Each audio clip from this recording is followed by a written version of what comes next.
What's good? What's good? What's happening? How are things, everyone?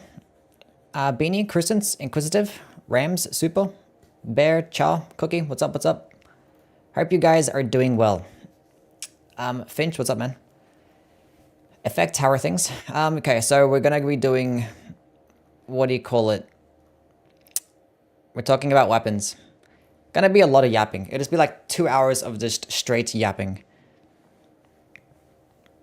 Hope everyone's doing well, though.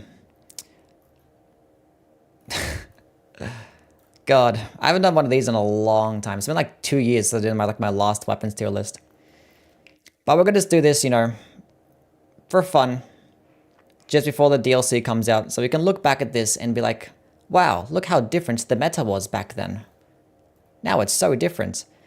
Who knows? I'm not sure if they're actually gonna change any of the base game stuff and buff or nerf them. Maybe if like certain like talismans or buffs come out that like make certain like combinations broken, then maybe. We'll see though. We shall see. What if like the chat's gonna get in the way? I might like make the chat smaller. Where's chat? By the way, all like the alerts and stuff are muted, so like if you're trying to like communicate to me via sounds, it's not gonna work. Let's make the chat smaller.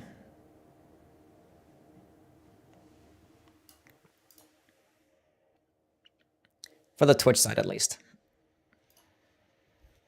Already know what's going to be in the S tier. You know what? Let's actually make a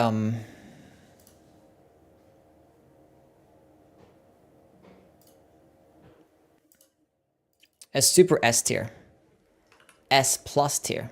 How do I change the color of this? I need a different color.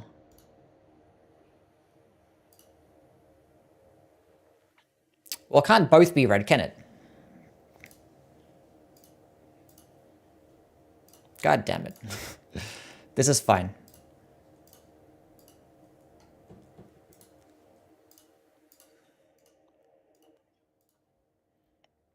And you know what? We'll add another one below.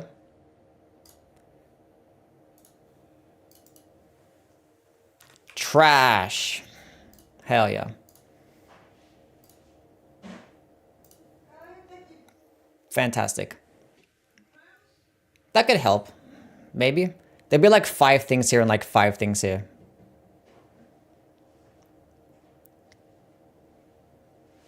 I won't make it white because you just made it fucking weird. Good job. Good job. You just made it weird. Okay, we're gonna make it blue. Anyway, I'm going to be focusing on just talking about and yapping about the weapons because I'm going to be like stun locked for like 2 whole hours. So I'm not going to be reading any of your comments. You can just like sit down, relax and watch. You can guys like predict as well what I'm going to say. And you put wherever the thing, you can go rank them as well alongside with me. You can just share your own opinions. If blasphemous don't make it to the S, you're silly. It's going to be in the D tier because it's fucking terrible. Awful weapon. It's terrible. Oh, God. I have my water bottle with me, like for the first time in forever. I actually have a water bottle here, just in case I become parched. Because I'm going to be constantly yapping for like 2 hours straight. I don't know how long it's going to be. There's 250 weapons. Anyway. Broken? Maybe broken. Broken makes sense, doesn't it? That does make sense. Is there anything out of order? For some reason, the health and steeple is here. Where is the great swords? There they are. That makes sense. Everything else should be in place. Okay. Can you argue? No one's arguing about anything. We're here to talk about weapons and stuff. Okay, so before we do get started, there's going to be like 3 or 4 things that we must talk about. Hopefully when people are watching this video back, they don't skip this part. But this is going to be a PVE based list, not going to talk about PvP whatsoever. And maybe I mention it, but it's not going to be ranked as such. The criteria is based on how useful a weapon is. Therefore, a weapon might be really good, but if there's another weapon that outclasses it, it's going to be lower in the list, right? And I'm just going to rank all 250 melee based weapons.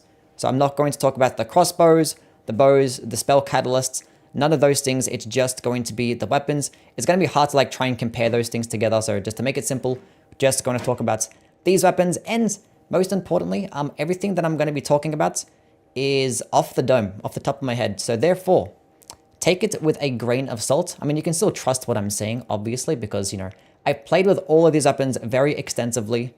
I pretty much have like complete playthroughs with almost every single one here. So I know what I'm talking about, really. But the reason why I mentioned that is that there might be some things that I forget. Well, obviously when I do my ranking types of videos, it's like more edited and it's going to be like more knowledgeable in most cases. But yeah, there'll be times where like I'll probably watch this video back and be like, oh, I should have said this and this instead of this and this. So yeah, kind of stuff like that. But yeah, but the reason why we're doing this now and not like, you know, months ago is because one, fun to do on stream, and we can like look back at this moment like 3 months from now and be like, hey, look at how the meta was compared to how it is like, you know, with all these new weapons and all these new updates. But yes, lots of yapping ahead.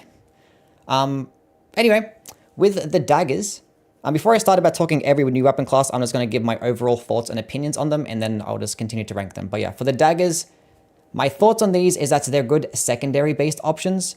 They're not really good as like a primary based option because one, their damage and DPS not that good. Stagger potential, their stance damage not going to be that high. But they're good secondary options because they're really light. You can just throw them into your back pocket.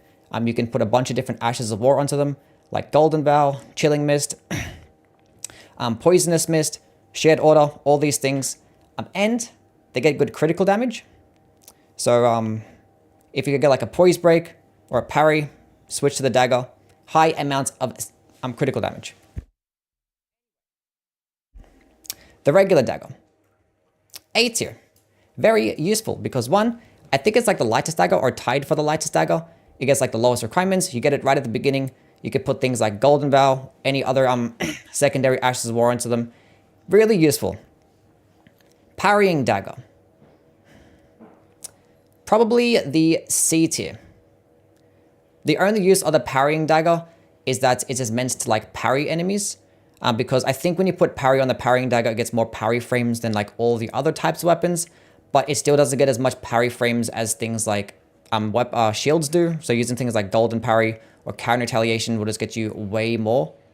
So, and parrying itself is not going to be that useful because like stance breaking gives you like a very similar reward and not many enemies can be parried.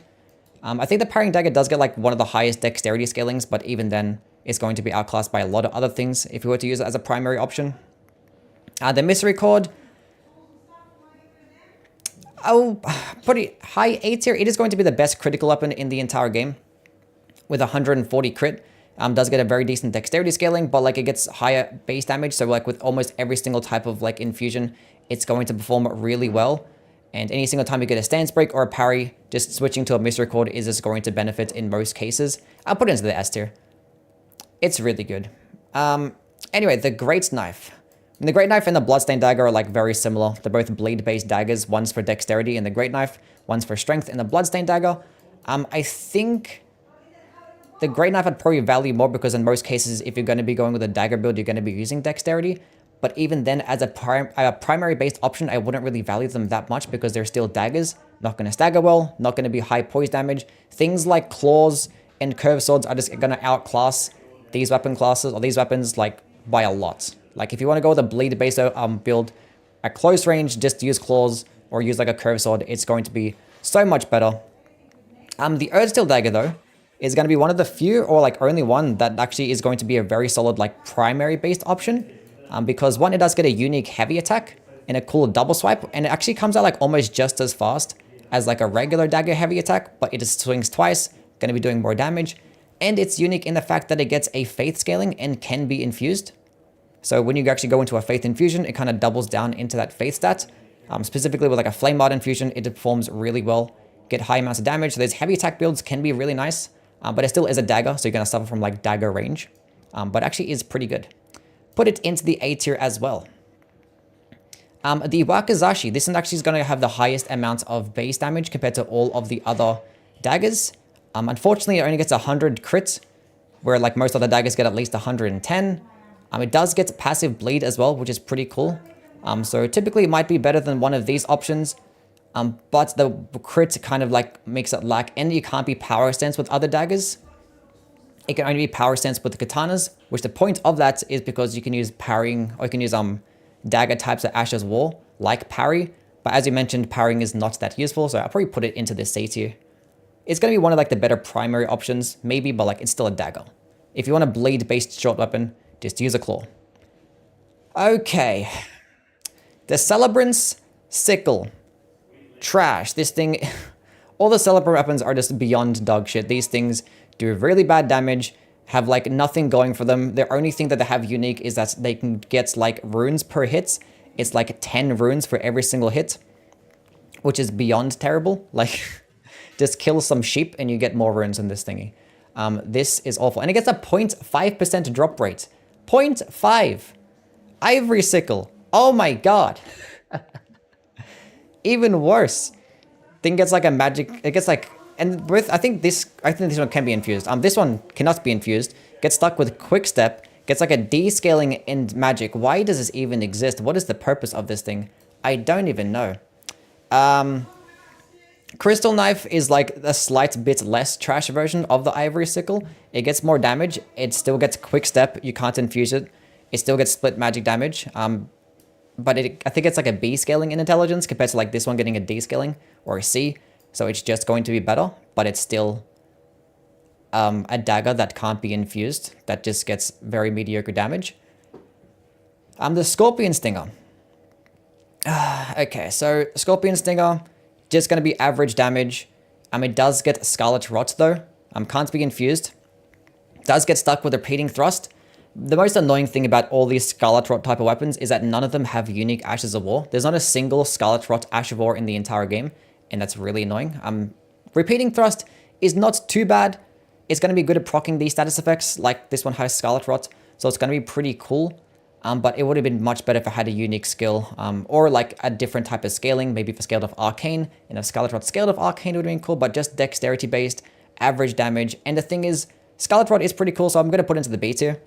But the spell-based versions of Scarlet Rot are like just way better. Like this is like 15% damage compared to like the spell-based versions getting 30%, which yeah, that's like night and day, but it's still pretty useful though. But there are other Scarlet Rot type of weapons that I probably value a bit more. The Syndicator. Oh boy, another weapon, another dagger that can't be infused, that gets stuck with Quick Step and basically has nothing unique going for it. It does get like some of the highest base damage, but it can't be infused. So like basically all of the other ones that can be infused can just out damage it. The only thing that it has going for it that's a bit different is that it can boost your bestial incantations by 10%. But so can the Claw Mark Seal. So if you're going to go with a Faith type of build, you're better off just offhanding the Claw Mark Seal because that just weighs less.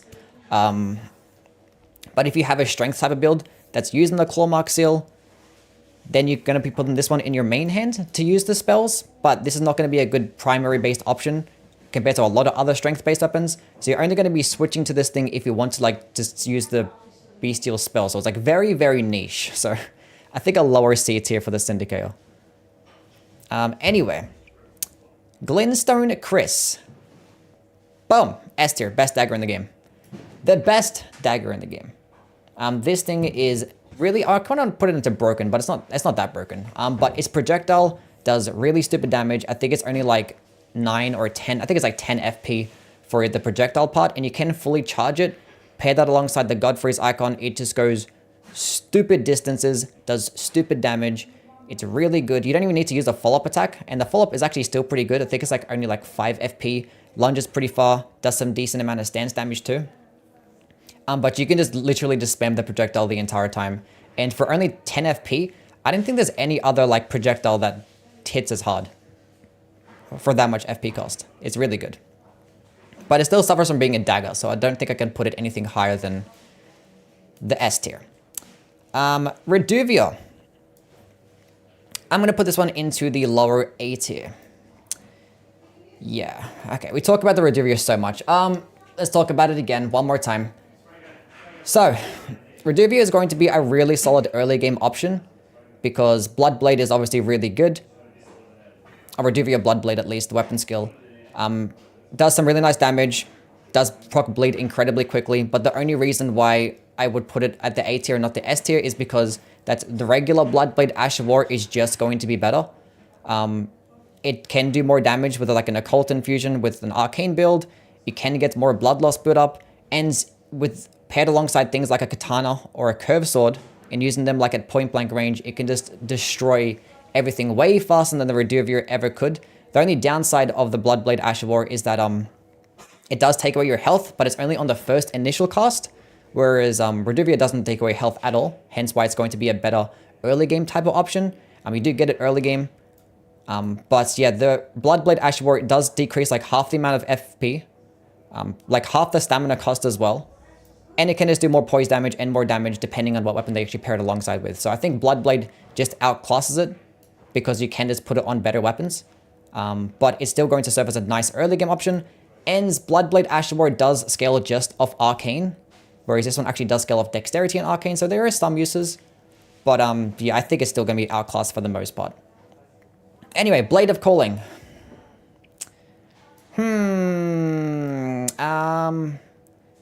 Probably the B tier. The thing is, like, it's going to be the exact same thing as the Black Knife, but the Black Knife is just going to be better with its skill. They're both going to be faith-based options. One gets a slightly better dexterity scaling, one gets a slightly better faith scaling. I think this one gets the better faith scaling. The Ash of War is basically identical in terms of the animation. They both get infinite hyper armor. They both go pretty far. Both going to be doing holy damage, which yes is going to be a downside if you watch today's video. But this one is going to get percentile damage over time. I'm going to get a Destined Death effect, which means that it's going to get that 10% HP nerf and get a bunch of damage over time on top of that. So it's going to be like way more damage compared to the Blade of Calling. It does consume like about 5 more FP, I think it is. But the Blade of Calling does have the benefit of sending enemies flying. So against smaller enemies, it does have better knockback. So like it knocks them to the ground, whereas the Black Knife does not do that. And it does more initial damage. So like up front, it's going to do more. But when you take into account the percentile damage that Black Knife gets, is going to be better.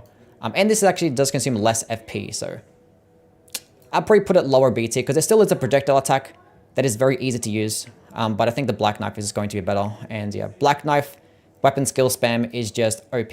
Like you can just spam this skill over and over again, melt every single boss in the game, and it is very easy. Anyway, those are the daggers. Getting into the straight swords. Straight swords are an amazing weapon class. Really solid attacks, good variety in attacks, really quick. The power sensing combos are extremely powerful because they hit simultaneously. They're just a really solid overall weapon class. They get things, really good Ash of War options like Square Off, which can result in like really high amounts of stance damage. Starting off with the short sword, right? This is the short sword? Yeah, short sword. C tier, average damage, average range. I think it gets like a slightly unique heavy attack, but I'm pretty sure it's still a poke. So, yeah, we'll throw this one to the C tier because there's no really real reason to use a short sword over anything else. Long sword, I'll give this one a solid A tier. The thing is, this actually is going to be the best dexterity-based straight sword in the game in terms of like the ones that can be infused. I mean, probably just in general, best dexterity-based. At higher levels, this one actually gets more damage than like almost everything else. Like at 60 dexterity, 80 dexterity, the longsword actually outclasses everything else. I think even like the Noble Slender Sword and the Warhawk Talon. But the thing is, people don't really use the longsword that much. And I wouldn't really use it that much myself because I'd rather have like the 110 crits that some of the other things have, or like the unique movesets that some have as well. But being that power sensing straight swords is very solid, you could probably put this one into the offhand, and it's pretty nice. So yeah, solid A tier for the longsword. The broadsword, it does actually get the most amount of damage compared to all the other straight swords. Highest base damage, but the trade-off being is that it gets the worst range. It's going to be strength based, which when you're using straight swords and you want to use multiple of them, most of them are going to be dexterity based here. So you're kind of limited if you want to power stance. And it gets the worst heavy attack too. It gets that stupid horizontal swipe for a heavy attack, which the poking attack is like infinitely better to have. The broadsword, the heavy attack in Dark Souls 3 was really good, but they just kind of nerfed it in this game for some reason. So I'm just going to put it into the B tier. Probably high B tier because it still gets the highest amount of base damage, but I wouldn't really like ever use it, like, because the other ones have way more range, and I'd rather sacrifice like 10 points in AR just to have more range and probably higher crit damage as well, and have a better moveset. I think those are more useful. Weathered Straight Sword is complete hot garbage. Terrible. Don't know why it exists. There's like so many useless straight swords in this game, and this is just one of them. It's just going to be like a worse version of almost everything else here. Terrible damage, terrible range. I think it's just as bad a range as the broadsword, and it gets the same shitty heavy attack. Yeah, this thing should just not exist. The Lord Swan straight sword though, boom, S tier. S tier for the Lord Swan straight sword. It gets the, I think it's the second highest base damage, like just a couple points less than the broadsword. And the fact that you have really high base damage means that it's going to pair really nicely with like almost every single infusion. And it gets 110 crits as well. So when paired alongside things like Square Off, you're going to stance break pretty quickly.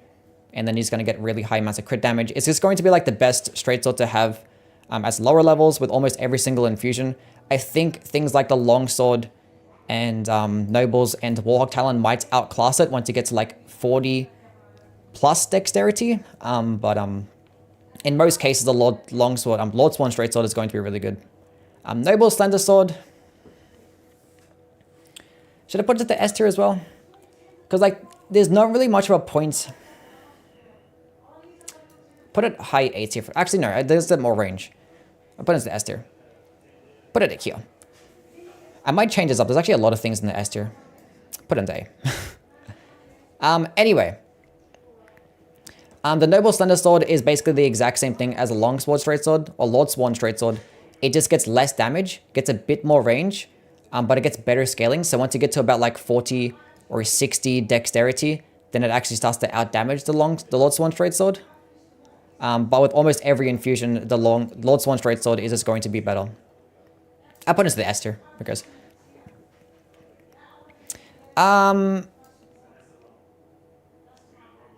Cane Sword.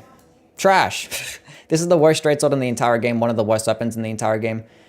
Purely because that every other straight sword is just better. This thing is beyond terrible. And it looks really cool. And that upsets me greatly. But yeah, this thing is literally just the lowest amount of base damage. Some of the worst scalings out of all the straight swords. Gets some of the worst range, if not the worst range.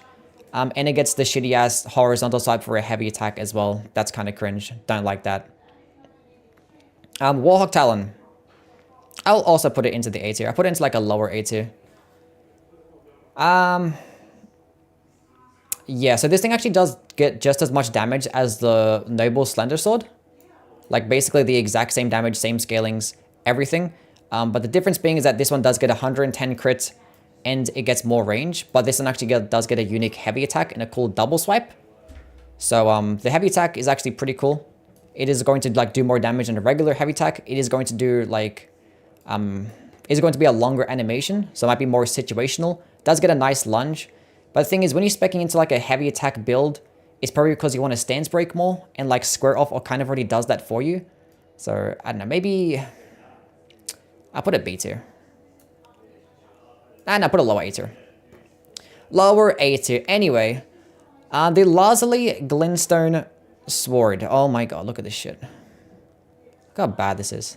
This is so bad. Anyway, this is a magic-based weapon with a D-scaling in intelligence and a non-unique skill in Glintstone Pebble, which Glintstone Pebble is fine, but being that it gets a D-scaling in intelligence, it's going to be a really shit version of Glintstone Pebble. Just put Glintstone Pebble onto any other straight sword, it would just be a better weapon. Also, it does get a heavy attack that has blocking frames, which it could be kind of cool, but like the blocking frame heavy attack is just a longer animation than like a regular heavy attack, and the block itself is not even a good block. So that's a D tier. Actually, you know what? Trash. The Carrion Knight Sword is basically just a slightly... It's like the exact same thing, but instead of having Glintstone Pebble, it gets Carrion Grandeur. And Carrion Grandeur is obviously a much better skill, but it still gets a D-scaling in intelligence. It's another magic weapon with a D-scaling in intelligence. Awful. It still gets the same blocking frame heavy attack, which is like almost useless. The Crystal Sword is another magic weapon with a D-scaling in intelligence and a non-unique weapon skill in Spinning Slash. Don't know why it doesn't at least get Square Off, but the only purpose of this weapon is that it's a good, well, not good, but it's an early game option that can be infused or can be buffed, upgraded with Somber Stones. That's like the only benefit that it has, because you're better off just going with any other straight sword with a magic infusion, and it will just do more damage, and you could put an actual good weapon skill onto it. So yeah. The Rotten Crystal Sword, another magic straight sword with a D-scaling and intelligence. This one actually does get Scarlet Rot though, which is actually somewhat useful. So C tier. But still, it's just terrible damage. And the thing is, Scarlet Rot doesn't actually scale with anything in this game. So you're going to have pretty bad, what do you call it? Scarlet Rot build up. It's going to be pretty slow. It's like 50 or 60 Scarlet Rot build up, and it takes a while to actually proc. So yeah. And the spell-based Scarlet Rot versions are just always going to be better. But Scarlet Rot's still good. 15% damage for like 90 seconds. It's nice, but you're going to have a non-unique skill and pretty bad damage. Being that we're talking about like magic-based weapons with a descaling and intelligence, we might as well talk about the Saint Trainer's Sword. Another one, descaling and intelligence. This thing does get sleep, so it is like a little bit more useful. But the thing is, like, sleep is not that useful. Like, a lot of enemies and bosses are immune to it, and if they're not immune, they just highly resist and they only get staggered, which is still cool to have. It's better than nothing. But the trade-off being with this weapon is that you just get shitty damage and a skill that doesn't really do anything. It just buffs the weapon with just more sleep. If the skill actually did like a cool like Sacred Blade version, but just magic damage instead, it would be more useful. I don't know why we just had to take a hit for damage because it gets sleep. That was kind of annoying. So I'll probably just put it into the C tier. Hopefully we get like an actual good sleep-based Ash of War in the DLC that actually does respectable damage, because like sleep would actually be pretty decent there. But I'm not going to like want to sacrifice really good damage just to proc sleep, because there are other status effects in the game, other weapons in the game that proc status effects and actually get to good weapon skills. I would gladly sacrifice all of these stupid descaling straight swords just to have one blade straight sword. That'd be great. I'm not going to talk to you guys at all. I'm going to ignore you guys the entire time. Don't ask me questions. I'm focusing on doing this. Okay, McKillen Knight Sword. We went from the magic-based straight sword with the descalings and intelligence. Now we have the holy-based straight sword with a descaling and intelligence and a non-unique skill. D tier. It gets a descaling in like strength, dexterity, and faith. Like, it is just awful. And it gets stuck with Sacred Blade, and obviously you have descaling and faith with a skill that scales off faith. Not going to be doing good damage. The only cool thing about it is that it does get a unique heavy attack and a cool lunge. I'm not sure if I like it more than the regular standing heavy attack that does a poke instead. But the lunge is pretty cool. It does cover some nice distances, but like, yeah, it's the descalings across the board. Why would I want that? But now talk about holy-based weapons. Might as well talk about the Golden Epitaph. Like, the only reason you would ever use these weapons is because they look cool, which is what I did in my first playthrough. I used these two. You get these like right at the end of the game as well. I mean, not this one, but the McKillen Knight Sword you do. The Golden Epitaph is a slight bit more useful, so I'll put it into like the C tier. Put it like higher C tier. Put it here. And the reason why it's more useful, despite it still doing bad damage and still doing holy damage, is that its weapon skill Last Rites actually does make you do more damage against undead enemies. I think it's like 100% more damage, and it just outright kills skeletons. It's kind of like the Shared Order Ash of War, but just better. It still has like lower requirements, so you can just use it for the skill or use it for the buff, and you just do way more damage against undead enemies, kill skeletons, and you could use it with any type of build, so it's actually pretty good. But as a primary based option, no, it's not good. The Ornamental Straight Sword. This is actually going to be a very solid early game option because, one, it's Sombra based, and you can upgrade it just once, and you can power stance. So you have to upgrade 2 different weapons to power stance. And power stancing straight sword combo is really good. And being that it's actually a power stance by itself, with this two-handed, you actually get an extended moveset. So you get running heavy attacks and running light attacks and jumping heavy attacks and jumping light attacks, which is pretty cool. But the unique thing about this thing is its skill, that it actually does boost, give it a bit more holy damage. Not more holy damage. It just gives it holy damage because the weapon is pure physical. It's like plus 80 holy damage, and it changes its heavy attacks into a cool flurrying attack, which the flurry attack can be buffed with a bunch of different things like the Jellyfish Shield, Axe Talisman, the multi-hit talismans, and it can just output a lot of damage, but it's such a long animation and it doesn't stagger those smaller enemies. So it's like very situational, but it gets a decent dexterity scaling. And with all the correct buffs, and if you have an opening, this thing can actually just melt a lot of enemies. So I put it into a lower A tier. If like the actual like flurrying attack actually staggered those smaller enemies and like did a whole stun locking thing, I'd probably like it a bit more, but it just doesn't really do that. So it's kind of unfortunate. But like the uncharged heavy attack is very quick though, so you can just spam that the entire time. It's pretty nice. Pretty nice. I might change it. I don't know, we're going to rearrange this whole thing at the end. Either way, what I'm saying is going to what's have merit and not really where I rank these things. Anyway, the Regalia of the Ochad. That's what I call it. I didn't care what anybody says. S tier. This thing is going to be very similar to the Mariah's Executioner Sword with its skill. What do you call it? The Ochad's Dancing Blade. For like 15 FP, you can just like fuck up everything in the entire game. But you're gonna need like a lot of certain types of buffs to make that happen. If you don't have things like the Godfrey's Icon, the multi-hit talismans, or the Thorny Cracks tier, the damage is not going to be that good. But it does still get decent damage either way. The one thing that I like about it more so than the Mariah's is that it is a straight sword. So when you power stand straight swords, you can proc the multi-hit talismans before using the skill, and it can be pretty nice. So yeah, I think it sits comfortably into the S tier. I don't know whereabouts. We'll go rearrange this at the end, but it is definitely going to be an S tier. Hopefully we get like a nice arcane-based weapon, straight sword on the DLC to power sense with the Regalia. Maybe like a blade-based straight sword. That'd be cool. Make it a cult infused. Coated sword. S tier right at the top. Okay, so yes, holy damage, kind of cringe, but holy damage actually, but the coated sword does pure holy damage, meaning not split damage. It's not going through two different types of defenses. It is going to get a pure faith scaling and pure faith requirements. That means there's no requirements in any other stats. So the damage is actually going to be really nice. It's obviously going to be a very solid pairing alongside pure faith builds. If you're just going to go caster and just go spam a bunch of spells, you don't have to go spec into any other stats. You can just go all into faith. It's not that heavy as well. Actually gets respectable range. But the best part about the skill is going to be the fact that it's, the best part about the weapon is going to be its skill. Unblockable Blade. It goes like super far, really quick animation, solid horizontal spread. It goes like past like a 180-degree radius, and it does a lot of damage and like 35 stance damage, which is just stupid. Like 35 stance damage is like more so than like a charged heavy attack than you get with a straight sword, and it does it in such a wide spread. It's just, yeah, it's really good. Anyway, Sword of Knights and Flame, the last straight sword. Broken. Yeah, this thing does stupid damage. Does stupid damage. Better than Square Off. It doesn't do as much as Square Off, but I think it is a better skill than Square Off, yeah. In terms of stance damage. Because it's quicker.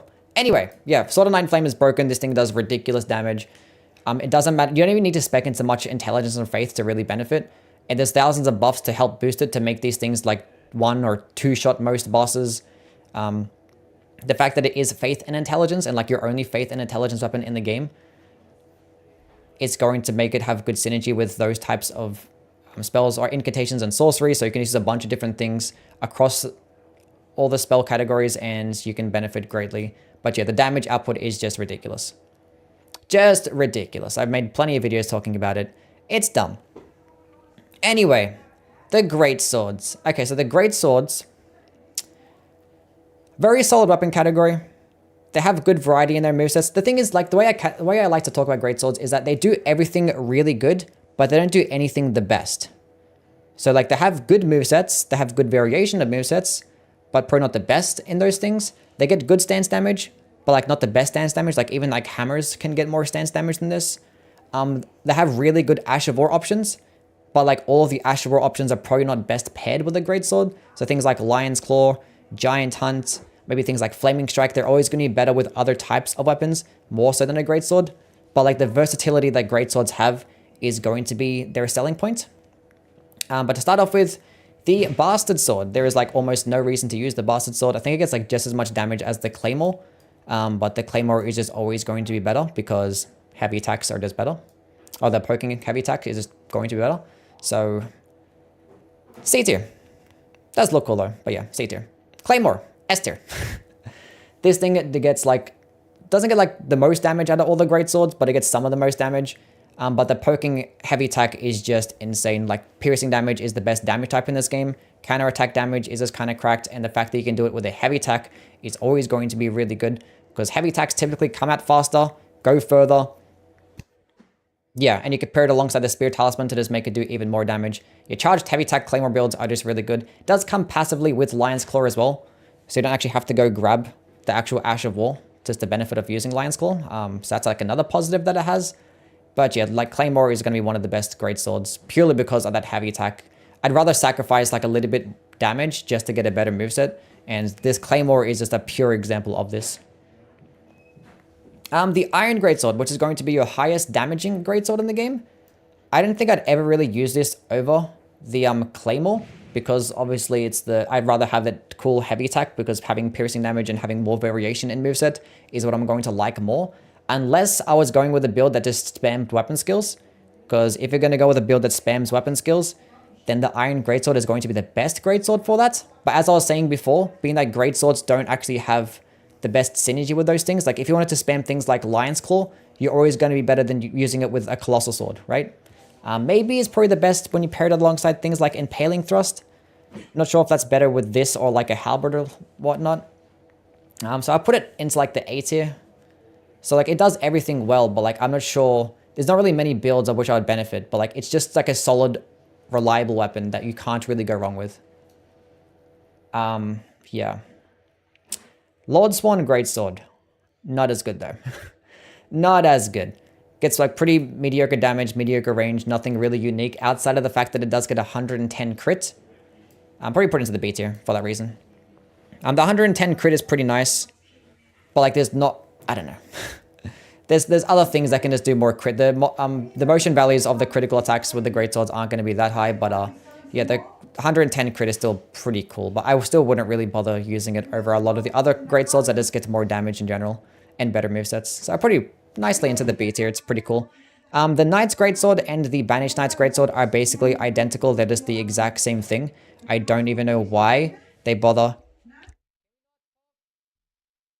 I don't know why they actually bother with the... I don't know why they actually bother with the... I was trying to think. I got sidetracked for a second. Yeah, they're the exact same thing. They're the same light attack combos, which actually is a quicker light attack than like the regular greatswords, with like the mix up of like the horizontal swipe and the downward chops. Actually does get a few frames quicker than like regular greatswords, which is pretty cool. In a game where like your charged heavy attack builds and your weapon skill builds or weapon skill spamming builds are just going to be better in terms of performance, it might not be that useful, but it still is really good. Does get some pretty decent combos with its heavy attacks into the light attack combos. But yeah, both these things are the exact same thing. Like the Knight's Greatsword gets a bit more range but less damage. And yeah, the Banished Knight's Sword is just more damage but less range. I think like they weigh the exact same. Their scalings are similar. The requirements are similar as well. But yeah, very solid A2 weapons. I'm not sure if I like it better than the Iron Greatsword. I don't know. We'll rearrange it at the end. Anyway, the Forked Greatsword and the Flambeau, they're both blade-based greatswords. Difference being is that the Forked is best with strength. This one's best with dexterity. People are going to just value the Flambeau like in most cases because it does get more range. And I guess higher base damage as well. And it looks cooler. So yeah. Flambeau is really solid. I put it into the A tier. Trying to think if I put it... I don't know. I don't think I put it in the S tier. There's not many other like... See, when I'm going with like a blade-based build, there's not really many options that I really go with the Flambeau. Like there's a lot of blade weapons I'd rather use over the Flambeau, but it's still pretty good though. But yeah, the Forked Greatsword, I actually like the heavy attack a bit more because the Flambeau gets the horizontal swipe, whereas the Forked Greatsword gets the overhead slam when one-handed. But when you have it two-handed, it's going to be better to have... Well, it's the same thing though, right? Yeah, it's horizontal swipe when you're both one-handed and two-handed, whereas this one-handed gets the overhead slam, which is better for variation. But it just gets less damage and less range, so not going to value it as much. Put it into the B tier. The Gargoyle's Greatsword is just a shitty version of the Iron Greatsword. It's just like the same weight. That's another thing about the Iron Greatsword, it is the heaviest one too. But it's like basically like the same weight. I think it's a bit lighter, but just way less range. Not way less range, but like less range and just less damage. So like there's no point of this weapon existing because the Iron Greatsword is way better. The Gargoyle's Black Blade. This is the only Gargoyle Black weapon that actually does get a unique skill. In that it actually does do a little bit of damage over time. It's like a reskinned version of Vacuum Slice, but it just gets Black Flame instead. It doesn't get Destined Death. It actually looks like it gets Destined Death, but it's just a Black Flame damage. Don't know why it doesn't get Destined Death damage, which is just better. Because it's doing holy damage as well. So I don't know why it gets the Black Flame damage over time effect, which is kind of weird, but it still is damage over time, which is nice. But it does scale of Faith, and it gets a descaling in Faith, which is kind of annoying as well. And it's just going to be outclassed by the Blasphemous Blade in almost like every single way. So I think the B tier is like the highest I can really put it. Like the only reason to use this weapon over the Blasphemous Blade is because you don't want to use the Blasphemous Blade. That's it. Because you just like don't want to get like the slack for using the Blasphemous Blade, like the best weapon in the game. You're just like, okay, I'm gonna be a slight bit different, but still use something similar. It still is like cheaper version, and it still has a quicker animation than Taker's Flame does with the Blasphemous Blade, but like obviously the damage and the health regen thing, not the same. The Inseparable Sword gets the exact same light attack combo as the Knights and the Banished Knights Greatsword, with its cool two-handed light attacks. But it does get split holy damage, gets a very decent strength and faith-based scaling. So I guess you can get really high amounts of AR. The problem is that it gets Sacred Blade as its weapon skill. But Sacred Blade is pretty good, but it's not unique. So putting Sacred Blade on other great swords could just be very similar. It's probably not going to do as much damage. So like if you did want to go with a Sacred Blade build, the Inseparable Sword might be like your best option. So I probably put it into like the B tier for that regard, but it should have had a unique skill. Like it should have had a unique skill. But it still gets a B scaling in Faith, so at least it's not a D scaling like you do get with some of these other things that have a skill scale with that particular stat. So it's going to be pretty respectable. It's nice. I don't mind it. But you should have had a unique skill. The Sword of Milos. This is going to be an option that you just use and you like your offhand, and you just use it as a secondary option, because as a primary based option, it's not going to be that good. The damage isn't that high. Just a strength and dexterity scaling. Can't infuse it. Cannot buff it. It does get passive bleed, which is pretty cool. But I don't think I'd ever use it over something like the Flamberge. If you just wanted to use it as a primary option. And its weapon skill does turn its heavy attacks into like a flowering attack, which is kind of similar to like a Warcry. And the thing is, I don't really like a lot of those Warcry based Ashes of War with certain weapon types like the Greatsword, because it's going to swing a whole bunch and it does the exact same stance damage, and you're just having like a longer animation. And in this game where stance breaking is really important, I want to do it faster and not do it longer and get stuck in a longer animation. But the benefit of the Sword of Milos is that the weapon skill actually debuffs enemies to make them take 15% more damage. And when you get kills off enemies, you get, I think it's like 5 FP for every single kill. So just having it in your offhand and just use it to debuff enemies and just leave it equipped but not actually use it is going to be like the benefit. It does look really cool as well, but yeah. I think a B tier, just because of its debuff, is pretty useful. Maybe A tier. Yeah. Like the only downside is that if you're going to constantly leave it equipped, it is going to be pretty heavy because it does like weigh 10 units. But it's still pretty cool. Anyway, Mariah's Executioner Sword. I'm going to put this one into the S, probably right at the top of the S tier. I want to put it in the broken because it does have one-shotting potential, but the thing is, you need to have the buffs to benefit. If you don't have things like the Godfrey's Icon, if you don't have the Thorny Cracks tier, it's not going to be that good, because the weapon skill does have like a longer animation to start up with. You don't really get much hype armor. You can get staggered out of it. And obviously that longer animation, because it has to constantly keep spinning over and over again. If you get staggered out of that portion, it's just not going to be doing good damage. But if you have all these buffs, it's just going to be shredding every single boss in the entire game very easily. It's very good. So yeah, solid S tier for that one. Jeez, all of these things are great. Bro, the Greatsword category is stacked. Holy shit. Or Davis' Greatsword. Also an S tier. I'm not going to put many things in the broken tier. Like the broken tier is going to be like the top 5, if you guys are wondering. Like broken is going to be like broken. Anyway. Davis' Greatsword is another solid S tier. This thing does stupid amounts of stance damage. When fully charged, the weapon skill does like over, I think it's like 62 stance damage. And it only consumes like 15 FP. It's like very similar to the Mariah's, but instead of like high amounts of damage, it does high amounts of stance.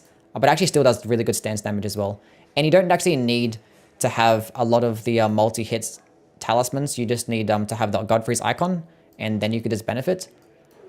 Because yeah, it's really good. I think it gets just as much hype armor, if not more hype armor. Yeah, this thing can like script a lot of boss fights. It's just amazing. Despite its holy damage, it actually scales mainly off strength. So going all into strength means that it's going to do mainly physical damage, which is just better to have. So Davis is an S tier. Alabaster's Lord Sword is another amazing weapon. I'm not sure if I put it into the S tier though. I might put it high A tier. Yeah. But this is like going to be another strength-based weapon. Strength intelligence kind of. It doesn't scale that well with intelligence. I think it's like a D scaling. But the good things about this weapon is going to be its heavy attack and the weapon skill. The weapon skill, Alabaster's Lord's Pull, I think it's called, is just a better version of Gravitas. I don't really value Gravitas that much because it's kind of like more gimmicky, because you either like push or pull enemies away, and it just has it like lacks a lot of damage, but it's pretty cheap. But the thing is with Alabaster's Lord's Pull, it has like twice as much range as Gravitas. Like it goes really far. And it does like pretty respectable damage. And I think for only like 15, 17 FP, I forget the actual FP cost, but it's pretty cheap. But another good thing about it is its heavy attack. It gets like, the motion values for the heavy attack is just as much as a Colossal Sword. So you can get like Colossal Sword heavy attack damage with just a Great Sword, which is kind of silly. Does get a pretty decent strength scaling, but it doesn't get a good dexterity scaling. And I think the weapon skill does scale off both, if I'm not mistaken. So that's probably the main reason why I'm not going to put it into the S tier. Death's Poker. Broken. Broken. This is also stupid damage. This thing does Frost, and it procs Frost faster than anything else. With that Trail Ash Award that it gets, it's just ridiculous. It just does stupid damage and procs Frost basically instantly. The other portion of the weapon skill that does that AoE explosion attack, pretty good for crowd control if you get surrounded by enemies because it can send them flying. So you just get a nice mix-up. But yeah, the total overall damage that this weapon skill gets is just dumb. It does get a descaling in intelligence, but it's kind of a deceptive descaling because it actually gets pretty decent returns. So going all into intelligence actually is very viable. It's actually pretty good. So yeah, broken. And then we have the Blasphemous Blade, which is also broken. Probably the best weapon in the entire game. Yeah, this thing... you get a very good strength and faith-based scaling, so you get very high amounts of AR. The weapon skill is just absolutely stupid. You get Taker's Flame, which just goes incredibly far, does stupid damage. You get a bunch of health regen for every single hit. It's probably just the most brain-dead weapon in the entire game. You can just spam this thing over and over. You put this in the hands of anybody and they'll succeed. Like, there are very few weapons in this game to where you can just put it into anybody's hands, just click this one button and they'll win. Like, that's basically it. That's why I consider it to be the best weapon, because like it's just so brain dead. And you get health regen on kills passively without even having to kill the weapon. Just have it equipped. Every kill, just health regen.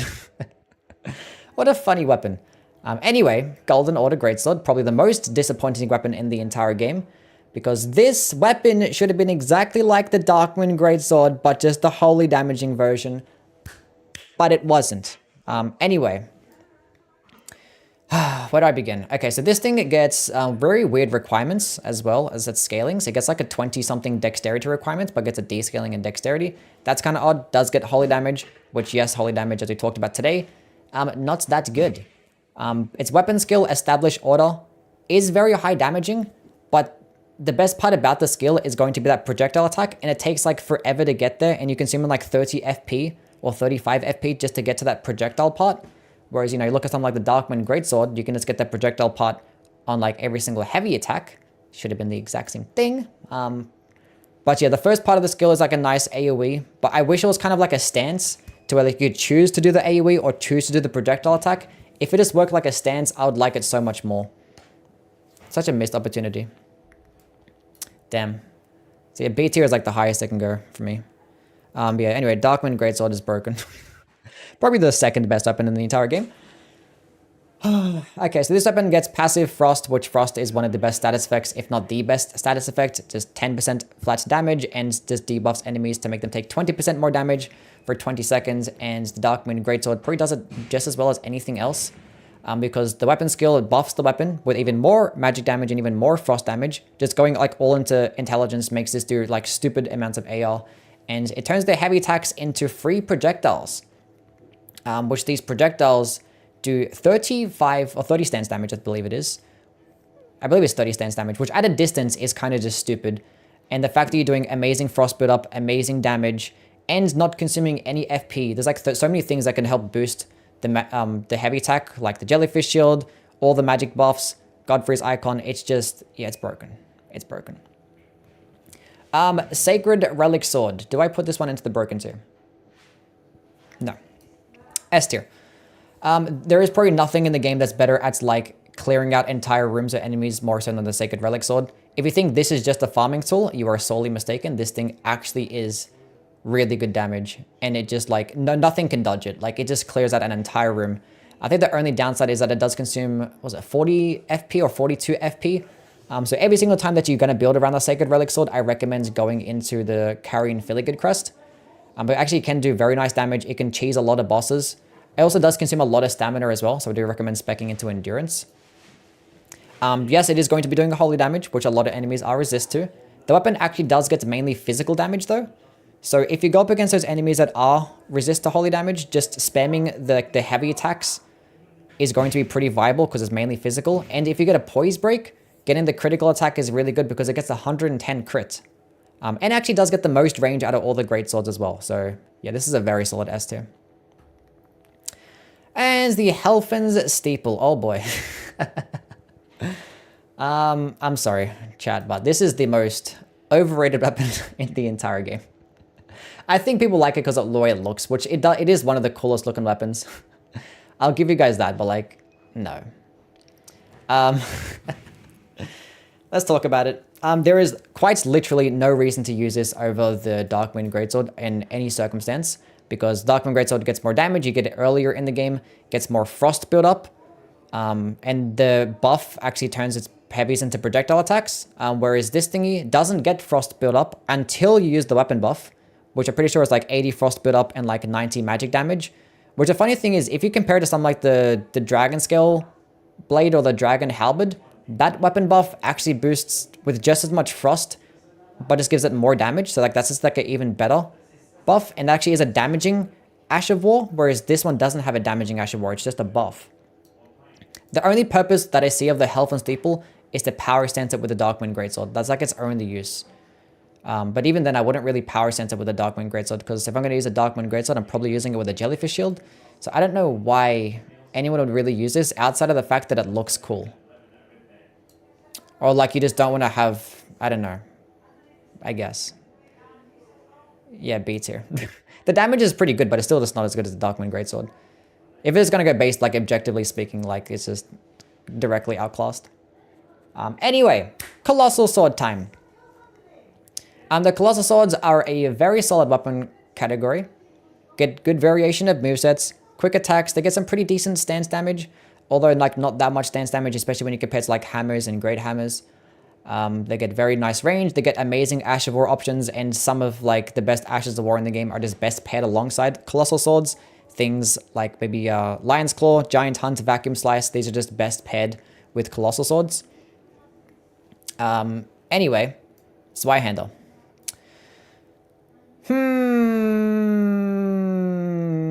I'm going to put it lower S tier. Yeah. Lower S tier for the Zweihander. So yeah, this bad boy actually is going to be like one of the lightest, if not the lightest Colossal Sword in the game. Does get like some of the lowest requirements. Is going to be dexterity based. But like the benefit of this weapon is that you get Colossal Sword damage with like such low weights, such low requirements.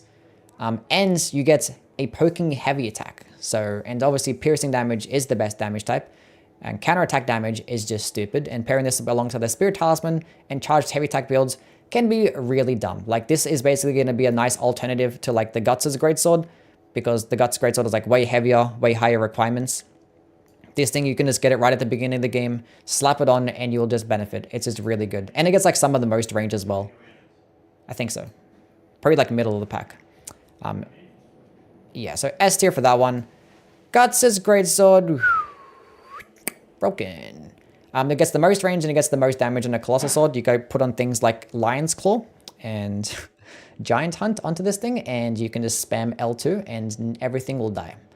That is basically how this weapon works. The only downside I can say about it is that it is pretty heavy. And that's about it. I think it's like 3 units or some shit like that, which is not that big of a deal. But you get it right at the beginning of the game. It's just the most damage and the most range out of all the Colossal Swords. So putting it alongside certain skills, it's just going to make for the dumbest combo. I think one thing I also don't really care for is the heavy attack. It does like a horizontal swipe. I think I prefer the downward slam more. But then again, you could just use Lion's Claw if you want a downward slam. So yeah. Anyway, the Watchdog's Greatsword. The only reason to ever use the Watchdog's Greatsword is because you want to be like not like the other girls and you don't want to use the Guts' Greatsword. That's like their only purpose. because it's just worse. It gets like way worse range. The damage is actually somewhat similar. I think with maybe certain like strength type in builds, maybe at higher strength it kind of becomes the same, but it's just worse range. So like, and like the same moveset, I think it does get the downward slam for a heavy attack, but as I mentioned, if you want a downward slam, Lion's Claw, if it's that important to you. So yeah, I think it's just, yeah, it's just worse. The Troll's Golden Sword is like this, the worst version of that. And I'm pretty sure the exact same moveset. I don't know why this even exists. So yeah, it's just average damage, average range. I think it's actually some of the worst range. I think it's even worse than the Watchdog Sword. So that could be a C tier. And then we have the Troll's Knight Sword, which is going to be a fat D tier. This thingy is even worse than that. It's a magic weapon with a D scaling and intelligence. But it doesn't even get a unique skill. It gets Troll's Roar, which is just stupid. Why didn't it get Glenn's Blade Phalanx as a weapon skill, like what the actual Trolls Knights use? But it gets Troll's Roar instead. It does get the Zweihander heavy attack poke, but if you want to just use the Zweihander, then the Zweihander is just going to have more range and just do more damage, even if you put it with a magic-based infusion. So like, yeah, I don't really know what they were thinking with this. Probably the worst Colossal Sword in the game. The Royal Greatsword. This one actually can get really high amounts of damage. It's going to be one of the few like strength and intelligence weapons in the game. Like ones like the actual like split even strength and intelligence. Most weapons actually get like, they always scale better with one, either strength or intelligence, not really both. This one actually scales well with both. So it gets really high amounts of AR. I have many problems with it though. Not problems, but like some things that I wish it was better in. One, it doesn't get frost unless you're using the skill. And it only gets frost on like the AoE explosion attack, and it's not really that much frost. So like it's really many cases where you actually do proc frost with this weapon. Two, the skill itself does get nice hyper armor, but the thing is the damage is split up in two parts, like the initial slam attack and the AoE attack, and it gets split even like 50-50 damage. And the chances of actually missing with the first downward slam is actually pretty high. So if you miss with that downward slam, you're just missing out on like 50% of the weapon skill damage. And you actually can get staggered out when you land on the ground. You get nice hyper armor in the air, but as soon as you land on the ground, you don't get nice hyper armor. So you can get staggered out of that and just do like no damage. So one thing I wish is that the first initial downward slam of the Ash War actually did an AoE. And it actually had passive frost on the weapon itself. But it still gets nice hyper armor. It's still fun to use. It's still high damaging. So I think A tier is still valid. Lower A tier. Why do I have some of these? I've got to rearrange this. Okay. Okay, chat. What I'm saying is important, not how I rank them. Okay. We're going to go rearrange this at the end. This seems like a mess. Grafted Blade Greatsword. I'm pretty sure that's what it's called, right? Grafted Sword. I forget. It's Grafted Greatsword or Grafted Blade Greatsword. I forget. Anyway, this thing does get some pretty nice amounts of base damage. It is pretty heavy, and it does have like a higher requirement. I think it's like 40 strength. And the total overall damage is not that great because you can't buff nor infuse it. The only benefit of it is going to be its skill. I think it's called like Oath of Devotion or some shit. But it basically just buffs to give you like +5 to all of your stats for like 60 seconds and give you like Perseverance or Endure. Which is pretty cool. I guess you only really use this for its buff. You just keep switching back and forth to maybe like meet the minimum requirements or something, or just get a bit of boost to your damage and health and stamina. So I guess if you're just going to use it for a buff, it's going to get in the B. Like if this was like on a weapon that was like had a lot less requirements, it'd be more useful. But you need like at least like 27 strength to use the buff, and constantly switching back and forth could be a bit of an issue. But it's still pretty useful though, because it is going to be like a portable like Godric's Great Rune kind of thing. Ruin's Greatsword. There's basically no reason to use the Ruin's Greatsword over the Blasphemous Blade, but like not many things there really is a reason to. But it gets like a very similar skill. Goes like just as far as the Blasphemous Blade. It can also have that same like knocking back effect, but the Blasphemous Blade can just do more damage. Because there's more things that actually help boost the damage of it. And it just gets health regen. So like Ruin's Greatsword doesn't really have much else going for it. One thing that I wish that Ruin's Greatsword had was just more stance damage, because it gets the same stance damage. I don't know why. This thing should actually have like closer to 30 stance damage. It gets like 23, whereas the Blasphemous Blade also gets 23 stance damage with Taker's Flame. So I'm probably just going to put it into the A tier. It also does gets really high requirements and it weighs a lot. It's like 50 strength requirements. Doesn't really get that much range. Like if the Blasphemous Blade didn't exist, I'd put it into the S tier, but like it's just that the Blasphemous Blade does, so it does the exact same thing but better. So I'll lower A tier, but like it's still broken though. Like it's not broken, but still like does dumb shit. Stupid damage. Anyway, Star Scourge Greatsword. I might also put this one into the A tier, maybe the S tier. Yeah, fuck, I put it into S tier. The benefit of the Star Scourge Greatsword is that it's a weapon that can be power stance when two-handed. So you just have to level up one weapon to gain a power stancing combo, which is obviously good. It doesn't actually weigh that much despite being two weapons. So you don't have to spec into a lot of endurance just to bear the weight of two weapons. That's another benefit. And its weapon skill, Starcrawler Cry, is very high damaging. The initial AoE attack, the first AoE doesn't do that much damage, but the follow-up attack is what does most of the damage. You get nice amount of hyper armor. My only problem is that it does consume a decent amount of FP. I think it's like 20 FP for both parts. The camera died. That's fine. We don't need the camera anyway.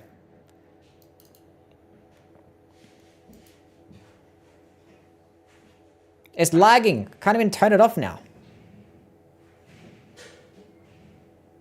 Let's just hide the camera. We don't need the camera. We're good. Anyway. What was I saying? The Star Scourge Greatsword, yeah.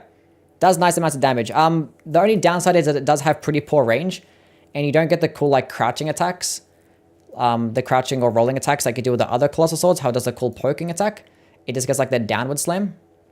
So, yeah, that's the downside of the Star Scourge Greatsword. But it still is very high damaging. And you can power stance it just by two-handing, which is pretty cool. The Godslayer's Greatsword.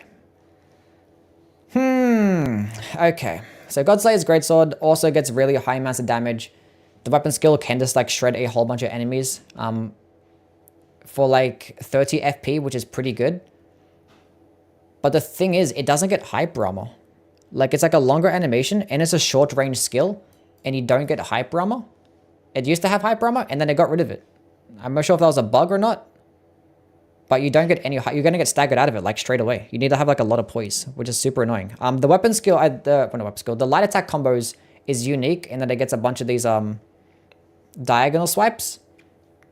But the thing is that the diagonal swipes are actually like slower than like the regular sideward swipes. They actually can combo nicely. So maybe like the follow-up attacks can be a bit faster if you go from like the heavy attacks or the rolling attacks into the light attack combo. Can be pretty cool. But yeah, it's still bugged. So if they fix it, it'd go back to the S tier. Because it used to have hyper armor. I know my camera died. I turned it off. I could probably fix it up after this. So it's going to go to the A tier and still gets fixed again, which, I don't know. They haven't fixed it. Malika's Blackblade. Okay, another high damaging weapon. This is going to be like one of the better ones to have like in New Game Plus, because enemies will just have a lot of health. And even if you have bad damage, you can just go slap on a destined death weapon like the Malika's Blackblade and just shred enemies. Gets a really good strength and faith-based scaling. I think it's like a B scaling in both, so it gets high amounts of AR. It is going to be holy damage, so that high amounts of AR is just going to get counteracted. But the weapon skill does just shred everything. But the problem is with the weapon skill is that it does consume 40 FP, which is very high. 40 FP is a lot, and it is going to be a longer animation, so you're probably going to trade out a lot of times, but you're going to be like winning that trade because it does stupid damage. So I think A tier is respectable. I'll reorganize this shit later. Okay, so I gotta fix up this stupid camera so you guys stop fucking talking about it.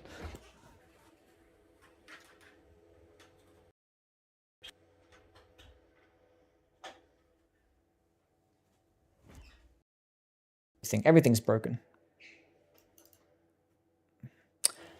It's not letting me like open the OBS. Why? I think the camera is going to be done. Wait, no. Are we saved?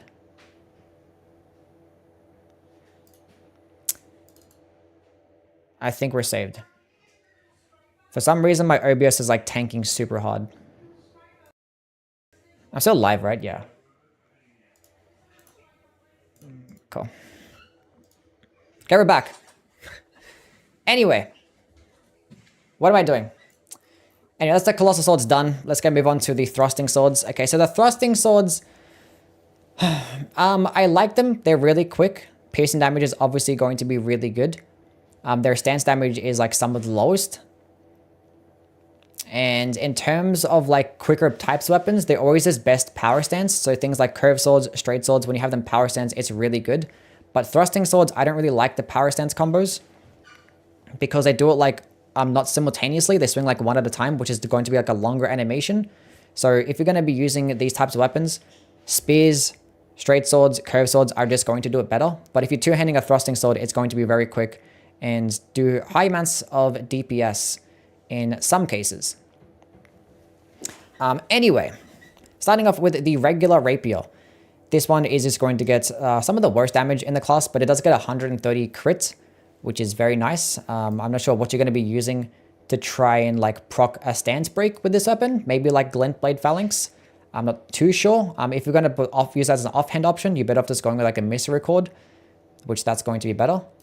So I might just put this one into like the B tier because I'm not really sure how you would build around the regular rapier because it does also get like some of the worst range and it gets like the regular poking heavy attack as well. So you just get nothing but poke, so you don't really get much variation. So I'd probably just put it into the C tier. Yeah, DS2 rapier is broken, yeah. It's not going to be like the Dark Souls 2 rapier. That was a stupid DPS. Anyway, the S stock is the best stock. And the Noble's S stock is like the exact same thing. I like these ones the best out of all the rapiers because they actually get a horizontal swipe for a heavy attack, which that is just always going to be good. When you get these types of weapons, just having variation is just amazing in PvE because if you go up against those enemies with like really weird hitboxes, they're like super skinny, they're hard to hit with poking attacks, having a horizontal swipe is always going to be good. And if you want to hit multiple enemies too. So that's going to be nice. You could just always use something like spinning slash on like the thrusting swords if you were liking that, but just being able to do it without consuming FP is pretty nice. So I think S tier. I think the S stock is just better than the Noble's S stock. I think they're like identical. I think this one, I think it just gets more range and more damage. I think so. Maybe the Noble's gets a bit more range. I forget it, but I think the S stock is just better. So I might put this one into like a lower A tier. Anyway, the Clean Rod Sword is going to be your highest damaging one. But as I mentioned before, I just rather have the S stock because the variation in moveset. Unless you're going to go with a weapon skill that just already gets good horizontal swipes maybe, then this one is probably just going to be your best option. But yeah, the PvE setting, I'd rather just have the regular S stock, but it's still going to be like amazing damage though. Regier's Rapier. This one actually gets the worst base damage, I believe, compared to all the rapiers, but the trade-off being is that it does get a double poke with its heavy attack, which could be good at proccing status effects. It means that it's going to do more damage than like a regular heavy attack, although with like a slightly longer animation, but it is still pretty quick. But like, yeah, I'd rather not have a trade-off in damage, so B tier. B tier. Ansper Rapier. Yeah, I'm going to turn this into a video. I'll post it on YouTube. I'm not going to like edit it though. I'm just going to throw it out there. Anyway, Ansper Rapier is basically identical to like the regular rapier. I think it gets like just a bit more damage, but it just gets Scarlet Rot. Still can be infused. Same moveset and everything. Which, yes, I don't like the rapier range nor the moveset because there's no variation. But the fact that it gets Scarlet Rot is always going to be good. And the fact that you can infuse it is just another bonus. I wish that Scarlet Rot actually did scale of Arcane, so I could just go spec into Arcane to further improve the Scarlet Rot build up, because typically if you're going to go with status effect builds and going into Arcane, it's going to make proc things like Poison and Bleed like straight away, where it's going to take a while to still proc with the Ansper Rapier. Unless you're like power stancing with like Rot Grease, then it's going to proc it pretty quickly. And if you do want to go with a Scarlet Rot build, as I mentioned before, just going into using the spells is going to be better. It's like if you're going to go with an Arcane build using something like Rotten Breath, it's going to be better because you do 30% damage instead of 15% damage. But it's still Scarlet Rot. Still 15% is still pretty good. So, the Frozen Needle. The other funny thing is there's not a single thrusting sword that gets a unique Ash of War. It's kind of sad. This is the only one that can be infused. Or this is the only one that actually is upgraded with Somber Weapons and cannot be infused. And I guess Impaling Thrust. Does get a unique heavy attack though, with like a cool projectile that can proc Frost. You can actually use the Feint attack to also do a projectile. This is going to be a B tier though, because it's still like pretty poor range. The heavy attack doesn't even work with the axe talisman and the spiked cracked tier. I don't know why. It's pretty sad. If it did, I'd like it a lot more, but like the damage is like super mid, but it still has like a free projectile attack. So I think B tier is pretty comfortable for it. I'm not sure if that's a bug or not, but yeah, it doesn't work with any buffs, the heavy attack. I don't think it even works with the spear talisman. I think it does like standard damage as well. Kind of weird. Anyway, heavy thrusting sword. This weapon category is kind of stacked as well. Not many, but like all four of them are really good. Heavy thrusting swords are probably going to have like the best two-handed moveset in the entire game. Those light attacks actually come out pretty quick, but they just have amazing range, do some very respectable stance damage, and their running heavy attacks are just stupid. They just cover so much distance so quickly, and obviously they're doing piercing damage as well. Like, I could put all these things into the S tier. The Great Epee, I value it a lot because its heavy attack is a horizontal swipe. It's going to be like the S stock, but just the heavy thrusting version, which I value a lot. It's really cool. It doesn't get as much damage as like the Godskin Stitcher, but I probably prefer it more because it has that nice variation. But the Godskin Stitcher still gets a unique heavy attack in that it does a double poke, which is going to be good for damage, and probably proccing status effects. So they're just all going to be like really good weapons. The Bloody Hellas is also going to be another S tier. Like, this one just is going to be an arcane based one. Obviously gets bleed. Its weapon skill is really good. Dynast's Finesse does actually have an inherent iframe dodge as the first part of the skill. And that dodge actually does get like way more iframes than like a regular dodge. So it's actually easy to use. It does get more recovery frames though. So spamming it isn't going to be as useful as a spamming dodge. But it doesn't consume much FP. I think it's like 5 FP. The follow-up attack has a nice lunge, does really good damage for only like 7 FP. It's just really solid. Like, it's just an amazing weapon overall. Good S tier. Dragon King's Cragblade. Okay. This one might not get to the S tier. It might not. I might put it high A tier because like it still does everything else that like the regular heavy thrusting swords do in terms of its moveset. I think it gets like the regular heavy attack though. It doesn't get like the cool double swipe or the horizontal swipe. So the heavy attack I'm not going to like as much. It does have a higher dexterity requirement. I think it's like 35 dexterity requirement. But the weapon skill can be high damaging. It can actually do really high stance damage. It is infinite hyper armor, so you're never going to get staggered out of it. I think like if you hit with the entire combo, like the whole cloud and everything, it's like upwards of a 60 stance damage, which is actually really good. Now my problems with it is that in that cloud animation, when you have it fully charged, it doesn't work with the multi-hit talismans, and it doesn't work with the Godfrey's icon. So it doesn't work with either of those two things.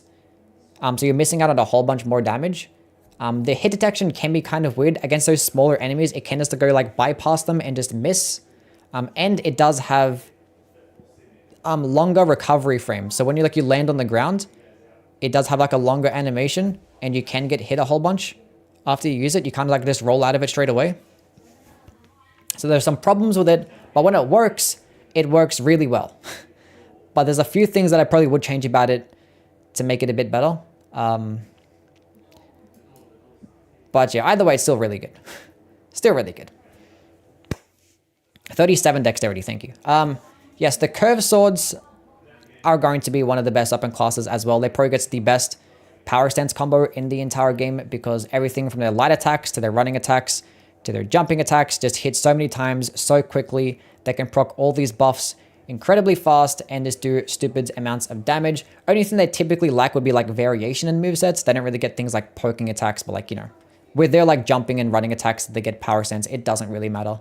They just do so much stance damage, so much DPS. It's just ridiculous. But starting off with the regular scimitar, it does get a unique light attack combo compared to all of the other curved swords. But the thing is, it's not even like faster. It's like the exact same speed. I think maybe like the second or third swing is like a frame or two quicker when I looked at the frame data.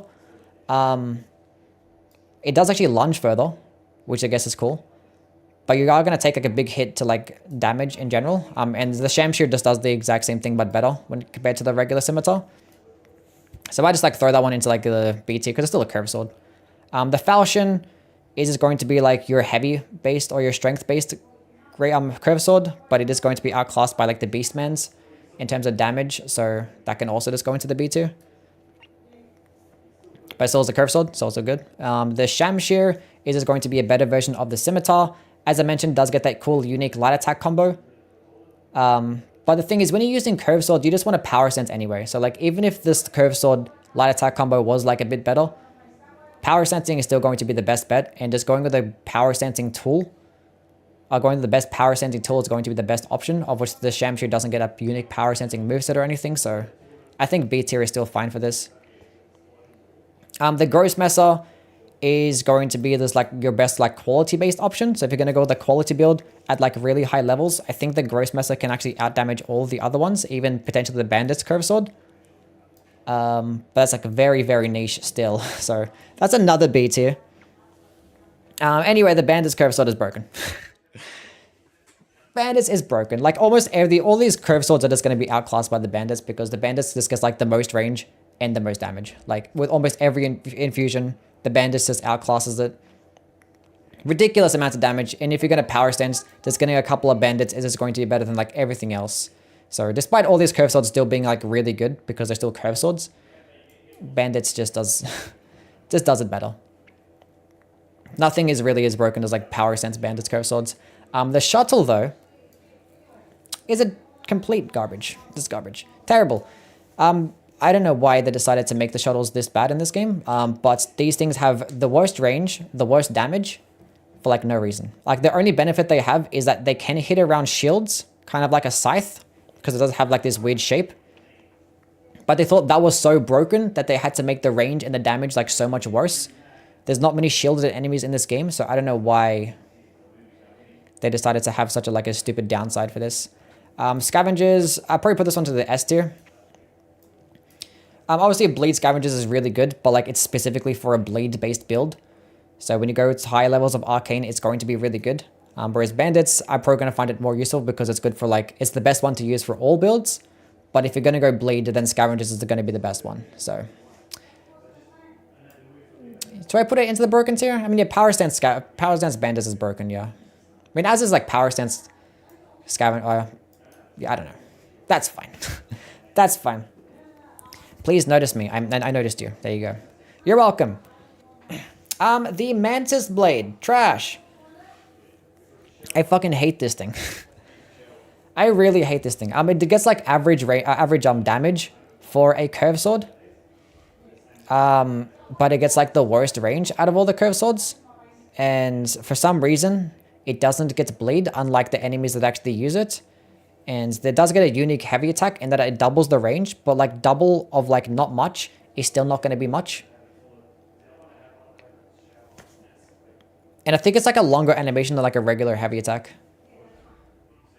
Actually, no, that gets like maybe it's quicker animation. Might be a quicker animation, so maybe a D tier.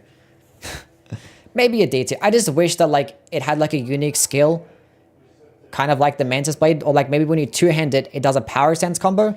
And does like the cool flowering attack that does bleed. I don't know why they just didn't make it work like the Cemetery Shades and how they use it. It's kind of stupid. I don't know what chat's on about. I've been ignoring them the entire time. They're saying stupid stuff. Anyway, Beastman's Curved Sword. This is going to be your best strength-based curved sword. I'm pretty sure in terms of damage. Actually does get a unique jumping attack with a cool like double swipe. So it might be pretty cool in terms of like damage and maybe proccing status effects. So it's pretty cool. I'm probably not going to be able to use it over like the Bandit's curved sword, because the Bandit still just gets more damage. And when you're going with curved swords, the best way to build around them is power stanced, of which the Bandits and the Scavengers just do it better than everything else. But if you're going to two-handed weapon, this one might be one of the better ones. If you're going to turn to curved sword, that is. Because obviously it's a strength-based weapon. You're going to be doing more damage. And it gets the cool jumping heavy attack. So that's nice. The flowing... Is it just the flowing curved sword? That's the Nox flowing sword. That's the flowing curved sword, right? Yeah. Flowing curved sword is probably just going to go into the B tier as well. It's just going to be like average damage, average range. The only thing that's unique about it is its heavy attack, which it is going to be like a longer animation, but like regular curved sword heavy attacks typically are a longer animation anyway. And I think uncharged heavy attack of this thing, I like it better than the uncharged heavy attack of a regular curved sword. So I guess the only thing that I like about it more. Anyway. What am I doing? Serpent God Curved Sword. Okay, this is another strength-based curved sword. Not going to get as much damage as the Beastman's.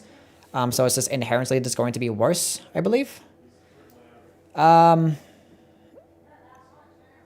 the benefit of this is that it does give you HP regen for every single kill. I think it's like 75 HP or something like that for every single time that you get a kill, which is pretty cool. C tier. I don't really care. I mean, you can just put it in the offhand, and it is pretty light. It is pretty light.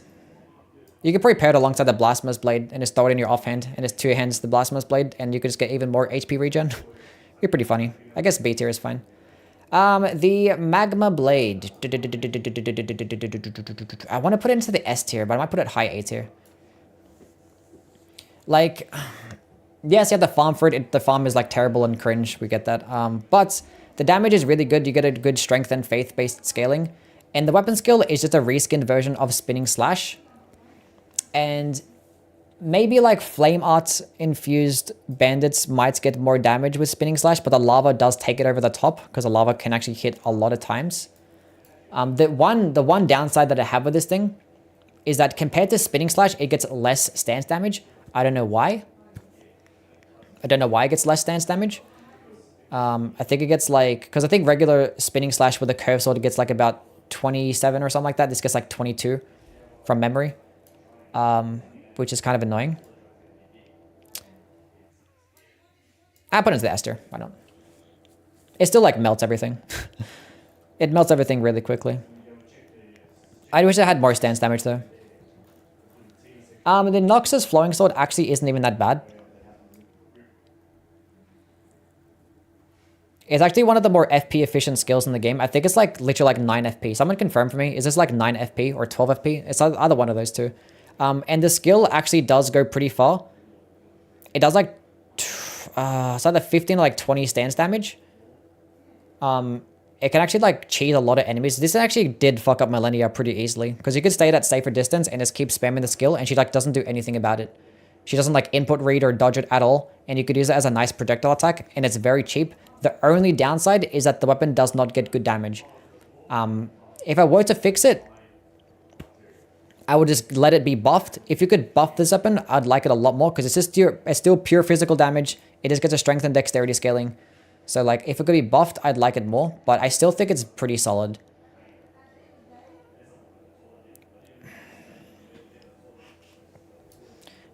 I don't know, maybe high B tier. I don't think I want to put it into the A tier. The damage isn't that good. Anyway, Ring of Astel broken. This thing is stupid. This weapon right here gets the best stance potential in the entire game. Yeah, I don't know why a curse sword is the best stance breaking weapon, but it just ended up being that way. But yeah, the reason why it's broken is because the weapon skill does like upwards of like 60 stance damage and it only consumes like 20 FP. And you can keep spamming it over and over again. It does it in a nice horizontal spread and a nice projectile attack. And not only does the weapon skill do good stance damage, but the heavy attack does good stance damage too. Like the heavy attack fully charged at point blank range does 52 stance damage, which is just as much as a charged heavy attack of like a colossal weapon. So like something like, I'm not sure if, I think it does less than that. Maybe like something like the Golem's Halberd charged heavy attack, it does like just as much as that. And it's a curved sword. Because it is a projectile and it's hitting with both the projectile and the weapon at the same time, and it's just making it do more stance damage. Obviously, when you're using it at a distance, the heavy attack isn't going to be doing as much stance damage, but it's a free projectile attack that does good damage. And it does stack with things like the Spiked Cracks tier and the Axe Talisman. But yeah, this thing, and it gets really good scaling. It's like a really good dexterity and intelligence scaling. This thing is just flawless.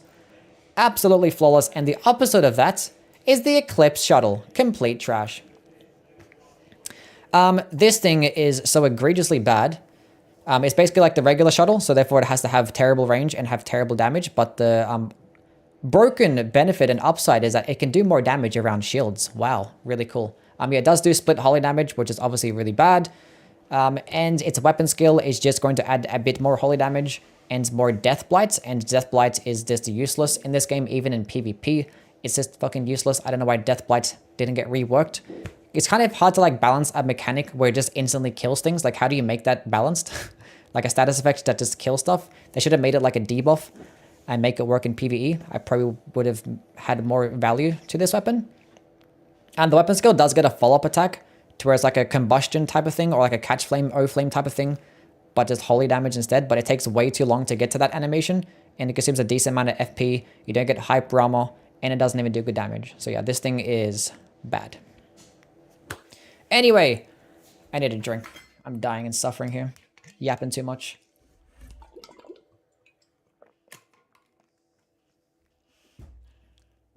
We're good. I'm surviving. Anyway, the curved greatswords are an amazing weapon class, especially since like one of the recent updates and buffs, because like these heavy attacks and running attacks come out like super duper fast now. They do really decent stance damage. I think they do like almost just as much stance damage. I think they do just as much as a regular greatsword, but they typically have like faster like movesets. They do slashing damage as well, which a lot of enemies are weak to slashing damage. A lot of enemies are resist to. Kind of balances out. They get some pretty decent Ash of War options. Putting things like Spinning Slash or Stormblade on this thing is going to make it really good. Now the Dismounter I probably value the most out of all the ones that can be infused, because it does get some of the most range. And it's just a regular curved greatsword moveset. Doesn't get as much damage as things like the Beastman's or the Omen Cleaver.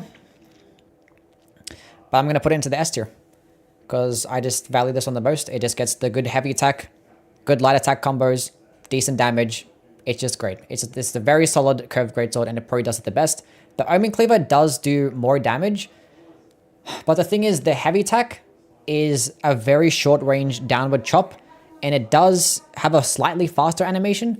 But ever since the one of the recent updates that actually buffed the heavy attack speed overall, the heavy attacks of the Dismounter are kind of like just as fast as the Omen Cleaver now, and it just has more range and does just as much stance damage. So yeah, the Omen Cleaver, I'm not going to value it as much. It still is really good because it does more damage, obviously.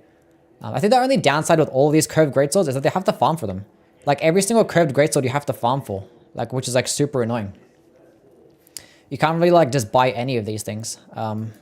But yeah, they're all really good though. Except for the Monk's Flame Blade. This one is super annoying because like it just performs worse than like all the other curved greatswords in terms of damage and range. And it doesn't get anything unique. Because I don't know why it doesn't get bleed. Like, look, it looks like it's supposed to get bleed and you can't get bleed. But this is probably like the rarest weapon in the entire game, because it's off like one enemy at like the end of the game in some stupid dungeon that's like halfway through a dungeon, and it has like a 1% drop rate, and it's like super shit. I probably put it into the D tier for that reason. I think it is one of the lightest curved greatswords. Like, that's the only thing that it has going for it. Outside of that, it's just trash. Just use the Dismounter, it's better. Why not Black Flame? Yeah, something unique. Something. Anyway, the Beastman's curved greatsword. Beastman's, what's it called again? I don't know. The curved greatsword version of the Beastman's sword. Cleaver. Beastman's Cleaver, I think it's called. This one does get the highest amount of damage out of all the other curved greatswords that can be infused. The downside is that it has some of the worst range, and it weighs a lot. I think it's like 16 or 17 units, which is like a lot heavier than all the other curved greatswords. And it's like a lot less range. So like, honestly, I'd rather have like a sacrifice of like 10 to like 20 AR, and then just have the Dismounter instead, or the Beast, or the Omen Cleaver, because it just gets like way more range, and it weighs a lot less. So yeah, I don't like the range, so I'm just going to put it into the B tier. The range is not that good. It's kind of like the broadsword, but like for the curved greatswords instead. I go high B tier though. Anyway, the Bloodhound Fang is broken. They put this up in right at the beginning of the game just for the casuals that were going to have a problem with playing, because one, it's a Sombra-based weapon really early on. It gets some of the most range in class. It gets some of the most damage. It gets a high damaging weapon skill that's very easy to use. That gets an iframe dodge. That's incredibly cheap. I think it's like 20 FP, less than 20 FP for the entire combo. I think it's like 18. And it gets bleed. And it can get buffed. And it gets bonus motion values on jumping attacks. It gets everything. It gets everything. But yeah, you can buff this thing with Blood Flame Blade and then spam the skill, spam everything, and you're just going to win. It's just that good. There's nothing bad about this weapon at all. And it's a curved greatsword with a good curved greatsword moveset, the exact same moveset as the dismounter. It's just amazing. Only downside I can say about it is that it doesn't get a faith or intelligence scaling, and spells are really powerful in this game, so you're not going to have good synergy with spells because it's just going to be strength and dexterity based, but it doesn't matter. It does not matter. Anyway, the Onyx's Lord's Greatsword. Right? Is that what it's called? Yeah.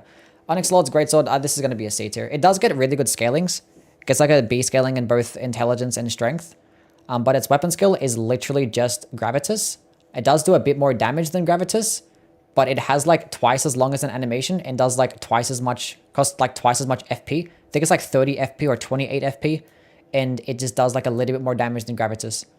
And like a longer animation, which is like super annoying. Because Gravitas isn't even that good to begin with. Because it's just more like gimmicky. Because you can like suck and pull enemies in. But like the range isn't that good. Repulsion, yeah, I think it pulls them away. Instead of sucks them in. So yeah. Who cares? I'd rather have like good damage than be able to push enemies or suck them in. Like, I don't really know. I mean, I guess it's cool and useful. But like the FP cost and the speed is not that good. If you want to use something similar to this, just use the Alabaster's Lord Sword. This one just performs way better. The skill goes like twice as far, consumes half the amount of FP, and does like almost just as much damage. It's just a much better weapon. Or just use like a curved greatsword with an actual good weapon skill. The Zamora Curved Sword. This is a very funny weapon because it has an S tier weapon skill, but the weapon itself is like a D tier. It's really funny.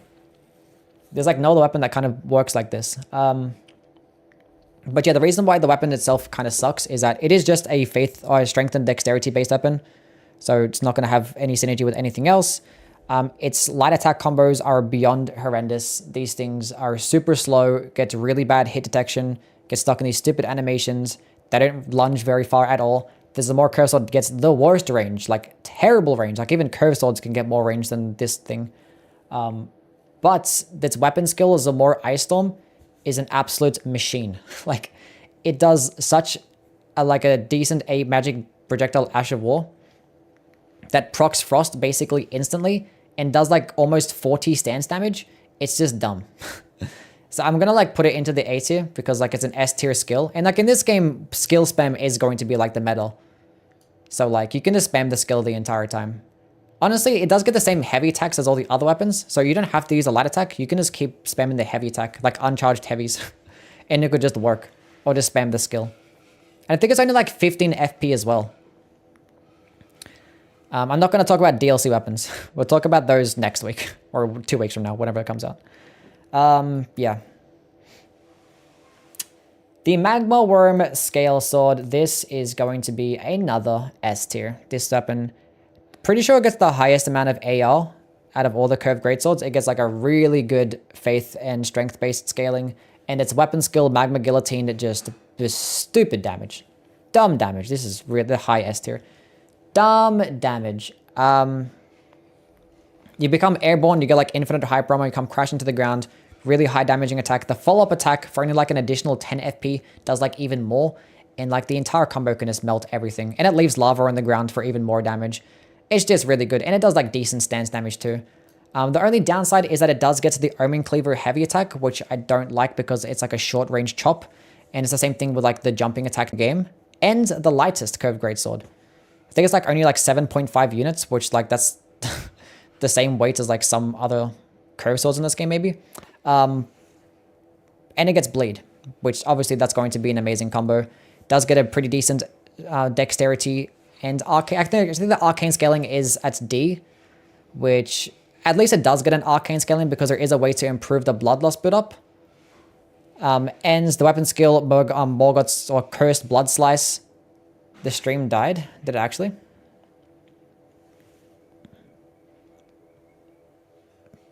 Just a refresh.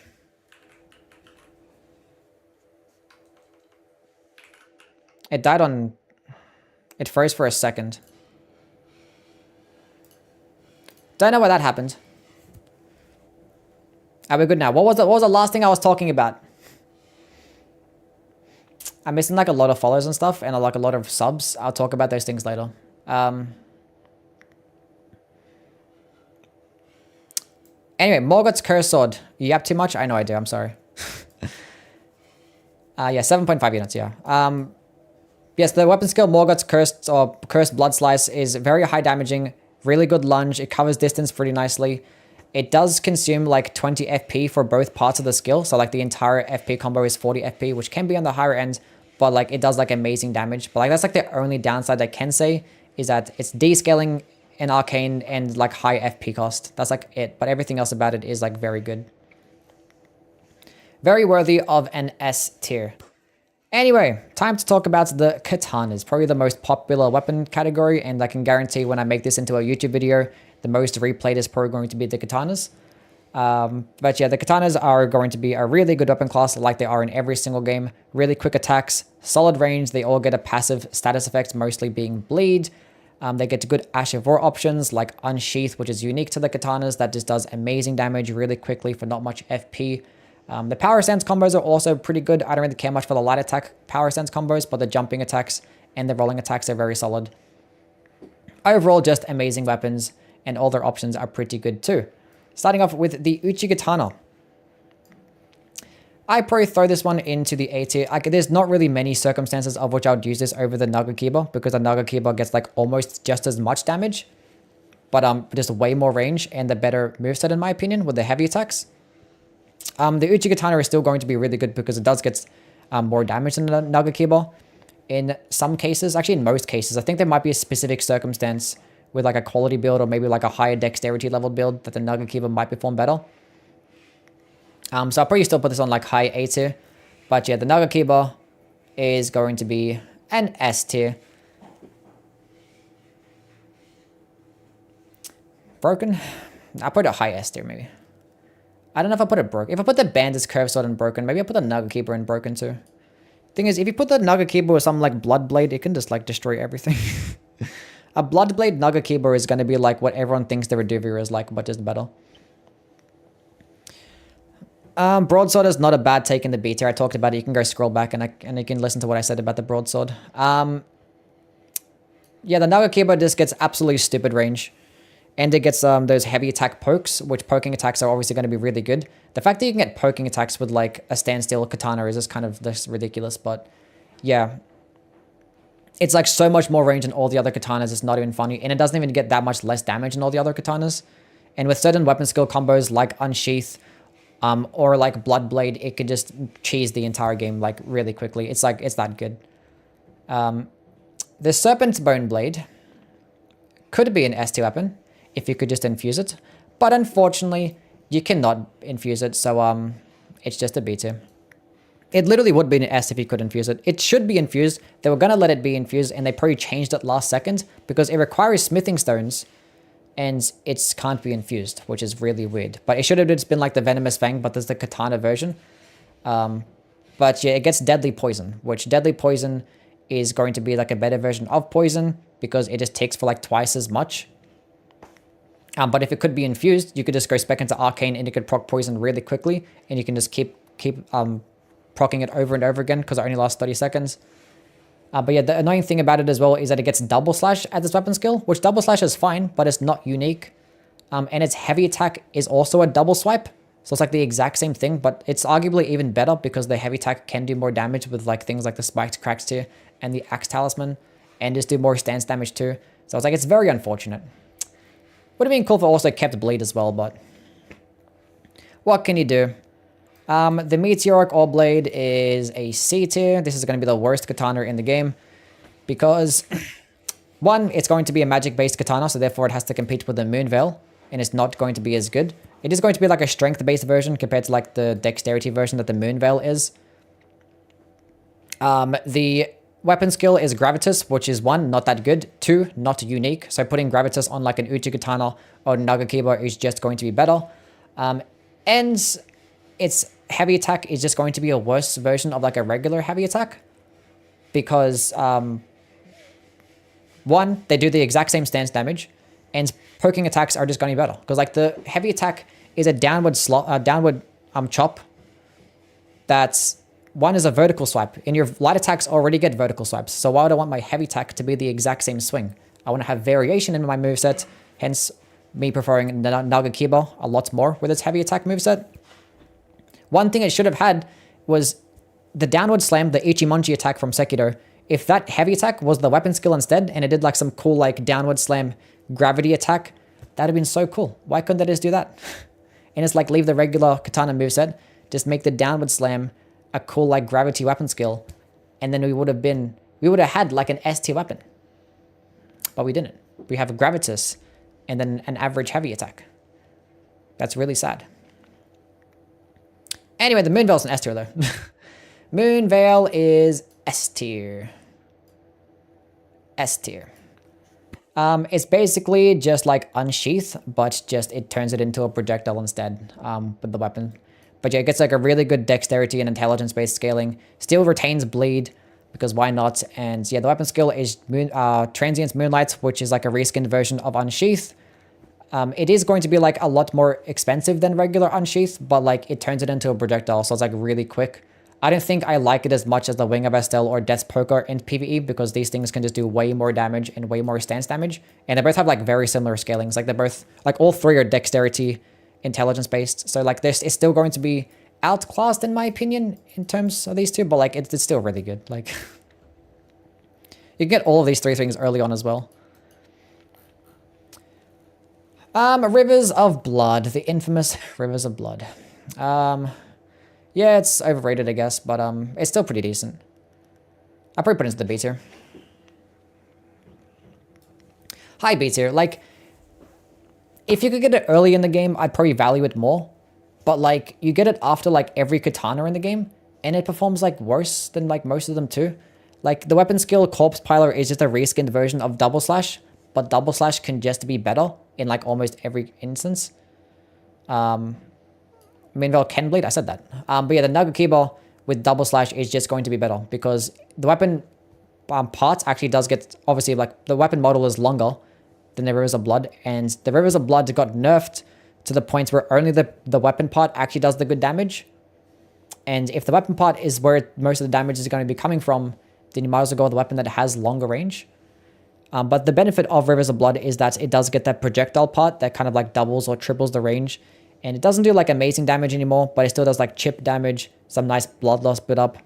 And against enemies like Millennia, it still is going to be very good. It's still nice to use, still very easy to use as well. Another thing, it does consume like 3 times as much FP as Double Slash does with like a regular katana.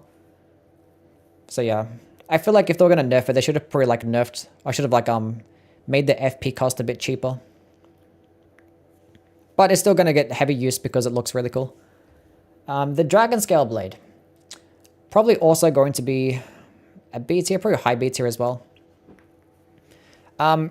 It's a weapon that just gets strength and dexterity scaling. The total overall damage is not going to be that crazy high. Its weapon skill is a reskinned version of Lightning Slash. But it's going to be an Ice Lightning version. So it's going to give it Frost as well as a bunch of lightning damage, and it's like 160 lightning damage and 80 Frost build up, which is very nice. Although the Dragon Halberd is just going to like be better because it gets like a better moveset, and it also gets like faster light attack combos. Not faster, but the better light attack combos with those poking attacks instead. But it does swing faster, so like it's going to be a nice use. I wish it was kind of like a different reskin skill and not Lightning Slash, but like something different. It's still pretty cool though. One thing I wish is that it retained bleed. It should have retained the bleed that like all the other katanas had, because it wouldn't have been broken if you had like 50 blood loss build up and just have like the weapon skill boost 80 frost build up. That wouldn't have been broken. Because going with like a frost based infused Uchi Katana or a Nagakiba does like the exact same thing kinda. So like it should have kept bleed.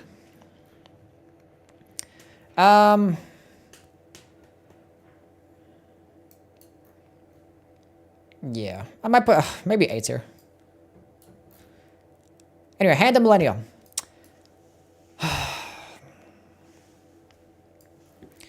This one might go into the A tier as well. I'm not sure.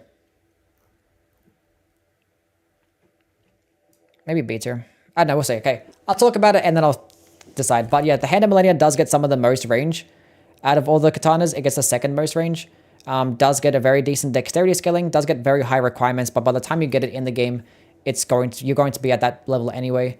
Its weapon skill, Waterfowl Dance, is very high damaging for not much FP. I think like the entire combo is like less than 30, but it outputs like amazing damage. It actually does do more damage against those like larger types of bosses because it kind of like swings all around. And it can actually like melt larger bosses really quickly. Now the problem with Waterfowl Dance is that one, you don't get any hyper armor. Like basically no hyper armor. You get hit one time, straight to the ground. Two, it consumes a lot of stamina, like a lot of stamina. If you're going to use the entire combo, you're going to have like no stamina left. So yeah, and obviously the fact that it's a longer animation means that it's going to be more situational. So against those enemies that can get staggered, it's going to be really good. But against those enemies that cannot get staggered, it's not going to be good unless it's like a larger boss. So the fact, it's probably B tier then, yeah. High B tier. But it is still really good. It probably should have had like something else. Like it should have had like a little bit of health regen per hit. Maybe specifically just for the weapon skill. Maybe a bit more blood loss build up because it does get bleed, but it doesn't proc bleed that quickly. Especially with the weapon skill. You think with like as many times as it's hitting, you think it proc bleed quickly, but it doesn't. So yeah, probably B tier then. Anyway, getting into the Twinblades. Oh my god. I have lots of opinions on Twinblades. It's a PVE list. Yeah, Twinblades, they're going to be... Okay, typically I don't really like Twinblades that much because like their animations for like their light attack combos and their heavy attacks tend to be pretty long. The way to use them is going to be like two-handed because they can swing multiple times, of which they're best paired alongside like the multi-hit talismans, of which that work and help them make them shine. But the thing is, like a lot of power stance dexterity weapons kind of just worked better. Because even the power stance combos for the Twinblades are kind of just like mid outside of the jumping attack. Obviously, the jumping attack is like incredible. It's probably the best attack in the entire game, the power stance jumping Twinblade, because it's the exact same thing as the curve swords, but being that Twinblades just do more damage and have a bit more range, it's just going to be better. So like you can literally just spam power stance jumping attacks and make all the Twinblades very viable. But in terms of like the rest of their movesets, it's not that good except for like the running attacks. The running heavy attack specifically is really quick. But yeah, these things also just get very mid stance damage. Like their light attack combos quite literally get just as much stance damage as a straight sword. I think they get less stance damage than a straight sword, which is dumb. I don't know why that is the case. And even their heavy attacks, with as many times as it swings, what the fuck is this? I'm talking here. Ad block, the fuck? Anyway, as many times as it swings, it still gets just as much damage or stance damage as a straight sword. But like the whole purpose is to like hit multiple times to proc the status effects and proc the multi-hit talismans. Anyway, there's a lot of yapping about the Twinblades. The regular Twinblade, I'll probably put this one into the B tier. The only purpose of this Twinblade would be to put it in your offhand to power stance if you wanted to get like a Godskin Pillar, because I think this is the only other dexterity one, because there's 2 dexterity and 2 strength-based ones that can be infused. So if you were to go with a dexterity type of build, you could put this one in your offhand next to the Godskin Pillar. That's going to be its only use, because the thing is, all of these weapons, all the ones that can be infused, you can only get 1 per playthrough. And if power sensing is the best way to build around the Twinblades, you're going to have to use like almost every single one of these anyway. The Twin Knight Sword is like the exact same thing. It's just going to be the strength-based version instead. You're just going to put this one in the offhand when you have the Gargoyles until you go to New Game Plus, then pick up a second Gargoyles. The Godskin Pillar is probably going to be the best one to use just one-handed. Oh, not one-handed, just two-handed and not power stance, because it does get the cool poking attacks with like the heavy and the running heavy, which is pretty cool. Although like I don't really like Twinblades two-handed because of their like longer animations and stuff. But like ending in a heavy attack is going to be really cool. Another thing with the heavy attacks of the Twinblades is like it swings around a whole bunch And like the first like few hits do like next to no damage, and all the damage comes off the last swing. So like, it's good to proc the multi-hit talismans, but if you get staggered in that animation, which is very likely, or if an enemy dodges, you're missing out on a lot of damage. But Godskin Pillar gets some nice damage, so that's going to get a high A tier. The gargoyles, like, these are all like situational. Like if you're going power stancing gargoyles, it's going to be like broken. So like I can put it into the broken tier, and I'll put it A tier because like by itself, it's not good. I put a caveat there. If you have these power stance with something else and just spam jumping attacks, it's going to be broken. Although the rest of the power stance twin blade combo is not that good for PvE. But yeah, like it's kind of hard to rank the twin blades because they're still situational. Basically, just listen to what I said. Just listen to what I said. Don't worry about where I ranked them. Anyway, getting into the ones that can be infused. The Gargoyle's Black Blade is garbage, trash. Yeah, trash. All the Gargoyle Black weapons, barring the Gargoyle Black Blade, the Greatsword, is actually like just terrible because they get no unique skills and they get terrible scalings. And all get really bad range. Like the Gargoyle weapons always have terrible range. These things get split holy damage and a descaling in Faith. Don't know why none of these things actually had like a unique skill, like some cool destined death effect with their skill. That's kind of stupid. Yeah, these things are just garbage. Eleanor's Pole Blade. Oh, God. Okay, so as I mentioned, if you're going to build around Twin Blades, the best way to do it is using power stance jumping attacks. With the Eleanor's Pole Blade, it's good. It's good with the power stance jumping attacks. But it's not optimal. So if you're just going to build and only spam jumping heavy attacks, you better stop going with either Gargoyles or Godskin. Whether you have them strength, heavy infused, or bleed infused or not, it doesn't matter. It's going to be good either way. People always think that just using bleed-based jumping attacks is going to be good. It doesn't matter. But if you were to go bleed, going with like the Twin Blade and Godskin Pillar is going to do more damage and do more blood loss build-up than using the Eleanor's. But you'd use the Eleanor's because the weapon skill does have good synergy, or does actually work well against those smaller types of enemies that can get staggered. Because that's basically its only purpose. I might put it into the A tier. Because like, well, it's still like a regular Twin Blade. So like it's going to have those longer animations. It's going to get less stance damage than the straight sword. The heavy attacks swing longer than a regular Twin Blade heavy attack. And they also do the same stance damage as the straight sword. But obviously it's going to swing multiple times, so it's going to proc bleed pretty nicely. But like the heavy attack is just going to be outclassed by the weapon skill.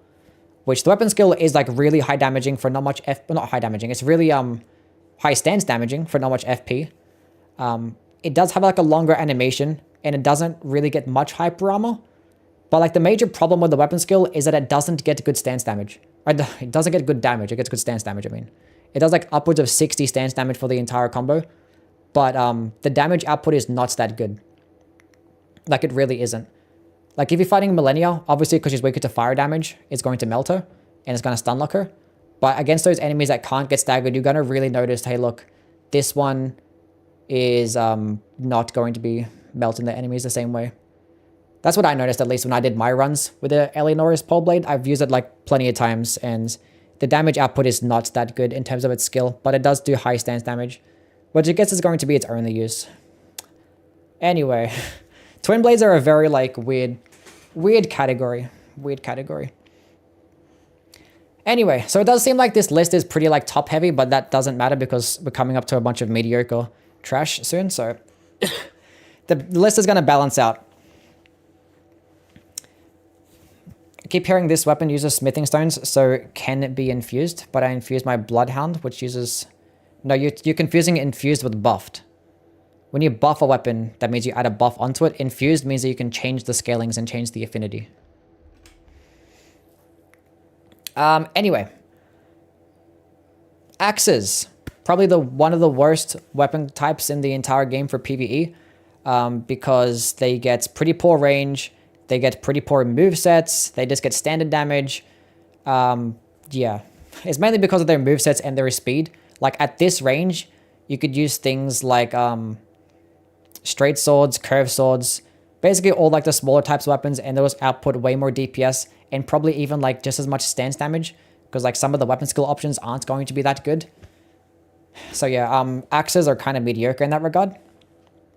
And they're typically just outclassed by hammers as well, because like hammers do like basically the exact same moveset, very similar damage, but they just get striking damage instead, which is just better than standard damage, and they get higher stance damage, which in PvE is going to be way more useful.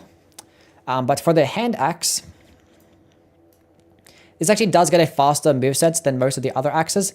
It swings pretty quickly, but it has really bad range, like really, really bad range, to the point where I'd really never want to use it. So I put that into the C tier.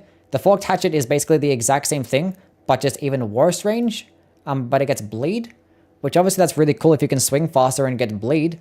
But at this range, you might as well just use a claw, because like claw weapons also get bleed and swing faster and have basically the same range, probably even lunge further, and probably get better weapon skill options too. So that's like also going to be a C tier. The range is really trash. The battle axe is also going to be just a very mediocre axe. It gets like average damage, average moveset. You get it like right at the beginning. But as I mentioned, axes are very mediocre. So it's going to be just another fat C tier. Do not really care about this one much. Finally, a good weapon, the warped axe. This one's good. This one is good. I put this one comfortably into the A tier. Gets a really good strength scaling, even with like lots of different infusions. If you have this thing like a bleed infused, it still retains an A scaling in strength, which is really good. It gets a unique light attack combo to where like the follow-up attacks swing like really quickly. So like the combos are really nice, good damage. It pairs nicely along with certain status effects, but it still is going to be an axe, so it's just regular standard damage. It's not going to really compare nicely or like outplay a lot of the other types of smaller weapons like curved swords or straight swords. But it is still going to be better in terms of stance damage when compared to those things. The jawbone axe. Okay, this one is going to be one of the higher damaging or higher damaging axes. And it does get striking damage as well, which is unique to the axes. It's like the only axe that does get striking damage, which in most cases you'd think and look compared to like the hammers, because they're also like the exact same moveset and they get striking damage too. But hammers just get more stance damage. But the thing is with the jawbone axe, when axes in particular, they just get a bit more base damage than regular hammers. So it can just out damage all the other hammers and also just do striking damage. So you're kind of picking and choosing between either stance damage or just more damage. And axes also do get more Ash of War options. You can get things like Spinning Slash and something else. I forget what else that you can get with an axe that you can't get with a hammer. So it is going to be somewhat useful. I might put it high B tier. It's like very situational. Sword Dance, yeah. Sword Dance is one. I'm not sure if I'd really ever use it over a hammer though, because I'd rather have the high stance damage. Like if I'm going to go with these like smaller weapons that don't really swing as fast as straight swords, I'd rather just go into stance damage, of which hammers just do it way better than axes. The Iron Cleaver. This one also does get some nice damage. It does get a unique light attack combo with a bunch of overhead slams. But the thing is, the overhead slams, I checked the frame data, it's like identical speeds. Like the speeds are not even that much faster. Like not even faster than anything else. It's like a bunch of chopping attacks. And I'd probably just rather have the horizontal swipes because it's better for hit detection. But it does get a unique heavy attack to where it lunges really far. And it does like this cool like running animation, which can close the distance pretty nicely. Can do some very nice damage. You can pair this alongside some charged heavy attack builds. And it can make for a pretty cool combo. But it is going to be a longer animation compared to a regular heavy attack. So it's probably a bit more situational. But it is really funny. So, but if I'm going to think about it objectively, I think B tier is as high as it can go. The Highland Axe. Highland Axe. This is going to be just another regular axe with average damage, average moveset, average everything basically. It just gets the benefit of boosting your raw-based Ashes of War attacks. So when using things like Beast Raw, or using things like Braggart's Raw, Regal Raw, and just putting this in your offhand, it's going to just boost the damage of those Ashes of War and those particular heavy attacks. I think it's by like 10%, and it does like stack with the Raw Medallion, so that's going to be its only use. Like I would never use this as a primary based option. You just put it in your offhand and just leave it there. So yeah, I think it's a solid B tier. This is not in order. How long have you been here? This list is not in order. I'll order it at the end, okay? Jeez, we were arguing about like the ordering of the trash tier, like really? Oh, I can't believe like this one is above this one. Like who cares? They're all garbage. Jeez. Anyway, the Celebrant Sickle, trash as well. I'm pretty sure it gets the same moveset as the Iron Cleaver, but it just gets worse damage. But the trade-off being is that I'm pretty sure you get runes on hits, right? It's like 10 runes per hit. And it's like, yeah, who cares? Who cares? It's terrible. It's high trash. I'm sorry, I put the cane sword higher. Is that better now? Okay. Anyway, yeah. Sacrificial Axe. This one gets like just as bad a range as like the hand axe, but it doesn't get the faster moveset. But the only benefit that this one has is that it can get FP per kills. I think it's like 2 FP or 3 FP for every single kill, which is like barely anything. I think because like the Sword of Milos literally gets more. The Sword of Milos gets you like 5 FP per kill. This one actually might be 5 FP as well. I'm not sure. This one actually does get good scalings with elemental infusions. So when you do go spec into like Flame Art infused or Magic infused, you do get nice scalings there. So I guess it's meant to be like a casting type of tool. But it's an axe with terrible range and average damage, so... C tier. Anyway, Ice Rind Hatchet. This one also gets the same moveset as the Hand Axe and the Forked Hatchet. It does get Passive Frost, and it does get Hoarfrost Stomp as an Ash of War, although Hoarfrost Stomp is not unique, and you can get more damage with the Hoarfrost Stomp when you put it on other types of weapons.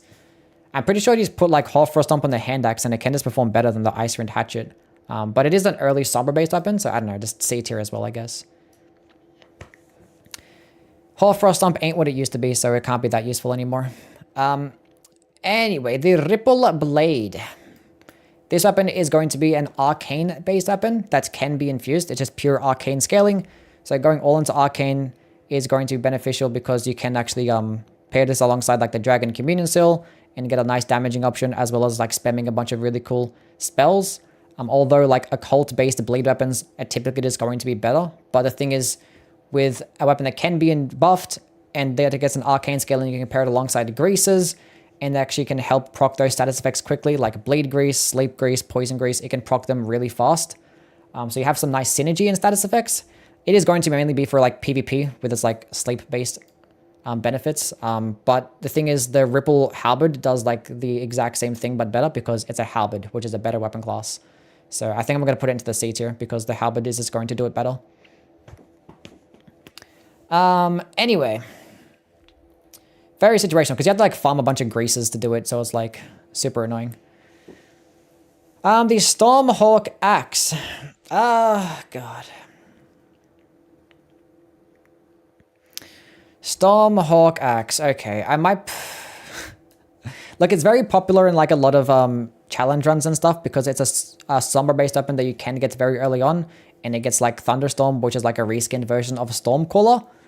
But Stormcaller is just going to be better because Stormcaller, I'm pretty sure, is cheaper.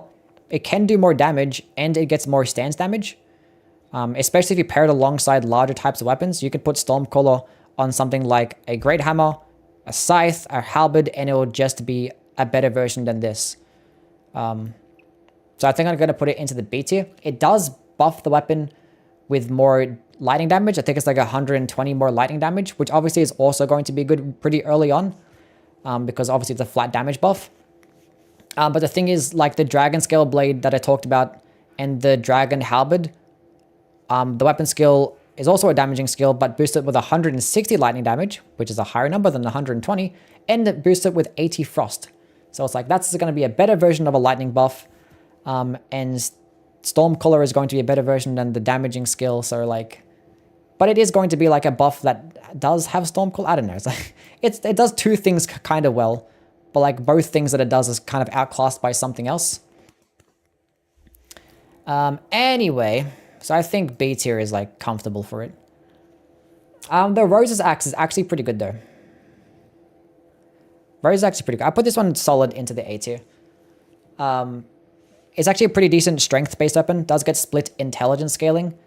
Split magic damage too. But I'm pretty sure the weapon skill just scales off your AR, of which you can just go all into strength. get some okay amounts of damage, but the weapon skill is going to be the best part. Rose's summons, which is going to be like kind of like Tibia summons, but it's actually like very decent damage. Like it's way better than Tibia summons because it's actually a pretty quick animation. Even if you get hit, the skeletons are still guaranteed to come out. It's only 15 FP and it does pretty decent damage. And it can stun lock those smaller enemies too. If you guys haven't used Rose's Axe, I recommend that you do. It's actually pretty good. Answer chat? I'm not talking to chat right now. There's like hundreds of people in here talking to me. I want to focus on doing this. I'm not talking to you guys. Go away. I'll go ask questions at the end. Or answer questions at the end. But yeah, Rose's Axe is actually pretty decent. Pretty decent. Anyway, that is the axes now done. Great axes time. Okay, so now the great axes, kind of similar to how I see like the regular axes compared to like the hammers. Like same deal. Probably not as like big of a discrepancy though. But yeah, typically great axes, I wouldn't really like them as much as great hammers. Because great hammers can just get striking damage, which is better than standard damage, and just get more stance damage too. I think the great axes get just as much as like colossal swords, and I think it's like 38 stance damage for a charged heavy attack or 37 stance damage, whereas like great hammers can get like 42 or 43 stance damage for a charged heavy, which is like obviously better. But they actually do get some different Ash of War options like Spinning Slash and Sword Dance, and I think Vacuum Slice as well, which great hammers cannot get that. Anyway, the regular great axe. This one is just going to... Does this one actually get the highest... I don't think it gets the highest damage. I think the Executioner's does. But it's just like average range, average damage. It does have a nice design, but like... very average at best. So it's like going to be a B tier. The Crescent Axe is going to have a cool heavy attack. Does get that nice like horizontal swipe for a heavy, which is going to be pretty cool for hit detection. I can value it somewhat, although like not that much. It actually does get some of the most range, I believe, in class. Might put it high B tier. Not too bad. The long haft axe. I'm pretty sure it gets higher. It's just going to be a better version than the regular great axe, I believe. But it still is going to be a regular great axe. Like this thing is, all these great axes perform very similar in terms of like range and moveset. So like the one that's going to do like the most damage is going to be the best one. Of which the Executioner's great axe is just going to be better than like almost everything else. Crescent at B. I mean, like this is a PVE list. If it's like a PvP list, then it might get higher. But like there's not really much of a benefit of using it in PvE. The Executioner's great axe though is great. S tier. Pretty sure it gets like the most damage and it gets like the most range.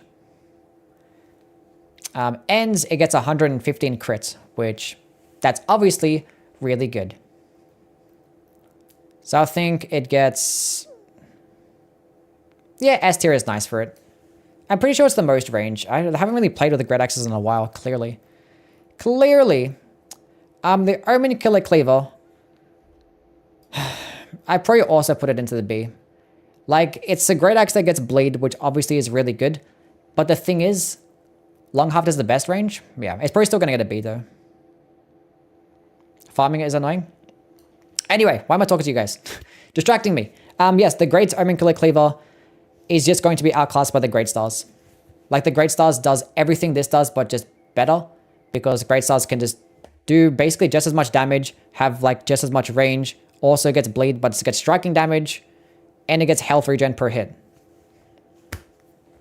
But, as I mentioned before, Great Axes do get different Ash of War options. So if you wanted to use things like Sword Dance or Vacuum Slice, maybe it could be a better option.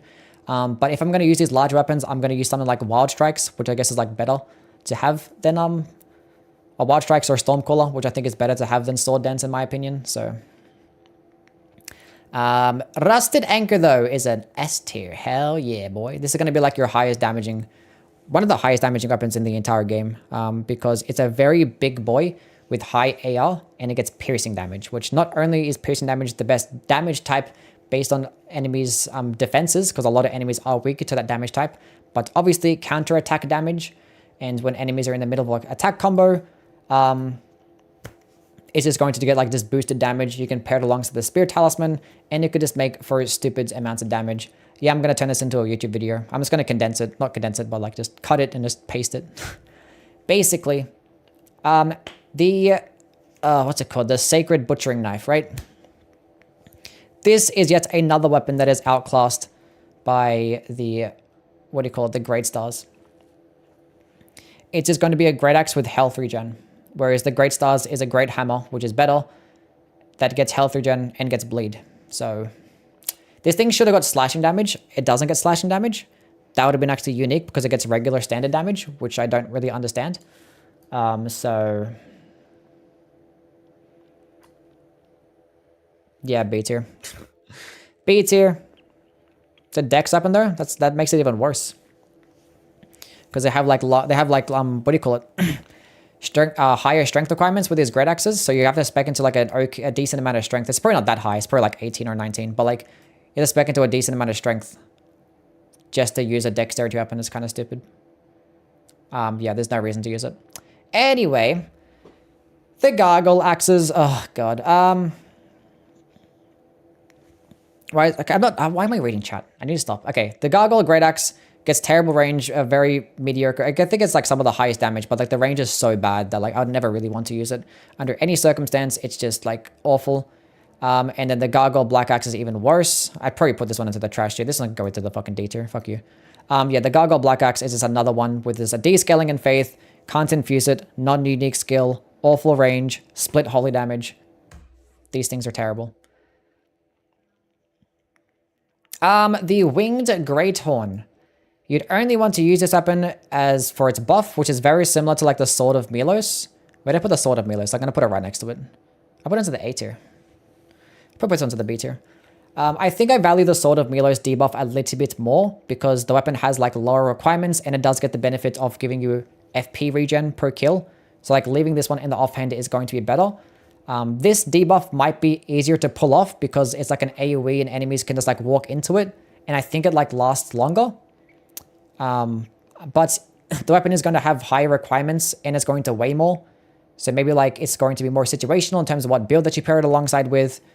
But it is still going to be like a nice debuff though. Like the only downside is that you have to like have a little bit of faith and strength and dexterity and just constantly switch back and forth. Why is the axe low? This one, because Hoarfrost Stomp is not a unique skill. You can put it on any weapon and it'll be better than this. That's why. The Axe of Godric. Another mediocre weapon. Probably comfortably into the low B tier. Fuck it. C tier. Okay, so it gets like another strength and dexterity scaling. Can't be infused, so it's not going to have good synergy with spells.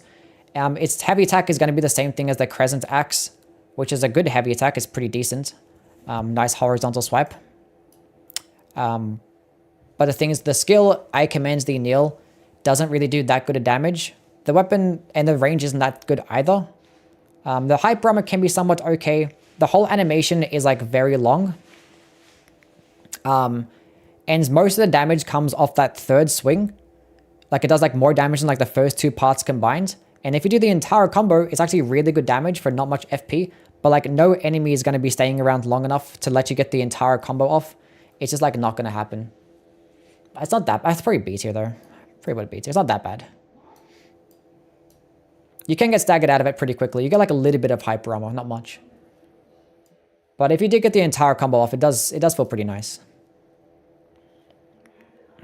But like using the Crescent Moon Axe with like a different weapon skill is going to be better because it gets like the same moveset. But I still don't really like Great Axes that much. Justice for the Crescents? Nah, I'm not a Great Axe fan. I know, we'll see look at it at the end of the list, or at the end of the video. We'll go rearrange it and stuff. Anyway, hammers. Probably my personal favorite weapon type. Not based on performance, but like based on like aesthetic because they're really cool and stuff. Small little bonking sticks that can do high stance damage. Very fun. That's basically their only benefit though. Like if you're going to be using great hammers, you're kind of just speccing into like either a guard counter build or a charged heavy attack build because they do them pretty quick and do high amounts of stance damage. Trying to spam like light attacks is just always going to be worse than like curved swords and straight swords. Yeah, because their movesets are not that fast. Anyway, the regular club, it's just going to get a C tier because this is going to be outclassed by the Stone Club, even though you have to farm for that one. It does get the unique downward chops, But the thing is, I looked at the frame data. Those attacks are like literally slower than like the regular light attack combos. But like the side-to-side swipes, I'm pretty sure the frame data shows that like it's like a frame or two slower. It's not even like that much. It's like it's not even faster. And thank you for the 5 gifted, Ribbit. If I'm not checking like alerts and stuff, it's because I'm not seeing them because all the alerts are off and things. I'll say the more and thank everyone at the end. Anyway, what am I doing? Yes, the curved club is just going to be like outclassed by like the spiked club because it's like the same moveset, but it just doesn't get bleed and it gets like the same amount of damage. So like that can also get into the C tier and it's like a hammer. So like not really much of a point to use it. Yeah, the spikes can get into the B tier, although it is going to get bleed. It's going to be outclassed by the morning stuff because that one just gets a better moveset. And I think it can just get more damage with certain types of infusions because I don't think this one gets as good as like elemental scalings. The stone club, I'm probably like, I want to like the stone club because it's really funny, but like those light attacks literally they're not faster. They're like actually like just as fast or maybe like slower than a regular heavy, hammer attack. And I'd rather have the horizontal swipes because it's better for hit detection, better at hitting multiple enemies, like less chances to miss. Because like your heavy attacks also do a downward slam. So like there's no variety there with the moveset. But it does get the most amount of range, I'm pretty sure. Out of all, or not the most amount, but out of the ones that can be infused, I'm pretty sure it gets the most. No, the hammer gets more range. Second most range, but I guess does get the highest amount of base damage too. So, but then again, I did say like going with a charged heavy attack build is going to be the best thing. So maybe an A tier. I lie. So if charged heavy attacks is going to be the best way to use great regular hammers, then the stone club is going to be very valuable. A tier for the stone club. The mace. Really cool, but there's not really much of a point to use it over the morning star because bleed is so good in this game. And that little bit of AR difference is going to be better. And morning star gets the better moveset as well. So I think the mace can get a C tier. Because I'm pretty sure like even I guess the same moveset as like the spiked club. I think the spiked club gets like a slightly different heavy attack, but I think it's still a horizontal swipe or something. I forget what it is. Or a diagonal swipe. But yeah, the morning star is really good though. This one might be the best one that can be infused. It's still like I don't think I put it into the S tier though. Okay, but the reason why the moveset is better is because it actually does get poking attacks. It doesn't get piercing damage, but it does get like poking attacks. With the running heavy attack, the rolling attack ends the last combo of the light attack, of which when the light attack combos come out, the last poking attack actually does have a faster animation, of which obviously is going to result in as higher DPS. So the fact that your light attack combos are faster, your heavy or your running heavy attacks, and your crouching attacks are just going to be quicker than most other hammers, and you're going to get bleed. It's going to be cool, but yeah, once again, light attack combos of hammers are just going to be outclassed in terms of DPS compared to most other weapons, but like the stance damage is pretty good. It actually does get piercing damage. It doesn't say it on the weapon though. Are you sure? You might be right. You might be right.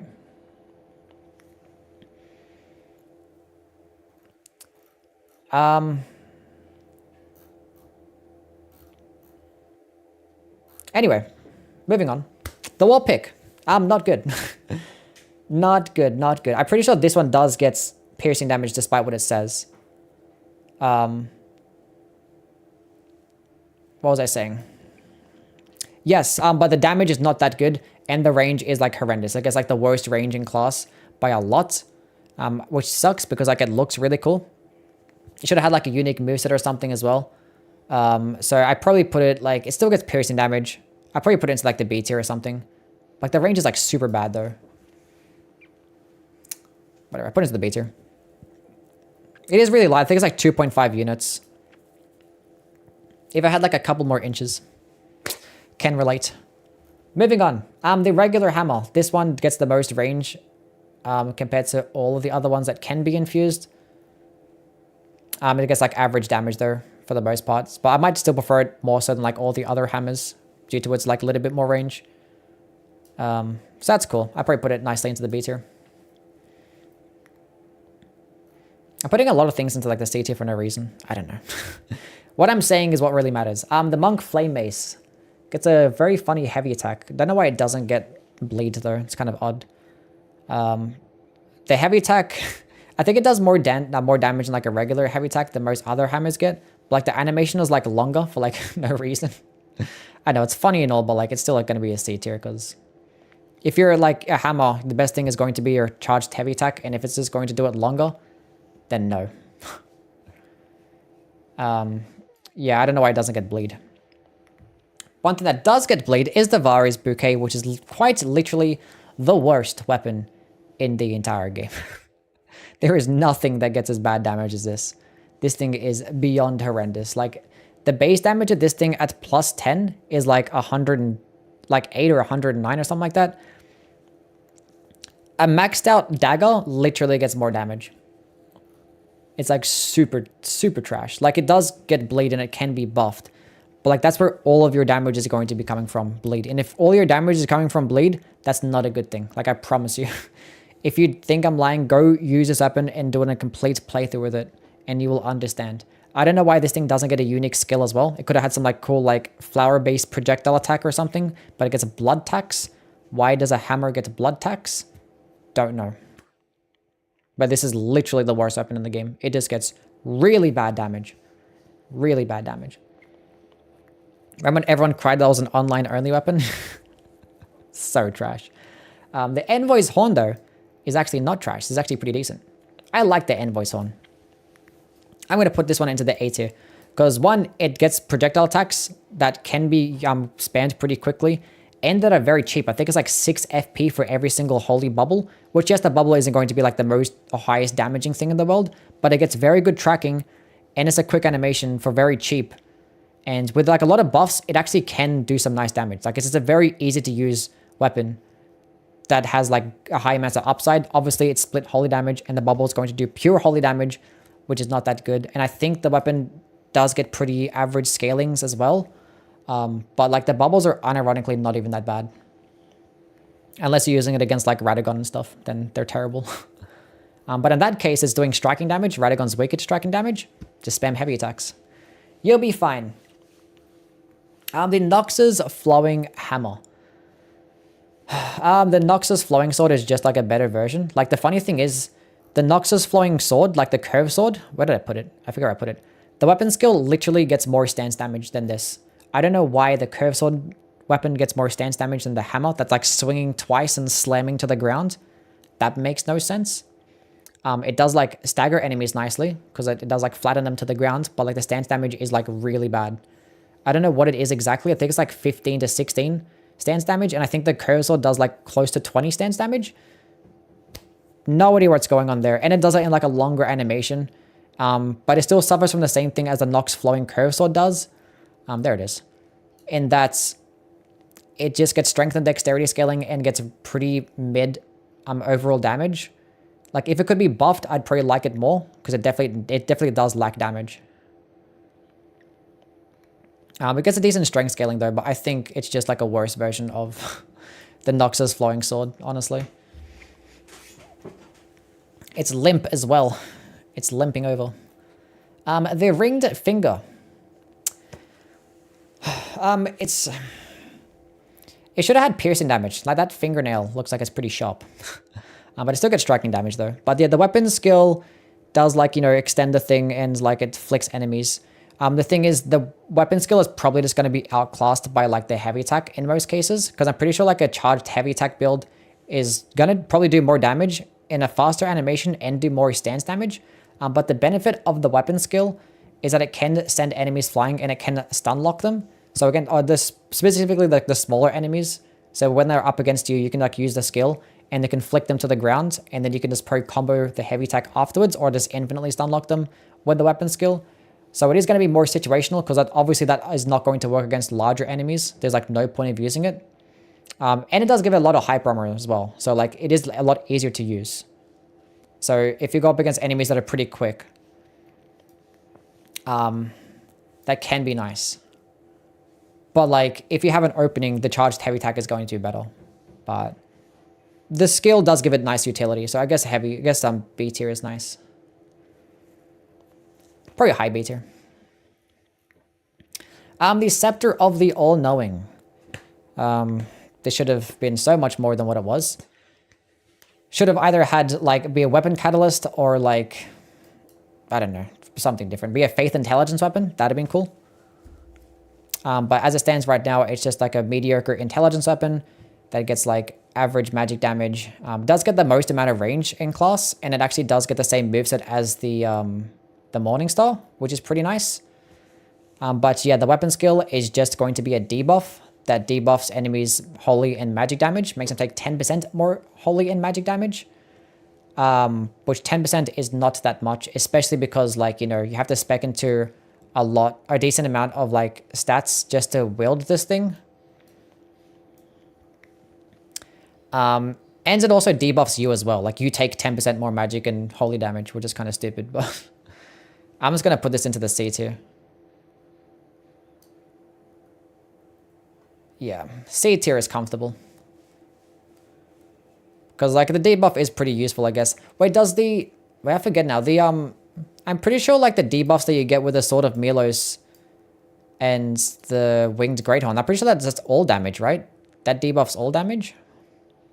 I don't know. Anyway, Marika's Hammer is an S tier. Best hammer in the game. That's all I know. Yeah, Marika's Hammer splits magic and it splits holy damage, physical damage. Does get a pretty decent strength-based scaling. And the thing is, when you go all into strength, you just get mainly physical damage, so that holy damage is not going to be that big of a deal. And the weapon skill, one, also does scale off your AR. So your skill can actually do mainly physical damage, does get infinite hyper armor, so you're like never going to get staggered out of it. The recovery frames are pretty quick, so you can roll out of it pretty quickly. It doesn't consume much FP, I think it's like 20 FP or 19, something like that. And it does amazing stance damage. Like if you hit with this thing directly, I think it does like 40 something stance damage, like 42 stance damage, which that is like literally more than Lion's Claw on the Guts as a greatsword. That's more stance damage. If you hit with it point blank. If you hit with like just the AoE, it's going to be less. But the fact that it has like a very large AoE is obviously really good because you can like redirect it, hit multiple enemies at once. Against smaller enemies, it sends them flying. It's just so easy to use and it just shreds enemies. It's just really good. It's really good. It's the best one. It's the best one. You can look at it as like a Lion's Claw, but like in an AoE. You could just look at it like that. It's amazing. You know what's not amazing? Flails. They fucking suck. Awful weapons. Yeah, the reason why flails are terrible is because they're literally identical to hammers. Like they're a new weapon class in the series, but they're just the exact same things as hammers. But they just get worse movesets because like the best thing about hammers is like their stance breaking potential with the heavy attacks, and this thing just gets an abnormally, like a just terribly long heavy attack for no reason. Awful. They should have had like a unique moveset. It would have been cool if you could like charge up the heavy attack and like walk around with it and use it whenever you want to. And like the charged heavy attack actually did like a lot of damage. Like the more you charge it, I don't know. But like it doesn't really work that way. It would be cool if you could like block and like charge it up at the same time. There could be like so much cool stuff that you could have done with the flails, but they just made them like dexterity hammers, which is kind of dumb. Anyway, they do get bleed though, I guess, which is cool, but like so many other bleed weapons in the game that are just better than this. The regular flail, and these all get like really high requirements too. Like, why does like the regular flail get like an 18 dexterity requirement? I don't know. Yeah, that can go into the C tier though. You know what? Fucking D tier. I hate the flails so much. I hate them. I hate them. Just go use a Morningstar. They're just better than every single one of these flails. Knight Rider's flails, I'm pretty sure gets like the most damage, I believe. I think it's the highest amount of AR. So being that it gets more damage, I guess that can go into the C tier. Chain Link Flail, I think, gets better damage on a strength-based infusion. This is better for dexterity. So that can go into the, that can also go into the C tier. Just use the Morningstar. The Family Heads, though, this one actually doesn't get bleed, but it does get a unique skill in Familial Rancor that actually does shoot out a bunch of these skulls. Actually does do some nice damage. The problem with the weapon is that the weapon skill scales off intelligence and it gets a D scaling in intelligence. It gets an A scaling in dexterity, which is pretty cool. But Family Heads actually isn't even that bad. It does some nice damage. It does like more damage than like Ancient Death Rancor. So like I'll literally put it into the A tier. If you just keep spamming the skill, it's gonna be fine. Actually B tier because it's still flail and D scaling is kind of cringe. Yeah, B tier. But it's actually not even that bad. I think this skill is like 15 FP. It's pretty decent. And you can like cancel it at any point. It's not like Zamor Curve Sword. Zamor Curve Sword is like broken. Like yeah, Zamor Curve Sword is like really good skill. This is not as good as Zamor. Bastard Stars is like a better version of the skill of Family Heads. Not a better version, but like I think I like it better as an intelligence-based option. Because the weapon skill does scale off intelligence and it gets an A scaling in intelligence, which is actually good. It's actually a better intelligence scaling than the Wing of Astel. The skill is like called the exact same thing. It's called Nebula. And I'm pretty sure it consumes more FP though. It does like lunge further than the Wing of Astel, and it has like a wider radius. But the thing is, the Wing of Astel does all of its attacks directly in front of you, and it hits more times, so that the Wing of Astel can literally just do more damage and do more stance damage consistently for less FP. So the Wing of Astel is like just better than this in like almost every way. But the fact that it does lunge further means that it's probably easier to use in certain circumstances. So I'm probably still going to put it into the D tier or B tier. If the Wing of Astel didn't exist, this would be like one of the best skills in the game. I'd probably put it easily into the A or the S tier because like it's that good. But like the Wing of Astel does like almost everything this does, but better, and be a better weapon class as well with a projectile heavy attack. So, but the skill is still pretty good though. Yeah, all these flails have like high requirements for like no reason. They're just that's dumb. That's dumb. Charge attack on the Bastard Stars is diabolical. Yeah, like all the charged heavy attacks for these flails, like they do like more damage on average than like a charged heavy attack of a hammer, because like the motion values are just higher because it is a longer animation, but it gets the same 40 stance damage as a hammer. So like, why? Why? Oh, we got a decent ways to go. Anyway, the Great Hammers. These are unironically probably one of the best weapon classes in the game. If you're just not including like looking at their options, I think Great Hammers are like top 3. Like these are just really good. They get the highest stance damage in the game. They get striking damage and they get pretty quick movesets. Like their light attack combos are pretty fast. Even their power stance combos are good. I think there's basically nothing bad about the Great Hammers. Maybe outside of like variation of movesets, but they do still get vertical swipes and horizontal swipes. Like they're just amazing. Good hyper armor, like everything about them. They don't really weigh that much compared to some other Colossal options. I think they're all really good. Now, basically, half of these things are like the exact same thing with like the same moveset. The difference between these 3 things is like basically nothing. I think like the large club gets the most range in class, or some of the most range in class, compared to the ones that can be infused. Gets more range than these 3, but it's just like average damage and average scalings. So I just like put it comfortably into like the A tier. I'm pretty sure the curved great club or the curved large club gets the highest amount of base damage. So with certain elemental infusions, this one might be the best one, and it gets like a little bit less range than the large club. And the Great Mace, I'm pretty sure gets the best scalings. So like at higher levels of strength, this one is probably going to be your best option. So like depending on which one that you really want to go with a particular build, at a respectable range, these are going to be like maybe the main 3 that you probably go with. Although like it's kind of going to be outclassed by this bad boy. The pickaxe is really interesting weapon. This thing does get piercing damage. It just gets a bunch of downward chops with its heavy attack and its light attack. I probably still wish it retains like the horizontal swipes it gets with the heavy, like the other weapons do, just to have nice variation. It actually can be power stanced with great axes, so you can just pick up the rusted anchor and pick up the pickaxe and just power stance them together.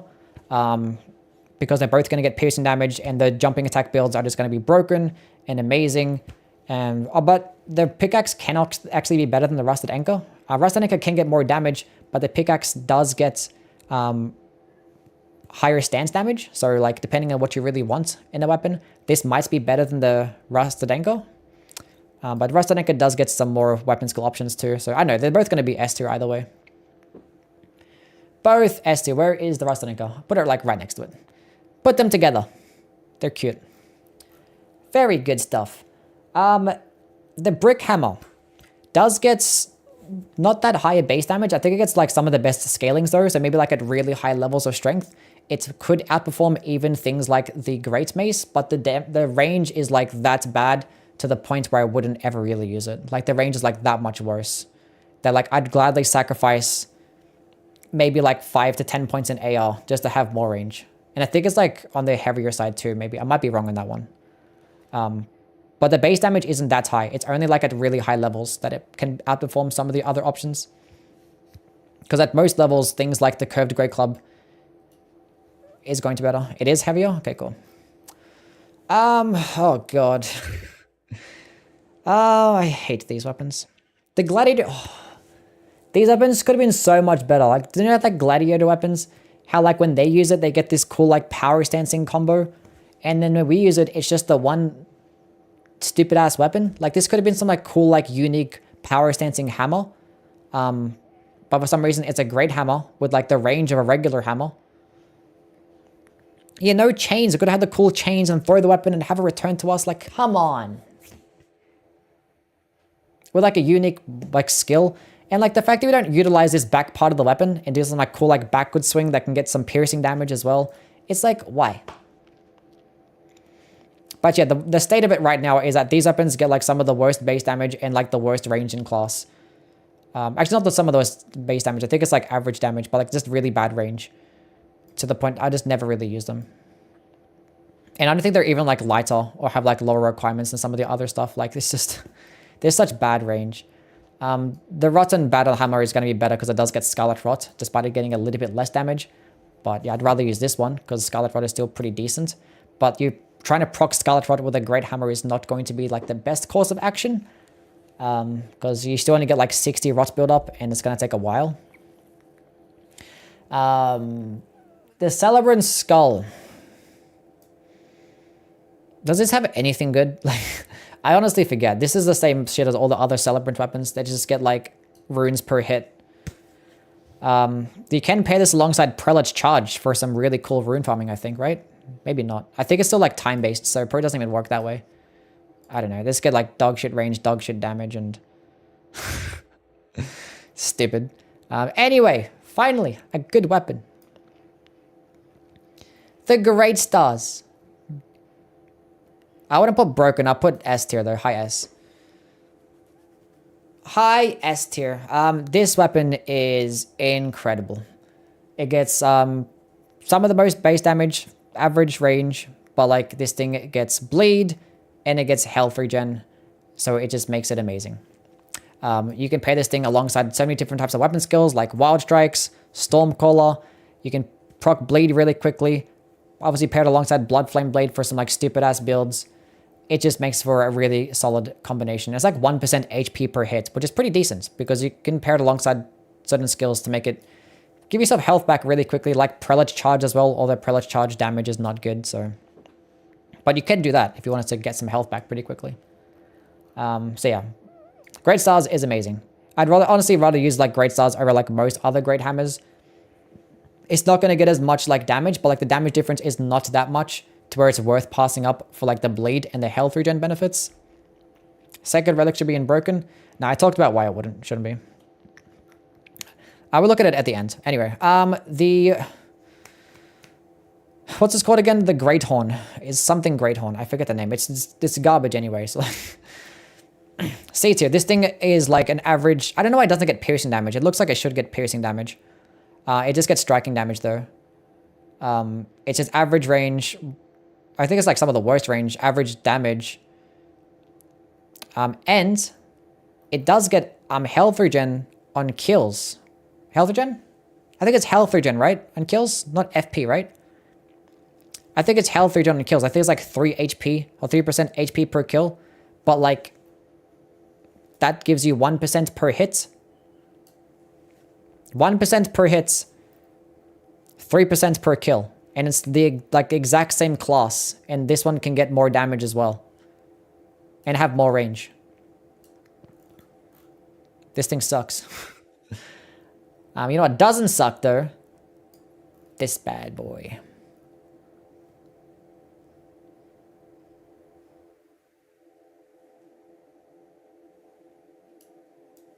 Yeah. Yeah. Yeah. Yeah. I mean, holy damage, but... yeah, holy damage. Yeah, I mean, yeah. There's a lot of large enemies in this game. Yeah, okay, so this thing right here is going to be just a split holy faith and strength-based weapon. But its weapon skill, Bubble Shower for like 16 FP, just destroys everything in the game.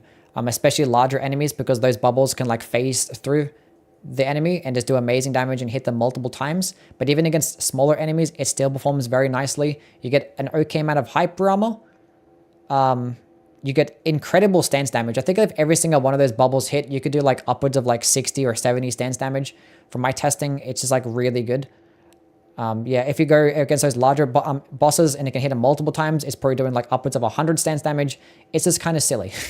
This thing can just fuck up a lot of enemies. I guess the only downsides of that is going to be holy damage. And that you do have to like sit down on the ground and use the skill. So you're probably going to get hit more times than not when you do use it. But it is going to be like a projectile. So you can just like sit back and just keep spamming it, and everything is just probably going to end up being dead. I don't know.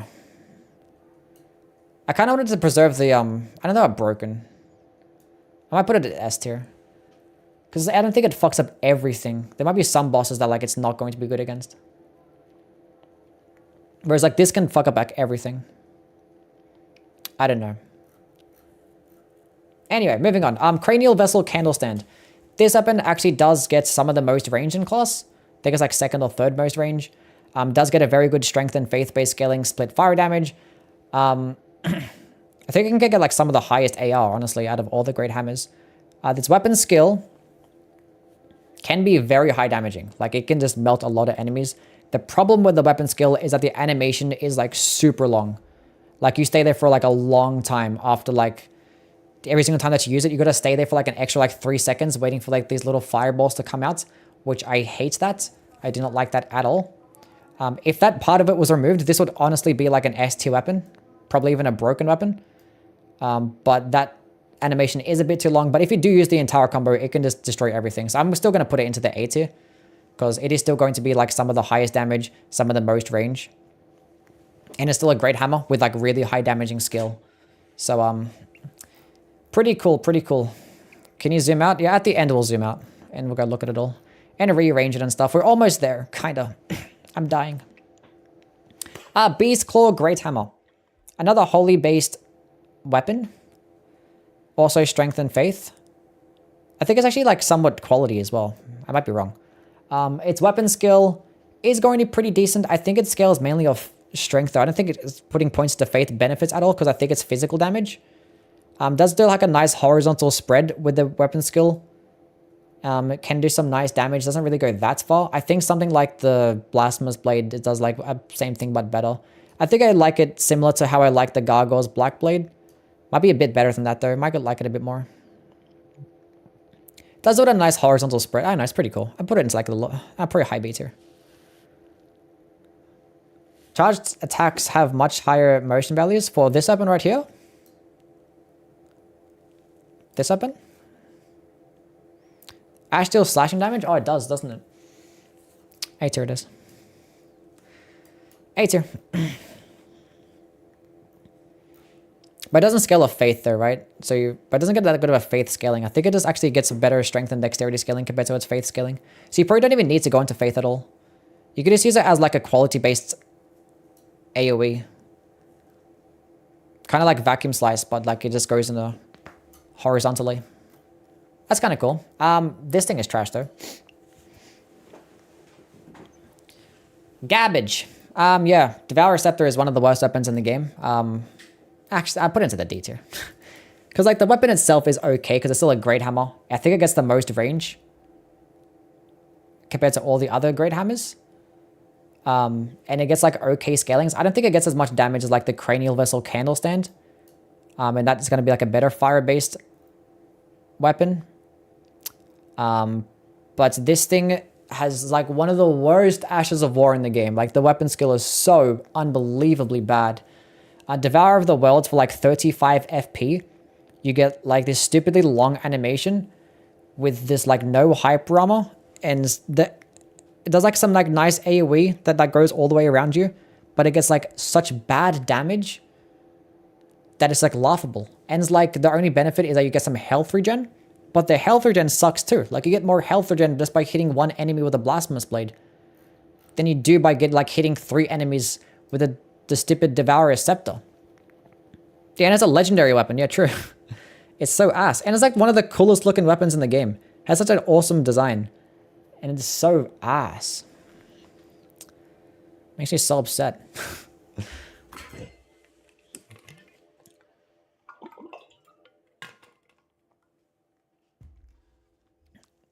I'm hanging in there. I'm hanging in there. We're surviving. Okay. Colossal weapons. I'm honestly not too big of a fan of the colossal weapons. They tend to be pretty slow, and their stance damage, honestly, on average, isn't even better than great hammers. So like great hammers, I'm probably just going to prefer in most cases because they also just get striking damage, and they honestly just get more weapon skill options. But certain weapon skills like Lion's Claw are probably just going to be best paired with colossal weapons. But they tend to be pretty heavy, and yeah, I'm not really too big on their movesets. Anyway, getting into the Duelist Great Axe. This thing is garbage. Garbage. Awful. Put it into the D tier because this thing is a dexterity-based weapon with like a really high strength requirement. I don't know why a colossal weapon is getting a dexterity, like a better dexterity scaling than a strength scaling with like a 20 or 30 strength requirement. That's kind of stupid, and it gets like the worst range and some of the worst damage in class as well. So like, and it still gets like colossal weapon like weight. There's no reason to use this terrible thing. The Rotten Duelist Axe is also going to be a D tier. I know like I value Scarlet Rot at least a little bit, but yeah, good luck trying to proc Scarlet Rot with a colossal weapon. It's like never going to happen. It's like 60 Rot build up, and yeah, no, just use any other Scarlet Rot weapon, please. Just do it. These things, they're like all the Duelist weapons should have had unique movesets. They don't have any unique movesets. Don't know why. They could have had some cool power sensing potential, like at least a unique power sensing moveset with like another Duelist weapon. I don't know. And you have to farm for them too, I think. I don't. They dumb. Don't care. Anyway, the Golem's Halberd also should have had a unique moveset.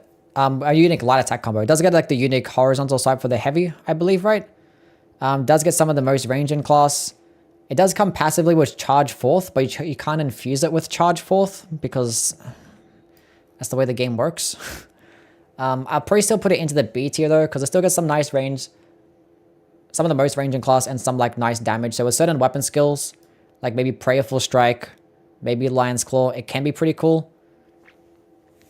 But it should have had a unique moveset. It probably should have had like the crouching poking attacks like the Colossal Swords get. Maybe a different light attack that incorporates a poke, because like it just gets the same light attack combo as everything else, and just the horizontal heavy attack, which is cool, but could have been more. Could have been more. Giant Crusher. Boom. A tier. Maybe S tier. Anyway. Yeah, this thing is like one of the biggest weapons in the game, and it just hits the hardest. Probably harder than everything else. So going into a build that just utilizes like charged heavy attacks, or maybe like this Lion's Claw spam, is probably just going to be best paired with the Giant Crusher. Like the obvious downside is that you have to deal with like the Colossal Weapon movesets, and you have to deal with like the weight and the requirements of the Giant Crusher too, because it's like really heavy and lots of strength that it requires. So it's going to have like a lot of stat investments. So it's going to stop me from putting it anything higher. I might put it like lower S tier. But it is like amazing damage though. But like, yeah. Roll Not Resolve heavy attack build or Cragblade heavy attack. It's going to be really good. But yeah, it's like pretty heavy though. Not going to be the easiest weapon to use. And there's probably other weapons out there that probably have better charged heavy attack builds as well. The Prelate's Inferno Crozier is just going to be like a worse version in my opinion. Because like, it also gets like the same stance damage and like a pretty cool unique heavy attack, but it's just not going to be as high damaging as the Giant Crusher, but it gets like similar requirements and weight. So like if you're going to go spec into like that much strength or that much weight, you might as well put a few points into those stats and then just use the Giant Crusher instead. So I might just put this one into the B tier. I don't know, it would have been cool, but like, the Giant Crusher just kind of just outclasses it. Unfortunate. Anyway, the Great Club. Actually, not too bad, but it still should have been able to get infused because unfortunately you cannot be infused. You can buff it though. It does get split holy damage. So just pairing it alongside certain types of buffs can just make it output a decent amount. Its heavy attacks does get really high stance damage. I think it gets like just as much stance damage as the Giant Crusher and the Inferno Crozier, but like it does it in a faster animation. So it can like poise break enemies faster than most other weapons can. But it still is going to get like a descaling in Faith. Ends get a weapon skill in Golden Lands, which is 1, not that unique. Ends 2, not that good to begin with. Like, it's okay, but it should have been like a unique skill, or just should have been able to be infused. Would have liked it a lot more. But I probably also put this one into the B tier. What, Holy buff? Yeah, like, yeah, the Order's Blade, or like Holy Grease, I guess. As like all you can really put on it, which is going to be like just more damage, but... Okay. What am I doing? Next. Troll's Hammer. This is another weapon that you can't infuse this on, but you can buff it as well. It does get split fire damage. It's like same situation. You just put a fire buff onto it, and it just gets Troll's Roar as its skill, which Troll's Roar is like not the worst skill to have, but it's not unique still. So I'm probably just going to put this one into the C tier. I'm pretty sure Troll's Roar with a lot of other weapons are just going to be better. And then we have this absolute monstrosity. I don't want to talk about this thing. I didn't want to talk about it. I'll talk about it. Okay, why doesn't it get a unique skill? It's like one of like the 5 like split lightning damage weapons in the game, and it doesn't get a unique skill. Like there's thousands of attacks that the stupid Draconic Tree Sentinel has, and it didn't get one of them. Like modders literally like make unique skills for this weapon like every 10 seconds. Why didn't From Software care to like at least just add one into the game? Like I guess like not including it into the base game, but at least have an update and just throw it in there. But like Endure, really? Anyway, Watch Dogs Greatsword. Ain't that bad. This is a very solid, comfortable A tier weapon. Its weapon skill does the scale off weapon level. There's no intelligence scaling because the weapon skill is Sorcery of the Crosier, which actually is like a tracking magic projectile attack that actually has a lot of benefits. One, does like really nice damage. It's still going to get boosted by magic-based things. Does have some nice tracking, and enemies don't actually input read it as well. They don't really like dodge it at all. So against those enemies, like I remember using it against Radagon. He wasn't parrying it a single time. Millennia wasn't dodging it. They just get hit by it. I don't know why that is. Maybe I've got to test it out again, but yeah, it's actually pretty good. You know what's not good though? The Staff of the Avatar. Does actually get some pretty decent scalings though. I think it's like a B in Faith and Strength, but a split holy damage. So like how good is the AR really going to be? How good is the damage? Not much. And his weapon skill, Erdtree Slam, is just a worse version than Golden Slam. Like Golden Slam is just the exact same thing, but just better because I'm pretty sure it's cheaper and it does more stance damage. And you could put Golden Slam onto a weapon that gets like a better Faith scaling and it could just do more damage than this shit, so... No, don't care. C scaling. Maybe because it gets decent AR. This thing is also annoying, the Rotten Staff. It does get more rot build up than the Rotten Duelist Axe. I think it's like this is like 65 rot build up, that's 75. But it's still trying to proc rot with a Colossal weapon. Not going to work out very well. And the worst part of all, it gets the same skill as the Erdtree stuff. Like it gets Erdtree Slam, which is just a worse version than Golden Slam. And this weapon doesn't get a Faith scaling. So like there's no way to improve the damage of Erdtree Slam. Why didn't it get a Scarlet Rot Asher War? Like why didn't it get the Scarlet Rot Erdtree Slam? There's not a single Scarlet Rot Asher War in this game. This could have been the time. D tier. Oh, unbelievable. Okay, Envoy's Great Horn. In like almost every instance, this is going to be outclassed by the Envoy's Longhorn. Because the Envoy's Longhorn can just do more stance damage and just do more damage. But the benefit this has is that it does go further and actually have tracking. Because the Envoy's Longhorn doesn't actually have any tracking. So using it at a longer distance is actually going to be better. Still the same FP cost and everything. But it's probably just going to be easier to use because you can just sit at further distances and against those bosses, you can probably cheese them somewhat easier. But like the damage output is obviously nowhere near as good as the Envoy's Longhorn. So I think B tier is respectable. It's respectable. If the Envoy's Longhorn didn't exist, I'd probably put it into the A tier. But there's not really much of a point of using it because it is a Colossal weapon as well. And Great Hammers are just a better class. So... there is that. Okay, the Geezer's Wheel. Oh my god.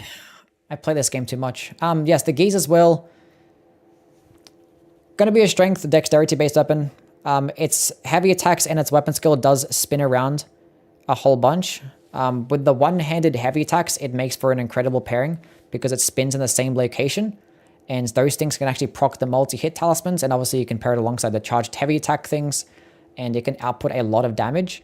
The weapon skill can also output a lot of damage because it spins really fast. Unfortunately, the weapon skill doesn't work with the multi-hit talismans, but it can still shred enemies really quickly. It does actually get bleed, and that can proc it very quickly too. Unfortunately, it's bugged. The weapon skill is bugged against those larger bosses to where it just doesn't spin that fast at all. It spins like at a quarter of the speed, which obviously is like a quarter of the damage. Against those smaller enemies like Millennial or like Knights and stuff like that, it's going to spin really quickly. Especially against like the Godskin Duo, it just fucks them up completely. But against all types of other bosses, just use the one-handed charged heavy attack. It's going to work better. So overall, it actually can output damage pretty nicely and proc bleed pretty quickly. I'd put it into the S tier if it wasn't bugged, but unfortunately it is. So A tier is the best I can do for that one. Okay, Falling Star Beast Jaw. This one did get nerfed very hard. It took a very big hit to its stance damage, but it's still not that bad because it still is a projectile attack that is relatively cheap. I think it's like 13 FP for Gravity Bolt. And you can keep spamming it over and over again. It's going to be like a nice AoE. Does some okay damage. You're never going to proc a stance break like ever with this thing. I think it's like 8 or 7 stance damage now. But the weapon itself is actually pretty good. It's decent strength scaling. You get the most range in class out of all the other Colossal weapons. And it gets piercing damage too. You're still going to get the same Colossal weapon moveset, which I'm not too big of a fan. But piercing damage, most range, and a decent projectile skill. I think that's enough for it to put it high A tier. I put it like right at the top of the A tier. Maybe S, I don't know. Thunderbolt does do the exact same thing, but this one actually staggers enemies. Thunderbolt doesn't stagger those smaller enemies, and this does it in an AoE attack. So even if enemies slightly move a little bit, they're still going to get hit by it. So it's like a better version of Thunderbolt. Although lightning damage is better though. Sometimes. Anyway, Axe of Godfrey. Another quality-based weapon, or more somewhat quality-based. This thing should have had a much better strength scaling. It gets like a C scaling in strength. Like this thing should be like the poster boy of strength. And it gets a C scaling. Why is that? But its weapon skill, Regal Roar, is actually somewhat decent. You get a nice AoE attack. Does some okay damage, but it turns your heavy attacks into like some unique like charge crazy ass shit that actually can do some nice damage. When you have it uncharged, it's actually a pretty quick animation. Does a nice stomping attack. My problems with the skill or the heavy attack is that it doesn't do good stance damage. The stance damage seems like less or like just as much as like a regular charged heavy attack, but you're doing it in like a much longer animation, even if you include that stomping attack that it gets. So if it did more stance damage and like actually have a better strength scaling, I'd like this thing a lot more. But I think high B tier, maybe lower A tier, maybe high B tier. Because yeah, if you're using like these long, slow weapons, you expect to get a stance break, and it doesn't really do that. So like, it's kind of unfortunate. Kind of unfortunate. Because like even like the Horrorlu's Earthshaker Ash of War does more stance damage than the heavy attacks that this gets, which is kind of dumb. Anyway, moving on to the spears, which this is going to be another really good weapon class. Piercing damage, obviously amazing, but nothing but poking attacks typically means like quicker animations, good range. Paired alongside the Spear Talisman for even more damage. Spears get some of the best, if not the best, power sensing combos in the game. That is really good. Starting off with the Short Spear. This one does get some of the worst damage in class and probably the worst range. It does get a unique heavy attack and a cool like double poke. Which could be good for status effects or like multi-hit talisman procs, but you could just use like the power sensing combos for that. Although power sensing combos can be pretty stamina heavy, it can cost a lot of stamina. So maybe at earlier levels, this might be a better option. So I might just put it into the B tier. The Iron Spear, unlike the other iron type of weapons, doesn't really get high base damage. It gets like the same base damage as the regular spear. This one's for strength and this one's for dexterity. There's other weapons that can just get more damage, so I'm just going to probably just throw these ones also into the B tier. Like, they're just going to be like mediocre spears that you can just use early on until you find something better. The Partisan, also going to be something that's like a pretty decent option that you can get early on. That's going to be outclassed by something else. Like it gets nice slashing damage. It gets a nice horizontal swipe for a heavy attack. In most cases, it's going to be outclassed by the spiked spear because this gets the exact same moveset, the same heavy attack, but it gets bleed instead. But this does get slashing damage, where that one gets striking damage, so it's going to be somewhat of a use. I don't know, there's like, that will have like very slight differences that like, I kind of had to put them all in the B tier, and it's like, because they're just going to be outclassed by something else. I'm probably going to prefer the spike spear more because the bleed is going to be nice. So I'm going to put the spike spear into the A tier, because it is the only spear that does get striking damage, and it does get bleed as well. It probably is going to get outclassed by the cross Naginata, but you can only get one cross Naginata per playthrough. So if you did want to power stance bleed type spears with an occult infusion, you're probably going to have to pick up the spiked spear as well. The pike can probably just get into the S tier. This gets like just as much damage as all the other spears, but just like 25 million times more range, which is just stupid. Like, I don't know why it didn't take like a hit to damage as a trade-off, but like it just doesn't. It does get like a weird heavy attack though that I don't really care for. That weird like upward poke, because it doesn't really have, like, kind of like lessens the range. It's kind of stupid, but it's still fine. It gets like dumb damage. Or dumb range, so I probably like low. Yeah, that's a healthy spot for the pike. Cross Naginata can just go straight to the S tier as well. Gets a very cool light attack combo, gets a mix of slashing damage and thrusting damage, gets some of the most range. You can go power sense this with a spiked spear with some like crazy ass blade type combos, and it's just incredible. Amazing weapon. Light attack combos can be a bit weird, but like the fact that you get some nice variety in either vertical, horizontal, and poking attacks means that you have a less chance of missing with just poking attacks. So you have the option if you did want a power stance, which is pretty cool. And obviously bleed builds are just broken, so. And with like spears, you can have a lot of different Ash of War options that you can equip onto them. Like Spectral Lance, which is going to scale off Arcane, and it's going to make it do some nice bleed as well. Not with the weapon skill, but with the weapon. Clayman's Harpoon is going to be another S tier. If you're going to be using an Ice Spear build, this is basically the weapon to use, because Ice Spear is one of the best weapon skills in the entire game. It's like easily top 10 Ash of War, and Clayman's Harpoon is going to be the best pairing because it's a weapon that gets magic damage or magic scaling and can be infused. So when you go into a magic infusion, it kind of doubles down into that intelligence scaling, and it does like amazing damage, and putting it with Ice Spear is just going to make it do even more damage. It's just ridiculous. It's just stupid. And you can just get a couple of these things because you can farm for them. And you could have a very silly build. Very good weapon. Unlike the Celebrant's Rib Break. This thing is garbage, like all the Celebrant weapons. Awful damage, and the only rate... This doesn't get bleed, no. It should get bleed because it looks like it would get bleed. But it's just like... Why does this exist? And these have like 0.5% drop rates as well. Just get dog shit damage and just... exist for the sake of existing. Get him out of here. Rune farm goes into the S tier. You literally get more runes trying to farm for this weapon than you would actually trying to use this weapon to get runes. Honestly, the torch pole is better than this shit. I'm gonna put the torch pole into the D tier, because at least the torch pole gets good range. That's the only thing I can say that's good about the torch pole. Damage, not that good, but at least it gets good range. But yeah, it's just like a weapon skill. It's a weapon that can't be infused. It gets stuck with like charge forth, but at least the range is cool. Inquisitor's Grendel. Probably just going to go into the C tier. It's cool in the fact that it's a faith type weapon that can get bleed, but like it gets like... It does get a B scaling in faith as well, which is pretty cool. But where is the unique skill? It's such a unique looking weapon and it gets charged forth. Why? Where's the unique skill? I'll subscribe if you read this message. There you go. I read it. I'm like reading the messages at the corner of my eye, but I'm not like reading them out and like communicating, so I can see what you guys are saying. I'm just not like entertaining the comments. Yeah, this thing should have had a unique skill, but yeah, the way it stands right now, if you want a faith type weapon that can get bleed, just go with like any other weapon that can get bleed and can be infused, and just infuse it into like something else. Like just use like a cross Naginata with like a flame art infusion, and it'll just be like better than this thingy. Anyway, the Crystal Spear.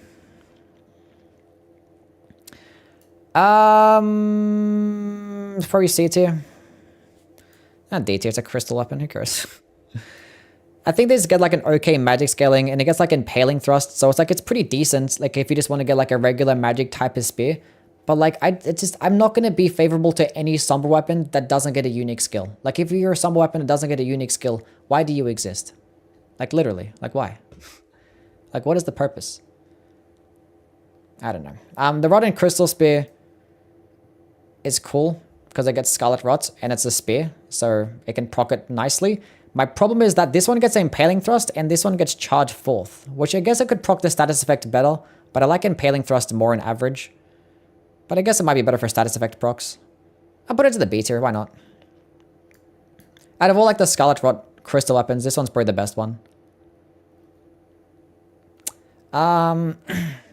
The Clean Rod Spear actually isn't too bad. The weapon skill is pretty cheap. I think it's like 12 FP for Sacred Phalanx, and it actually does some nice damage. I don't think it gets Hyper Armor though. It does just do pure Holy damage, and I think the weapon gets like a C scaling in Holy or Faith, so like it can just do some okay amounts.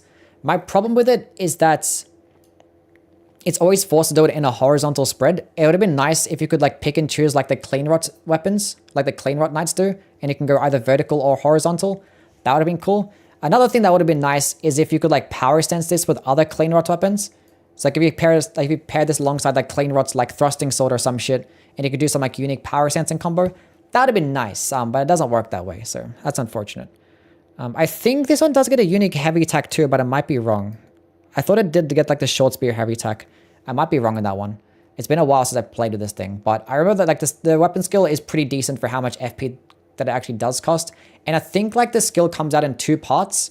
And if enemies like are standing like right in the middle, they can actually get hit by both parts of the skill, and it can just do like twice as much damage sometimes. I'll put it low A tier. I think I like it. It's not that bad. I still... Yeah. Not an A tier. B tier, I mean. High B tier. We'll see. Death Ritual Spear, though, is an S tier. This thing is really cool. Basically, the way I like to talk about this one is that if you liked the Falling Star Beast before it got nerfed, this one is going to be your better alternative, in my opinion. Because, like, it just does really good damage, and it goes pretty far. It definitely melts larger enemies, and it actually does some decent stance damage, too. It, like, stun locks them with every single spear. And if all those spears hit, I think it could do, like, upwards of, like, 40 stance damage. It's pretty good. Or close to it, at least. And the weapon actually does get a good dexterity scaling. Unfortunately, it only gets a D scaling in intelligence. And the skill does scale off intelligence, which is kind of annoying. But it still doesn't scale that poorly. So going into intelligence is going to net you some nice returns. And it does get the horizontal swipe for a heavy attack, like the Partisan and the Spiked Spear. So it's good variation in moveset. And it gets 110 crit. So if you do inevitably get the Poise Break with the weapon skill, getting a critical attack is just going to be even better with this thing compared to other stuff. Yeah, very solid weapon. I think very deserving of an S tier. And the Bolter Grandsax is broken. There are some things that are just like very easy to use. And there are some things that just do a lot of damage. And there's some things that just do both. And this is definitely that. Does a lot of damage and it's very easy to use.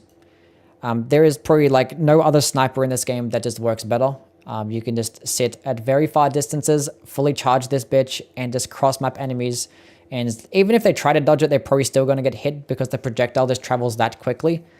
Just going all into dexterity is going to make it do some amazing damage. Paired alongside the Godfrey's icon, fully charge that bitch. And you're winning. And it doesn't even consume much FP as well, I think. I think it's like 20 or maybe 25. I forget. Why is it Dex? Yeah, if it was Faith, it would obviously just be better.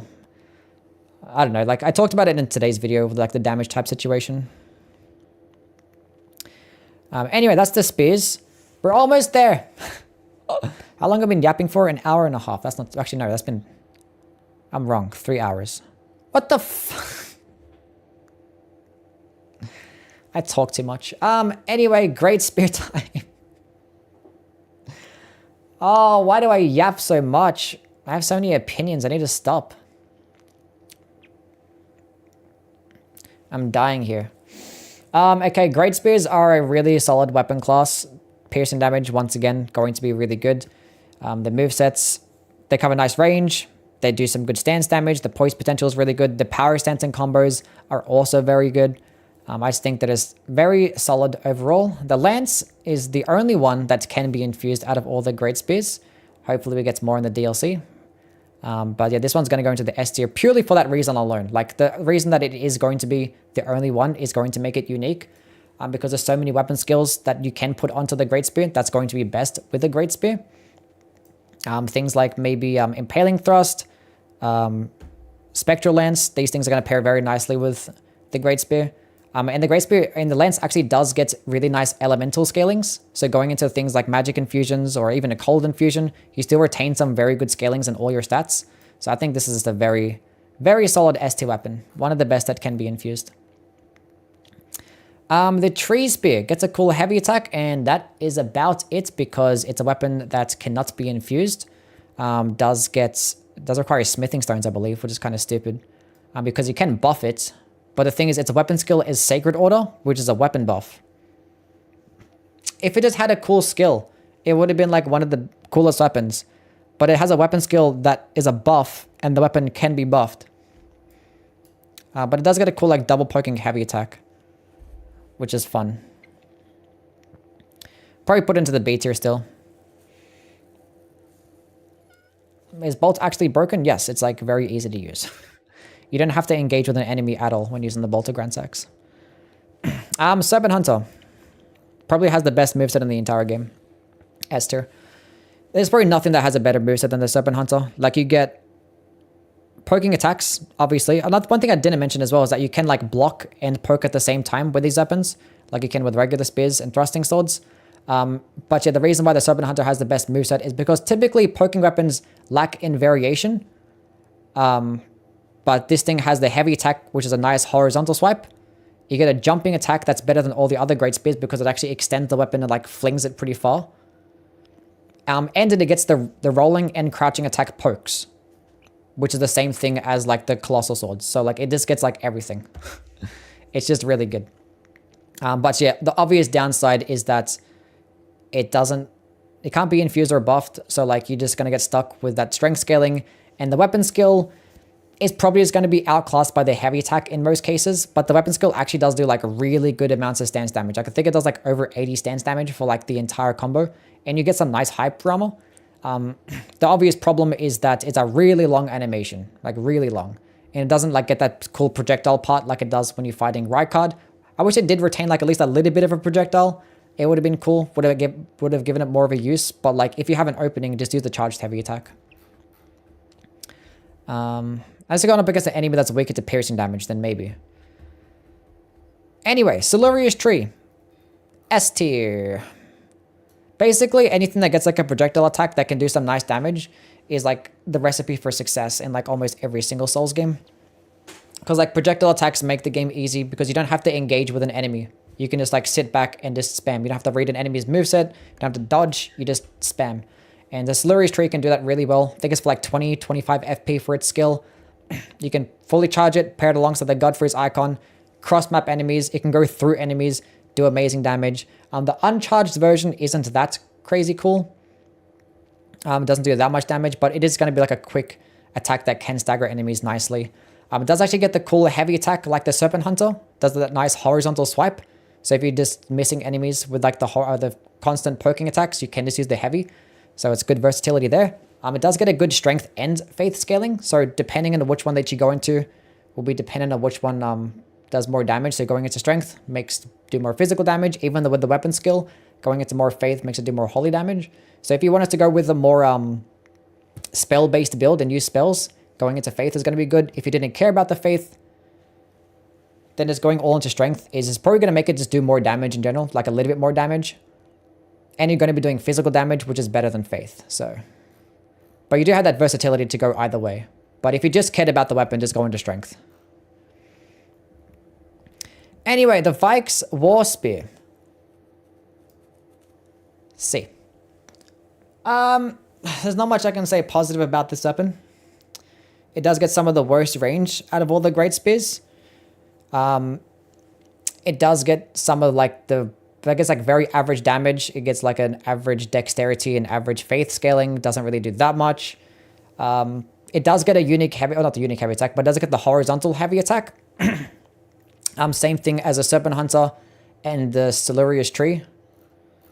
So it does get the horizontal swipe with the heavy, which is cool. The weapon skill is very cheap, but I'm pretty sure it's bugged because it doesn't really do good damage sometimes. I've noticed that like against like specifically like larger enemies, it just doesn't work at all. I feel like the AoE portion or like the explosion just misses. You could probably look at some of my gameplay talking about this. But yeah, I've been using this a whole bunch. It just like misses a whole, like the AoE explosion just like doesn't register and you're just missing out on so much more damage. I feel like it's supposed to do that big amount of damage because yeah, the damage output is not that good. And it does do madness build up, and madness is basically useless in PvE. It is primarily going to be a PvP weapon. So like in a PvE list, it's just going to be lower. So yeah. Unfortunate, but I'm pretty sure it is bugged. Because I remember doing a whole playthrough only using the skill. And there was times where it did like twice as much damage. And but like 90% of the time, it was just doing like very mediocre damage. It does like the same animation as Storm Assault, and Storm Assault can just be better. Anyway, Mogwin's Sacred Spear is yeah, broken. Top 3 weapon in this game. This one gets the most range out of all the great spears. It gets bleed. It gets a really good arcane scaling. Gets a decent strength scaling, and its weapon skill is just broken. And Blood's Boon Ritual just rains a whole bunch of blood from the sky, does pure fire damage, melts enemies really quickly, and just does stupid Bloodlust build up on top of that. Like, it doesn't even need the Bloodlust build up, and it would still be like an S tier weapon. But like the Bloodlust build up just makes it makes it broken. And it stun locks enemies too. Like, and you get hyper armor. What? What? Anyway. Moving along. To the Halberds. The Halberd weapon class, I think is pretty cool. They get some nice range. Get some okay amounts of damage. I think that's the biggest thing, is like their damage, their range for how much damage they get, and certain weapon skills can like hit at further distances. And you get certain polearm options, which is pretty nice. They're okay. In terms of like their DPS and stuff, I don't really care for them that much. A lot of other weapons can get better DPS. And their heavy attacks typically are like the spin to wins, which in the previous games I liked more. But in this game, it was like a longer animation, and they don't really do as good as stance damage. I think they get like just as much stance damage as like a straight sword, probably just a bit more actually. But they do it in like a much longer animation, which I don't really like. But they get good Asher War options though, which is still fine. Anyway, the regular Halberd does get the poking attack moveset, but it's just going to be outclassed by the Banished Knight Halberd because that one just does more damage, and I think it's more range, so that one's going to just go into the B tier. The poking attack moveset is like the better version of the regular Halberd moveset because piercing damage is better, and it does it faster, because like the downward slam horizontal combo, that one is just going to be like a longer animation. So yeah, but the Banished Knight Halberd is going to be a better version. Does the same spin to win heavy attack, same light attack combos. You can get an early like +8 version. You can get a +8 version very early on. So I think this is a very comfortable A tier. Pretty nice. It's hard for me to really want to use this over things like the Guardian Swordspear or the Knight Rider's Glaive due to how much damage those things actually do. Because in this game, obviously like weapon skill spam is the meta. And weapon skills are just going to be better paired with the weapons that just have more range and just get more damage. The Lucerne is going to be a weapon that gets piercing damage and gets like the regular Halberd moveset, so like the downward swipe and the horizontal swipe. But as I mentioned, the poking attacks are just faster and they also do piercing damage. And the Banished Knight Halberd, I'm pretty sure this does higher AR than in general than the Lucerne. So I think C tier is comfortable for this one.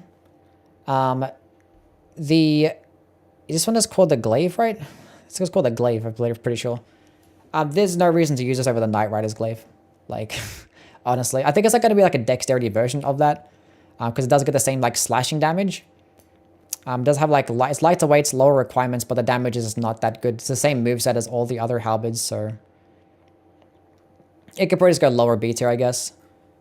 The Vulgar Militia Shuttle is kind of garbo. I think the Vulgar Militia weapons get some of the least amount of range, some of the worst range out of all the Halberds, and this one just gets pretty bad damage. I think it does more damage around shields, but like it's because they use that as a trade-off. Like it can do more damage around shields, so like the base damage is like way worse. And it's like the Vulgar Militia Sword gets like the exact same moveset, same range, and just gets bleed. So yeah, this one sucks.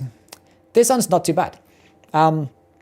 Very rarely would I want to use the Vulgar Militia Sword because like the Grave Scythe is like another pole-arm weapon that also gets bleed and can just get more damage. So with certain weapon skills like Spinning Strikes or Stormcaller, this can be better, but there are certain skills that you can use only on their halberds that you can't use on the scythe.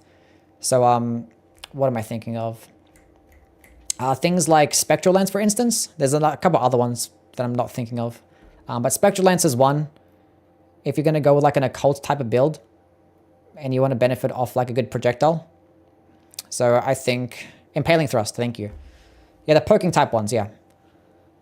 So yeah, that's going to be its major benefit. But in most cases, I'd still rather have the Grave Scythe. So I'm probably going to go with an A tier in this one. Higher A tier. It's pretty cool. Because the range isn't that good either. Anyway, the Guardian Sword Spear is going to be an S tier. This does get a unique light attack combo. That it is going to be faster than like all the other light attacks. Even like the poking ones. I think some of like the follow-up light attack inputs are actually faster. And the combos can be pretty nice going into like the running attacks, heavy attacks into the light attack combo is very nice and fluid. Still gets the same spin to win heavy. And it just gets the highest base damage. Like out of all the other halberds, this one just gets the highest base damage. So paired alongside certain types of infusions, this one can literally just be the best option. And it gets like a really good dexterity scaling too. It gets like an A scaling in dexterity. So yeah, this is going to be one of the best halberds. Very comfortable high S tier. Shit stagger potential though. Yeah, that's kind of my problem with halberds in general. They get like straight sword, they get like straight sword dagger sometimes. But like, yeah, the damage and the moveset is really cool. Anyway. What are we doing now? I'm lost. Gargoyles. Yeah, gargoyle weapons are shit. They just get like, they get like just as much range of damage as some of like most of the other things. Probably even more damage in most cases. But like their range is always so bad. The gargoyle weapons have always just religiously the worst range. And it just makes me never want to use them because they never get anything else unique. It's like you get some decent damage, but like your range just sucks. And I don't really care to use it, even if it does do good damage. And then the gargoyle black weapons are just a fucking absolute atrocity to mankind. Why do these things exist? It's like a combination of bad damage, bad scalings, no unique skill, and holy damage. It's like there's nothing good about these things. It's like they're fine-tuned to make like the worst weapon possible. Thank you. Anyway, let's go talk about a good weapon. The Knight Rider's Glaive. S tier. Do I put it in the broken tier? I don't know. I might put it high S. I like this one the best out of all the other halberds. Because one, it does get the most range. And it can get the most damage, especially with a strength-based infusion. Because it gets an S scaling in strength, which is stupid. So plenty of types of weapon skills that scale off strength, like Flaming Strike, is going to just best pair alongside with this. The Braggart's Roar infusions are going to pair very nicely. Things like Phantom Slash as well. What else was I saying? This does get slashing damage too, which slashing damage is better than standard damage. It does get bonus damage on horseback, which is very nice. And it does get the unique heavy attack to where it's like a downward slam, which I much prefer than the spin to win. Even though it's not going to get as good crowd control potential and hit enemies like multiple times. But if you want to poise break enemies quickly, having a faster charged heavy attack is just going to be best, of which the Knight Rider's Glaive just does do that. And if you did want to go with like, you know, crowd control and hitting multiple enemies or have a horizontal swipe, you could just use things like Spinning Slash or something like that. That could be nice. Yeah. I don't know. I'm not sure if I put in the broken. We'll go reorganize it later. We'll see. Either way, it's still like going to be one of the best weapons. The Pest's Glaive is going to be another slashing type of halberd. Does get very average damage and average range. I think the benefit is that it gives you like... What does it do again? It's like more damage negation, right? It's like 2% more damage negation or some shit, like elemental damage negation. I don't know what the fuck it is. It's it's something stupid. 2% extra damage negation. Yeah, cool. Thank you. I don't care. Probably B tier. Very, 2% is like nothing. It's very niche. You don't care. The Ripple Crescent Halberd is going to be interesting. As I talked about with the Ripple blade. It's just going to be an arcane type of weapon that can be buffed, pure arcane scaling, so going into an arcane build and buffing it with things, with certain types of greases like bleed, sleep, or poison grease is going to make it proc it very quickly. So it gets some nice amounts of versatility there. Grease is going to be somewhat more annoying to try and farm, so it's not going to be like the easiest weapon to use. And in most cases in PvE, you're just going to use it for bleed, and there's going to be other better bleed options out there. Like if you go with a regular bleed type weapon with an occult infusion, it's just going to be better. But if you go up against enemies that are immune to bleed but weaker to a certain type of status effect, then this one's going to be cool, so it has that nice versatility. So yeah, the Ripple Crescent Halberd can get B. High B. It's obviously going to be a PvP tool, so like in PvE, it ain't it. The Golden Halberd. Okay. It just gets the average halberd moveset. It gets average range. It does get really high amounts of AR because it gets a good faith and strength scaling, but it's holy damage, so like doesn't really mean much if it has high AR. If like against most bosses, you're just doing less damage anyway. And it is to get stuck with the Golden Vow. And the Golden Vow you can also get very early on in the game, like in the exact same location, and you can just put it onto a dagger and throw it in your offhand. So there's not really much of a point of this thing other than the fact that it's a weapon that you can get early on, a summer weapon that you can get early on. And yeah, that's about it. I think, C. I'm pretty sure the Asher War version of Golden Vow is 45 seconds, not 30 seconds. Because the only thing it has is high AR, that's it. But like you just don't get a cool unique skill. And high AR doesn't mean anything if you're doing holy damage. So yeah, C tier.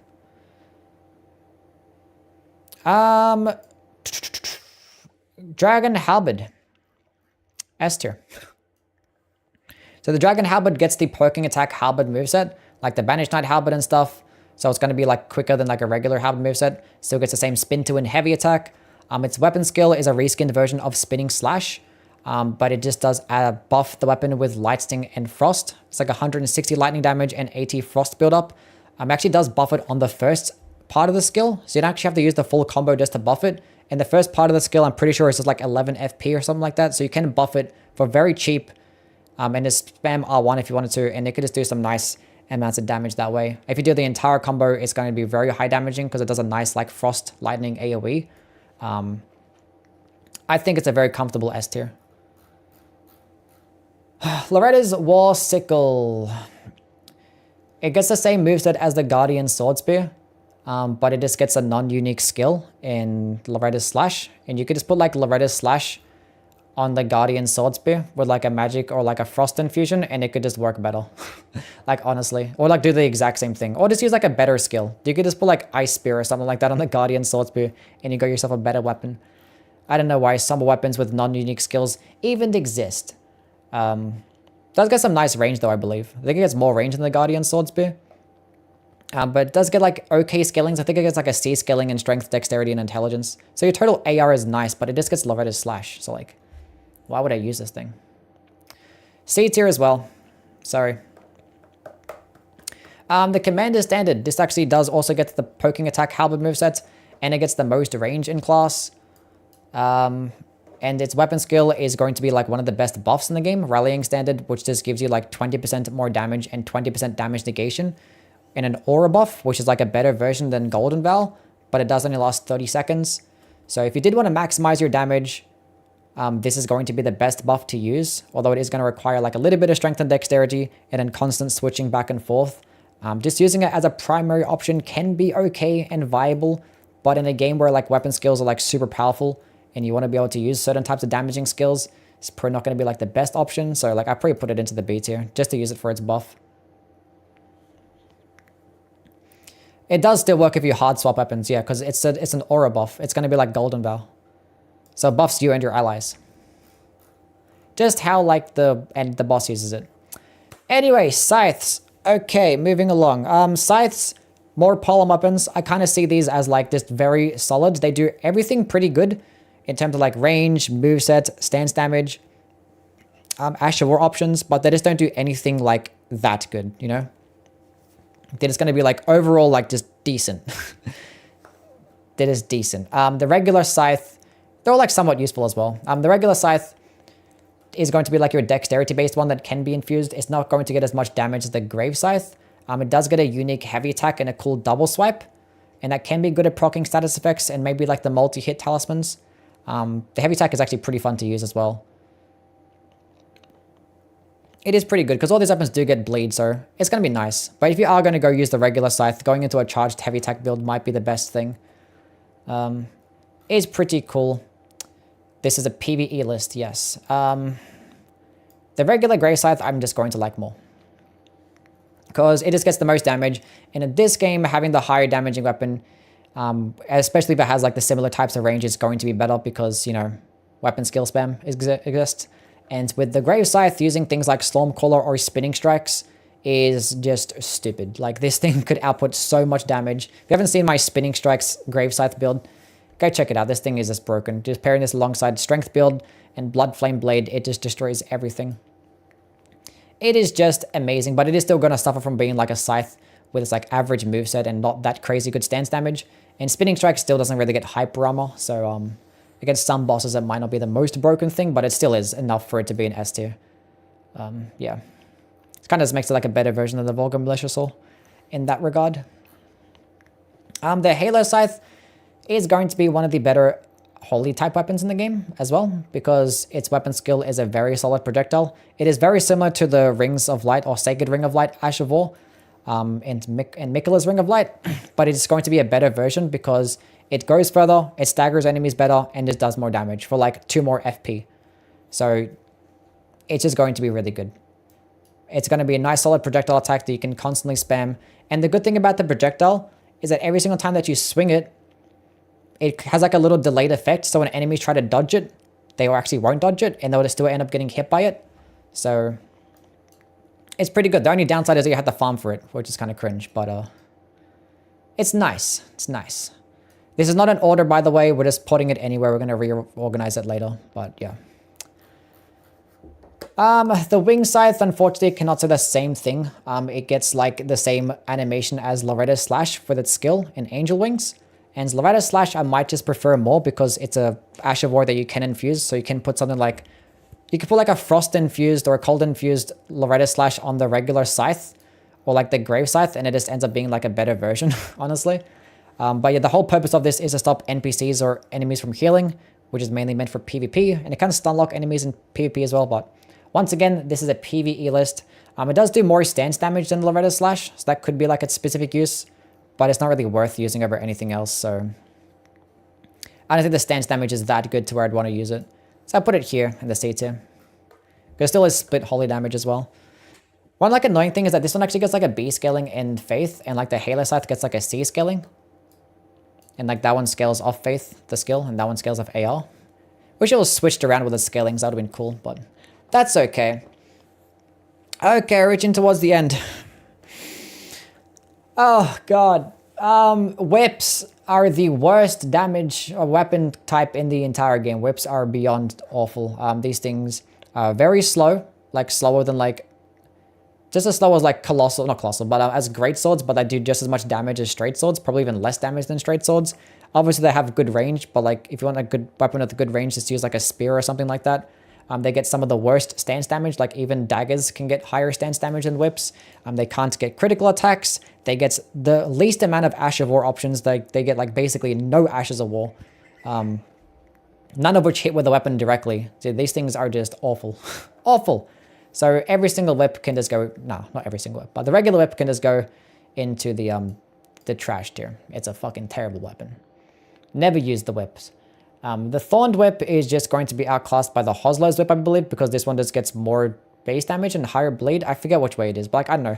The purpose of like the bleed-based whips is like the power stance jumping heavy attacks, but if you wanted to go with like a power stance jumping heavy attack build, just use like bleed claws, use bleed fucking Twinblades, bleed spears. These are going to be like so much better, do way more damage. Like the whips do have really good range and they can stagger enemies nicely. But like the stance damage is not good. I don't know why poise damage and stance damage isn't like synonymous, but it just doesn't work that way. So I'm going to put both of these things in the C tier. I don't care. I should put this one in the B tier. The Thorned is better? I forget which one is better. Whatever one gets like the more fucking base damage or the higher damage. Or one that gets more bleed as well, doesn't it? I forget. Either way, don't bother using them. Unless you think they look cool, then go ahead. The Urmi though, this is the best weapon in the game. The Urmi can go into the A tier. The reason why the Urmi is really cool is because it gets slashing damage, which is interesting and different compared to like the striking damage that whips get. And in most cases, slashing damage can be better. But the best thing about the Urmi is going to be, well, two things. One is it gets an S scaling and dexterity. So when pairing it alongside dexterity-based Ashes of War, like Thunderbolt or Lightning Ram, stuff like that, it's going to make it do amazing damage. And it gets a unique heavy attack. The charged heavy attack, which does like this really cool like poke and like extends the weapon. And it just maximizes the range of the whip. And it does piercing damage too. So charged heavy attack builds of the Urmi can actually be very viable and have like amazing range. Obviously, it's still going to suffer from being like to having pretty mid stance damage, and you can't do critical attacks as well. But yeah, the Urmi is definitely going to be the best whip. Solid A tier. The Magma Whip Candlestick, honestly, it can output some like nice amount of damage with its skill. It's just like, it looks stupid for starters, but you get like an okay faith scaling, and like the lava effects can actually like do some nice amount of damage. Like the magma blade just like works way better. But it does have like more range, and you can keep like holding onto it and keep stun locking enemies. And it can do some nice amounts of damage. It really can. It can just do more damage than the Giant's Red Braid. It could just be a better version of this. But the starting up animation might be a bit long. I don't know, it's fucking C tier, I guess. All I know is it's better than this thing. That's all I know. I hate this thing so much. People always asking what was like one of my hardest challenge runs that I've done. A Giant's Red Braid Ash of War run is one of the hardest things I've ever done in my life. Mainly because that I wanted to like bang my head against the wall the entire time. This thing is so trash. It gets really bad damage with its weapon skill. Like horrendously bad damage, and it costs like 25 FP. If the entire combo hits, it can be okay damage, like at best okay damage. But the entire combo is so long, you get no hyper armor. You can't even cancel like the whole middle part of the animation. You can cancel it at the beginning and at the end. So that the entire middle part, you can't like cancel it at all. So you're going to get stuck there. You're going to get staggered out of it as well. The only good thing that it does do is that it does stagger those smaller enemies. So against like Millennia, like Knights, it does do a high poise damage, not stance damage. That's different. High poise damage. So it can like stagger them and infinitely stun lock them. And you can like go through walls and shit. But like the damage output is so bad. 25 FP is not worth it. And it's still a whip. So shitty DPS, shitty stance damage, no critical attacks. Yeah, just no. No. The Magma Whip Candlestick Ashward literally does more damage. Does more damage. If I had like hyper armor, more damage, more stance damage, and do critical attacks, I might like it a bit more. So basically everything. Anyway, onto the fists. These are going to be pretty decent weapons. Yeah, pretty good. They tend to get very high stance damage, or decent amount of stance damage, but like they just tend to have very quick attacks. So they can actually just proc stance breaks pretty quickly. Their light attacks are very quick as well. Obviously, you can just power stance them by two-handing. They're very solid. Obvious downside is going to be their range, so it's not going to be for everybody. If you want to have like easy-to-use weapons, there are going to be a lot other ones that are better. And also, they don't really get good Ash of War options as well. They don't really have much stuff offering for them. In most cases, when you're using fists, you're going to pair it alongside things like Crag Blade or Royal Knight Resolve. Stuff like that, maybe Endure. But with the regular Kestis, it's just going to be a basic fist weapon that's going to be outclassed by the Spiked Kestis. I can't even say that you get it like earlier on in the game, because you can get the Spiked Kestis like pretty early on too. So we're just going to throw that one into the C tier, because the Spiked Kestis is pretty decent. It does get a cool like Kung Fu moveset with its heavy attacks. You can like maybe proc the multi-hit talismans, because it does like hit one after the other pretty quickly in a cool animation. It's going to be hard to really recommend using this one over the Star Fist, because the Star Fist weapon just works way better. So I might put this one into the B tier, because the Star Fist also gets bleed. But you do get it earlier on though, so maybe lower A tier, because it is really strong. Maybe B tier. The Katana, It's going to be a fist weapon that gets piercing damage. You can get, it does come with impaling thrust, but you can't put impaling thrust onto fists, so you can't infuse it with it at all, which is kind of stupid. It's going to get like the poking attack moveset, which is like similar to like the claws, but like the claws are just going to be better because claws just get bleed and they can get different Ashivore options. But it does get like the higher amount of stance damage, which is kind of cool. But honestly, if I was going to get this moveset, I'd rather just go with the claws. They just like work better. But it's okay though. I'll put it into the B tier. Yeah, the Iron Balls and the Star Fist are like both equally as broken. I'm going to put the Iron Balls like probably into the A tier because the Star Fist just, it's the exact same thing, but it just does more damage and gets bleed. So therefore it's just a better weapon, but you get this one earlier on in the game. So you can use this one, be broken until you go get the Star Fist, of which is going to be one of the best weapons in the game. I'd probably put it broken too. Probably lower broken too. The thing is that I don't like about it is going to be its range. There's so many times that I've used this thing and I've just fucking whiffed. Even if you're pressed right up against an enemy, you will still like whiff sometimes. Or sometimes you hit with one part of the weapon and miss with the other part and you just do like half as much damage. But like, yeah, the reason why these weapons are broken is because their charged heavy attacks come out at incredible speeds. Like they come out faster than like most weapons have their regular uncharged heavy attacks. And they do like 33 stance damage. And with certain things like the Axe Talisman and Spiked Cracked Tier, Crack Blade, these things become just broken machines. And it does bleed as well. So you can just proc bleed because it is hitting twice pretty quickly. Yeah, it's done. These things are broken. The Clinging Bone. Fucking trash. This thing gets splits magic damage and it gets an arcane scaling. Not sure what's really going on there. And it gets Lifesteal Fist.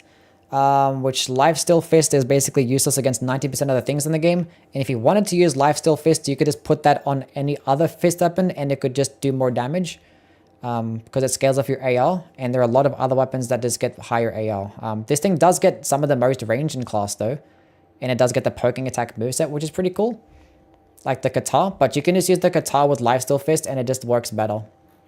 If you wanted to use Lifesteal Fist for whatever reason. I don't know. Anyway, Storm Kick, not Storm Kick, what's it called? The Veteran Prosthesis. Yes.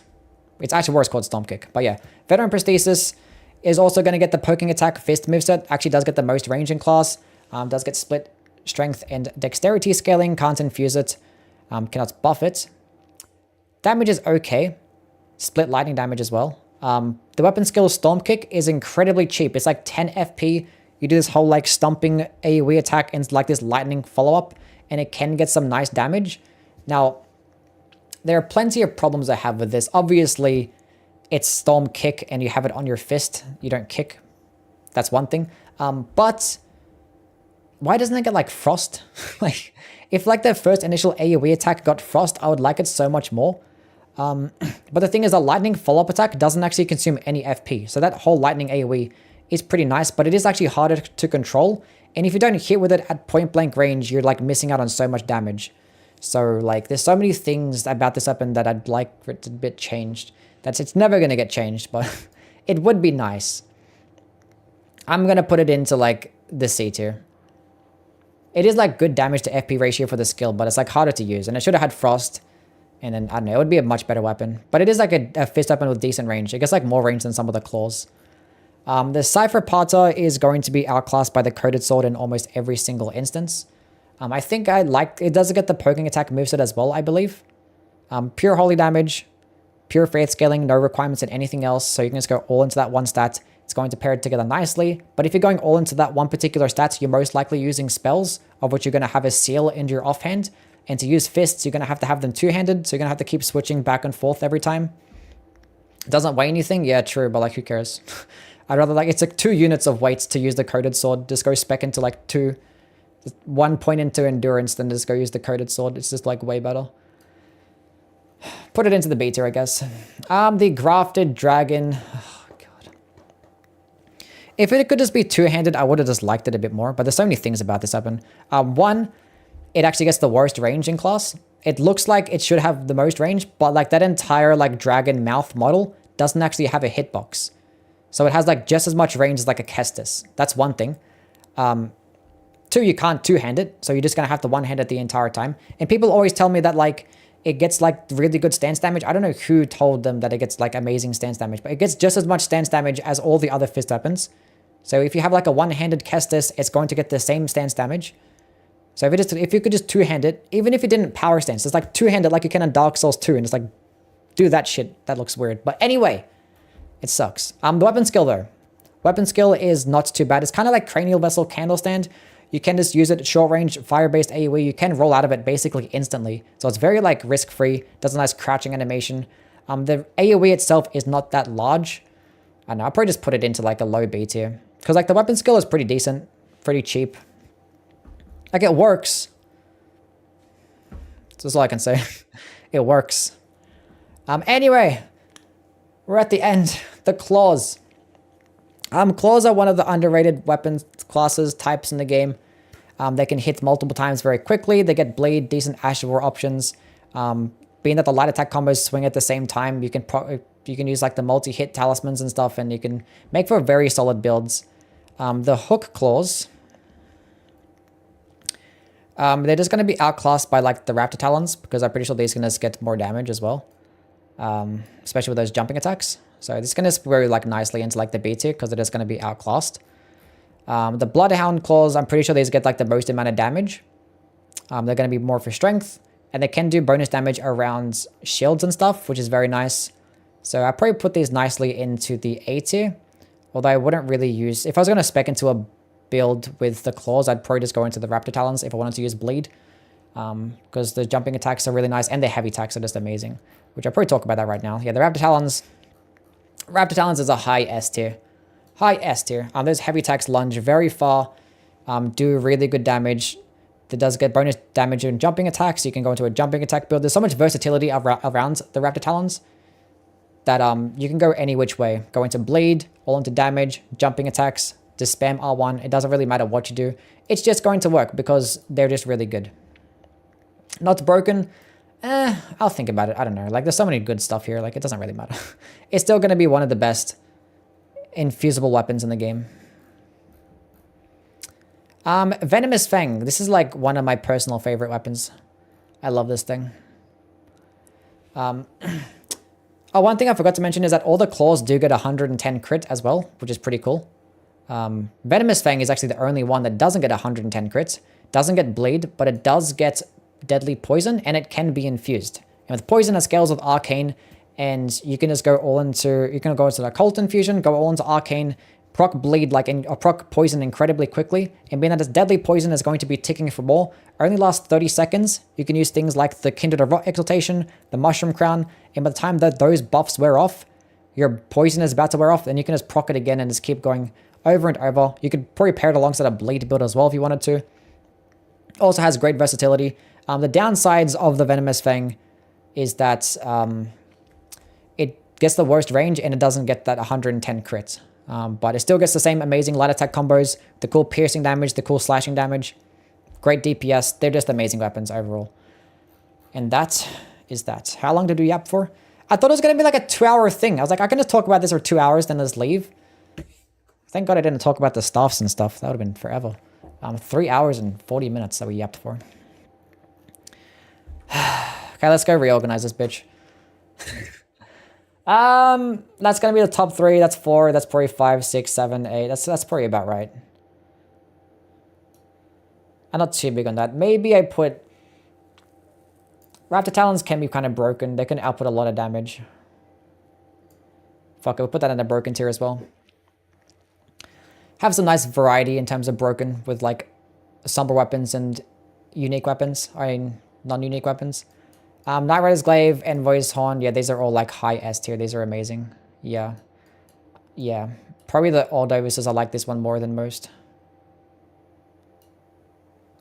Rusted Anchor can go higher as well. As the Moonveil. As that one. That one can go higher too.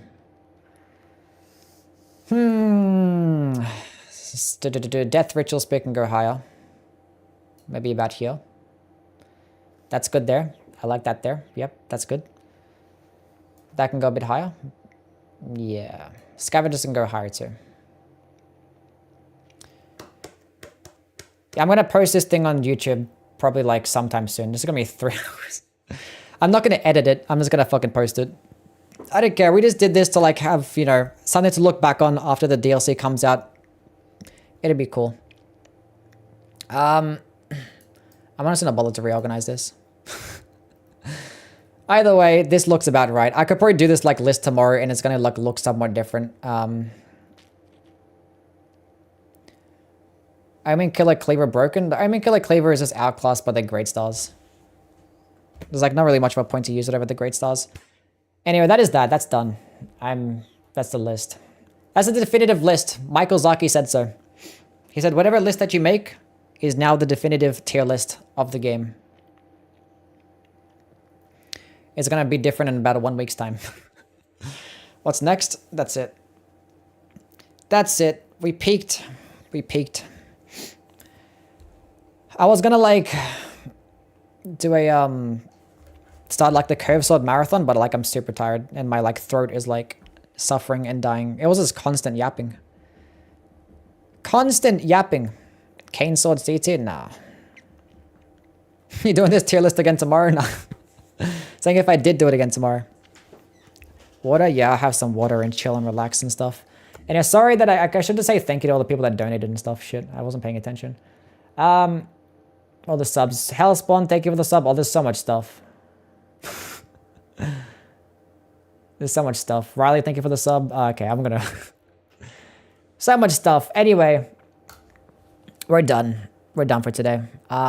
Marius is broken. Nice. It requires like a specific setup for the Marius Executioner Sword. If you don't have the buffs, it's not. But it can be broken once you do have the buffs. But it's like kind of like a thingy. Anyway, I'll probably post this like tier list thingy on Twitter or some shit like that. So go follow me on Twitter.